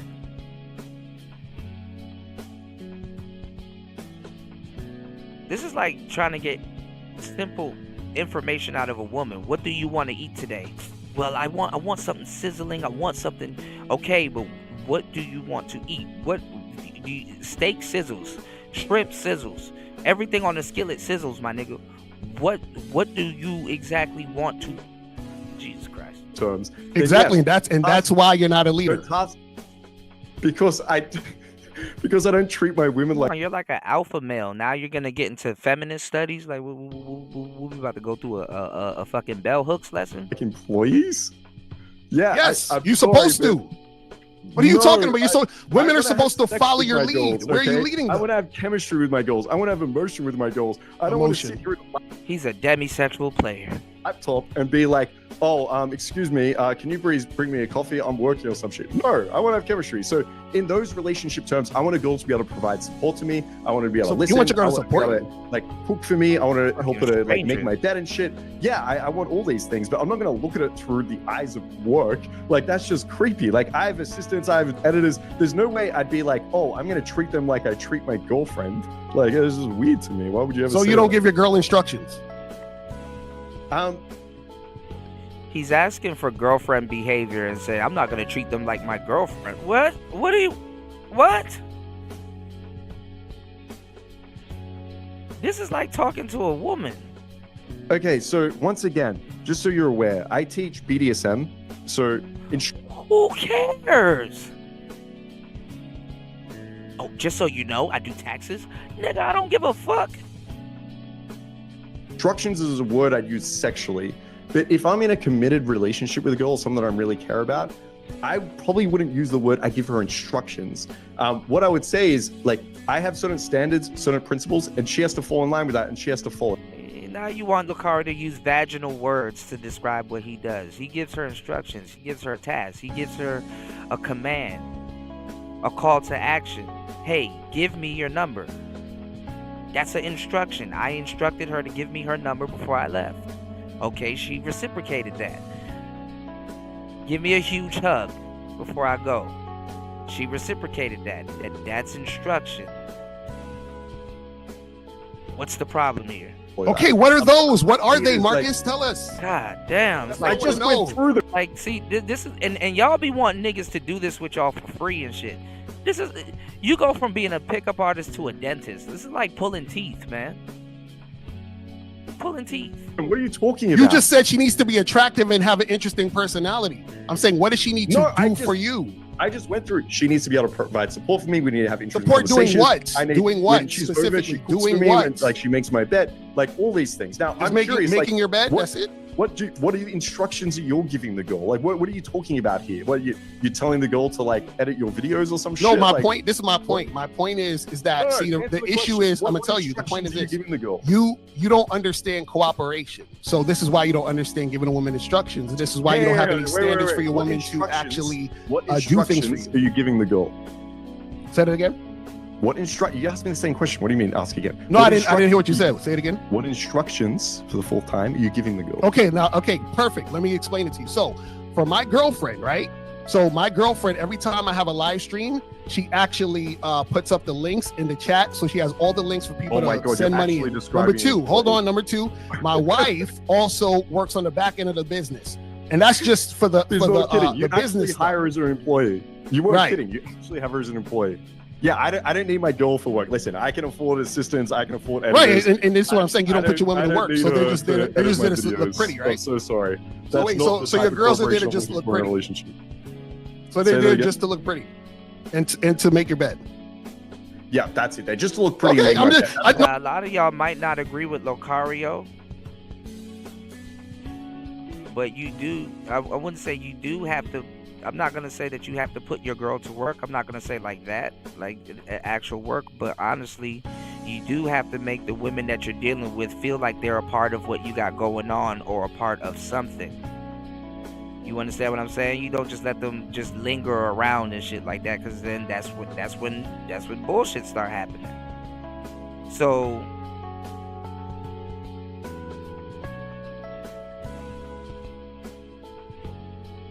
oh my God, these niggas.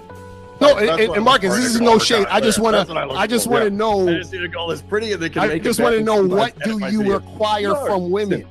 Listen. And so now it makes sense why you deal with every shit guy and stuff. intuitively. Listen, every guy intuitively knows this. Okay, when you're with a girl, you want someone you can feel good around. You want someone that can be supportive. You want someone that can intuitively look for things that can help you out and do things for you. So yeah, if I'm sitting here and I'm working and maybe it's like really stressful day, maybe he probably gets on women's nerves. I'm not even gonna lie. And you know what's crazy? The irony in it is that he's like, I'm this alpha man, I'm this masculine sigma gamma male and shit like that. Like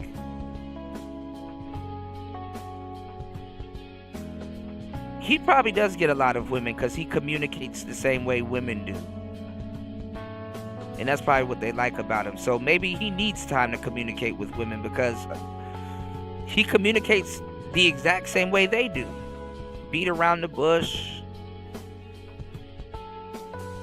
Not straight up. Probing, testing. He probably gets a lot of women. He comes in and gives me a massage or something like that. I don't need to give her instructions to do that. Now, what I'm sitting here is I'm not sitting here being like, oh, listen, I need like a video edited and some links shared. I've got assistants, like they can help me with that. I don't need that from her. What I need from her is like, when I'm really horny and I'm super turned on, I want someone I can have incredible sex with. When I've had a rough day, I want someone I can chat that out with. When I want to go out and have like a really fun adventure, I want someone to bring along with that. That's what I'm looking for in a relationship. Right, and so that's what's going to make it easy for. And right, that's what's going to make it easy. I'm not sitting there being like, you need to edit a video and share some links. It doesn't have to be videos. You're not listening to the point. The point is that the woman has to invest in you. And so what happens is, this is why, and this is the thing, you can't stop a woman from cheating, but this is why it's going to be easier for your girl to cheat on you. I've never. What are you talking about? Because you have no your girl doesn't have, there's no substance nothing to do that you're instilling in your girl. What have you done to upgrade your girl's mind? What have I done to upgrade her mind? Well, yes. Actually, I got her a video editing course actually, and then I got her an assistance manual, and I had her read that for the first month, and then after that, I'll probably upgrade her to like assistant manager is probably what I'll look to do. Okay, so let me ask it a different way. What can your girl get from you? What can your girl get from you that she can't get from another man? She can have someone that can lead better than anyone else. She can have someone that can support her. But how? For the guys, what do you mean how? What are you leading her to? Jesus fucking peace. How are you leading better when you're not giving instructions? Oh my God, this guy just doesn't understand anything. This is crazy. Do you know how I said I spend half an hour, right, before I get a girl to come home with her usually? You know, a lot of that half an hour is actually... He's making Locario look like a genius. Screening her. He's actually getting her to chase a Screening her for what?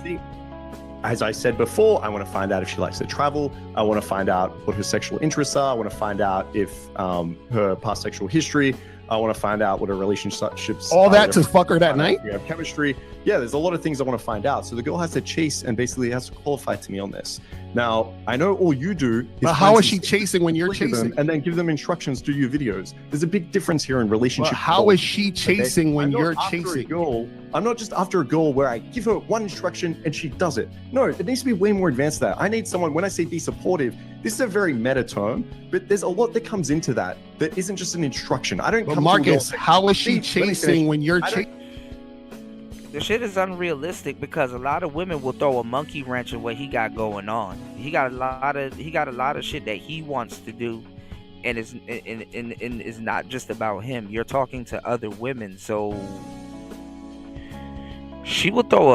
women will easily throw a monkey wrench in what he got going on. What's going on, Spawn? Yeah, Lucario won this. I don't come to a girl and say, follow my instructions and here's one instruction. No, like I test and sculpt and do these things, right? So when a girl is supportive, and see, you're exhausting a lot of your energy with woman to woman to woman. You're exhausting yourself. Toward that, for example. How is she chasing when you're chasing? That's what I'm trying to understand. You don't know what the word chasing means. If Marcus, if you approach a girl, if you approach a girl and you talk to her and she gives you a shit test, that is called resistance. Can I ask you a When question? you continue to talk to her, that is what do you chasing. What do you think sounds more chasey to you? Going up to a girl and being like, hey, my name's Lucario. I find you really interesting and I want to go on a date with you. What's your number? Sitting there going through a series of shit tests and trying to find out sexual past and talking to her about ex-boyfriends and all kinds of shit. Like, who walks up to you and asks you about your ex-girlfriends? So what are your ex-girlfriends like? Nigga, which one? My last one? What? Or if you just go up and you're like, hey, I'm really curious, where are you from? And they say, and I'm like, really? What the fuck are you doing here? What sounds more chasey to you? The second one, because I don't give a fuck where she's from. I can't help. Do you see what I'm saying? You're asking her questions you don't give a shit about. Why are you asking her where she's from? You care where she's from? Marcus, do you care where she's from? Be honest. How do you coach? She's from Pussyland. How do you coach? Marcus, do you care where she's from? Yes or no? Do I care where she's from? Yeah. You don't. Let's Yeah, I stop do. the bullshit. No, I do. Yeah. Why? What is that going to do for you Do I in the care? moment? Do I care on a level that it's gonna like, oh, I need a girlfriend? This, but no, but I find. So then, what's the point of conversation asking the question? See, men are supposed to be purposeful in what they're doing. So what's the purpose of asking the question? Very purposeful. This is actually good. We can talk about skill because your game requires zero What? skills. So we can actually talk about this. When I go in, I want to open it in a way that builds curiosity and emotion within this interaction without showing any interest yet. So when I come over, I use curiosity. That's probably the biggest thing you can use it first. So like, hey, listen, hey, sorry, I'm really curious about something. He was like, what? I'm like, where are you from? Now what she's thinking is not just this guy's hitting on me, but there's something I'm displaying, there's something I'm doing that's indicating that he's like got a cold read here. He's trying to guess something. So it's just a first little thing. You just open the interaction that shows a little bit of emotion and builds something up here, builds some anticipation. That's what it does. Now, I'm curious for you, when you coach a guy, what do you teach beyond just being good looking and having confidence? Like if a girl says, hey, I don't have sex on the first night, what do you teach them? If a girl says, I'm on my period, what do you teach them? If a girl says, that's the best pickup line, what do you teach them? You just tell them to walk away. Right, and see, that's the thing. So, and I'm glad you asked that. So, notice all the things you said. If a girl does this, I don't teach them. I teach them to not give a fuck about what the girl is saying. I teach them to give a fuck about what they want. So now, based on what you want, you approach and you interact with women who are going to cooperate with what you want. So you only deal with women on your terms. So what I'm saying is that when you're dealing with women only on your terms, I don't give a fuck about what she wants. Do you not understand this? Like, I don't care what she wants. I only care what I want. So I'll only deal with women who are in alignment with what I want. So if I'm in a situation, for example, For example, when I used to go to a lot of bars and clubs in New York City, like Meatpacking District or whatever, with some of my friends or whatever like that. So what I would do is that I would talk to a lot of different women. And what I would only do is I'd only give women more attention once they're reciprocating what I'm specifically saying. So if I say, hey, let's come over here and talk, it's quiet. He said this 50 times. Over here, and she comes over there, then I continue talking to her. And if I say, hey, let's go in the back and smoke, we go over there and smoke and do this and do that. But if she's following my lead, I give her more attention. As soon as she's not following my lead, you have a good fucking night. That's it. And I leave her alone. So you would teach your students to walk away? Yes, if the girl's not cooperating. That's what I'm saying. See, you like to continue to deal with women who give you resistance. You don't know what cooperation looks like. This is the issue. You don't know. That's why you talk to girls for 30 minutes. Bro, do you know you really are? Like, I keep having this image of that really, I'm sorry to say this, that really big girl on anything else that is like, I'm a 10. Like, that's what I keep picturing. Because you're basically walking in the room and you're showing pretty much nothing about yourself and expecting delusionally cooperation. I expect cooperation to build up as time goes on. So at the beginning, I'm not expecting this girl to be like, I want to suck your dick, right? I'm expecting her to maybe test a little bit on short. And Marcus, I get you on that. I get you. But that's what I'm saying. That reflects on how you view yourself. If I'm in an interaction with a girl, she might actually be amazing. She could be the coolest girl ever, like really sweet, really nice, really respectful. But if she's on her period, okay, and I say, let's go home, and she goes, oh, I can't tonight. I'm not then saying this girl's uncooperative. What a bit like if you run a business, right? This is another area where we're a leader. If I send, I have an editor, you might send it to your girlfriend, but if I send a video to my editor and I'm like, hey, I need this edited, and then he replies back like, hey man, this audio sounds really bad. Are you sure this is the audio you recorded from? Or like, do you have anything other than from the camera? Yeah, I would be like, oh shit, sorry man, let me send that over. Now, I wouldn't sit there and be like, I'm a bad leader because someone questioned something or I had to like. No, and that's a perfect example. Perfect example, Mark. Hold on, let's go there. You said if you sent them something and then it was messed up, and you say, hey, this is messed up, we need to do this, and you will respond back, correct?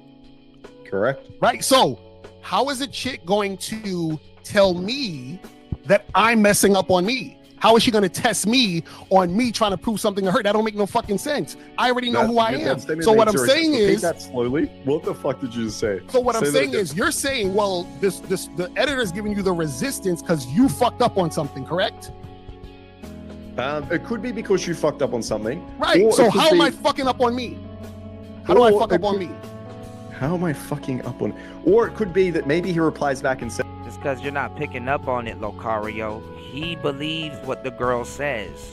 He believes what she says more than she believes what she says. He's judging himself off of her responses. He's judging himself off of her responses. Says like, hey man, I'm not sure about this. Like, what type of end screen do you want? Right? So maybe you didn't actually even fuck up at all.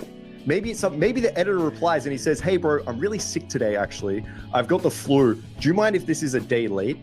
Would you fire him? But when you first told him to edit, did he give you resistance? Yeah, he just said, I'm sick. I can't do it. But when you offered the job to him, did he say, no, let me test you a little first and shit test you and do all this other shit and then maybe I'll think about it? That's a good example. When I hire someone, I actually look for that. I hire someone that actually, when I say, do you have any questions for me? When people are like, no, actually, I'd really love this job. That's incredible. I'd do anything for this. It's a bit of a red flag. When I'm hiring, I actually look for someone that's like, no, what you gotta do is you gotta get her to talk about herself. A woman's favorite topic is herself. You got to get her to talk about herself so much that she's been sitting there for the whole time talking about herself, and you're asking open-ended questions and stuff like that, and she's giving you value. And the thing is that she damn near doesn't know anything about you. And when she starts asking you stuff about yourself, that's what's called forcing an IOI. You're forcing her to be interested in you by mirroring or asking about you. You understand what I'm saying? It's forcing an IOI, an indicator of interest. A woman ain't gonna ask about you if she's not into you, but if she's there talking about herself the whole time, and she's like, wow, you know, I've been kind of just, you know, talking about myself this whole time. What's your name? You know, what do you have going on and stuff like that? That's kind of where you want to get with it. Hang on, can you tell me a little bit more about what's expected? Can you tell me more about the culture here? That's not resistance. That's not resistance. Going to come up? You would see it as resistance. This Marcus, is that's not resistance. The girl is, I agree. The girl isn't resisting. This is my whole point. She's not, but you see it as resistance. No. If I tell a woman, if I say to the woman, hey, listen, who you came here with tonight? Because I don't want to have to take you away from your friends if you hanging out having a girls' night. And then she says, well, I'll tell you who I came with if you buy me a drink. That's a shit test. That's resistance. You understand what I'm saying? Because I'm telling her to tell me something, and then she's not doing it. You understand what I'm saying? So if she said to you, I'm curious, let's use the editor example. If she said to you something like, so she wants some clarification here. She's like, if we go home and I sleep with you, are you gonna want to see me again? Like, are you explaining that? Are you talking about that? Or are you just out? You just peace? Hell yeah. Even if it's a lie, hell yeah. It's a lie. So you said if she's asking me if we go home, am I gonna she's fuck with her? Resisting in your words and saying like, right. Hey, can I go home? And she's, maybe we'll do it a bit stronger. She goes, no, because I think you're just gonna sleep with me and never see me again. Oh, so if I say, hey, come back to my house and have sex, and she says, no, I don't want to do that because you're not gonna see me again, right? Yes, correct. Yeah, I'll be like, all right, you have a good night. Okay, so what's that difference to the editors? Okay, and that's called last minute resistance. A woman is supposed to shit test you when things are going really quickly. That's called last minute resistance. Now, Lucario probably is not going to put up with that last minute resistance, but you are going to put up with that last minute resistance. That's called LMR. Saying, I'm sick and I can't right now. No, because he didn't say, no, I won't edit. He's just saying, I can't edit right now. He's already chosen to edit. Okay, so let's use that example. The girl says, I won't have sex on the first night. I will on the third night. No, because that's not what I want to do. Okay, so that's my point. Like, you don't understand what resistance is. In your world, No, that's She's resistance. assuming that she's going to have 3 nights with you. Yeah.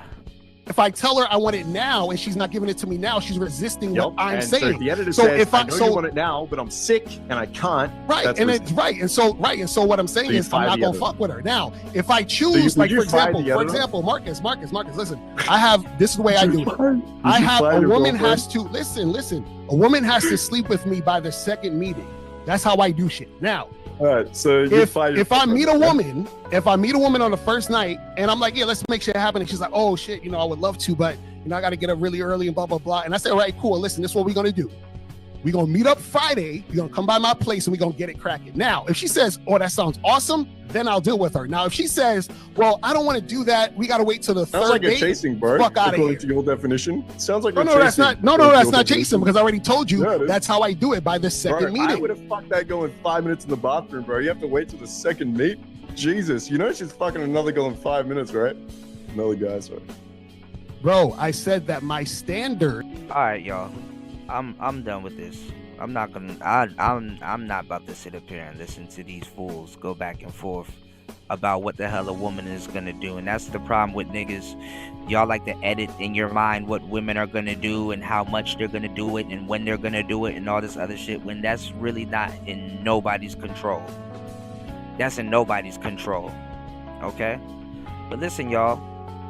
Thank you guys for hitting the like button. Thank you guys for sharing the show. Thank you guys for supporting the show. I appreciate everybody here. It's Player Talk Radio. I am your gracious host, DJ Kuda, right back at the helm of today's show. Make sure you guys be safe. Love you guys. Have a happy holiday. It's Player Talk Radio. Peace.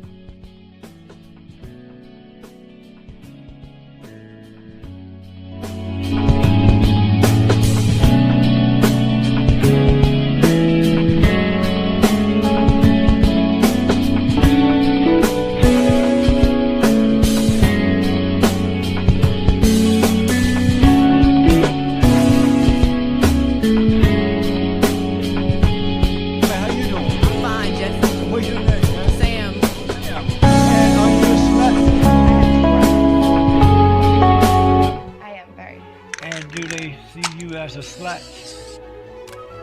For all sluts. You're a slut. All these dudes behind you are sluts. Your cameraman's a slut. Your PA's a slut. And your mic's a slut. And what made you a slut?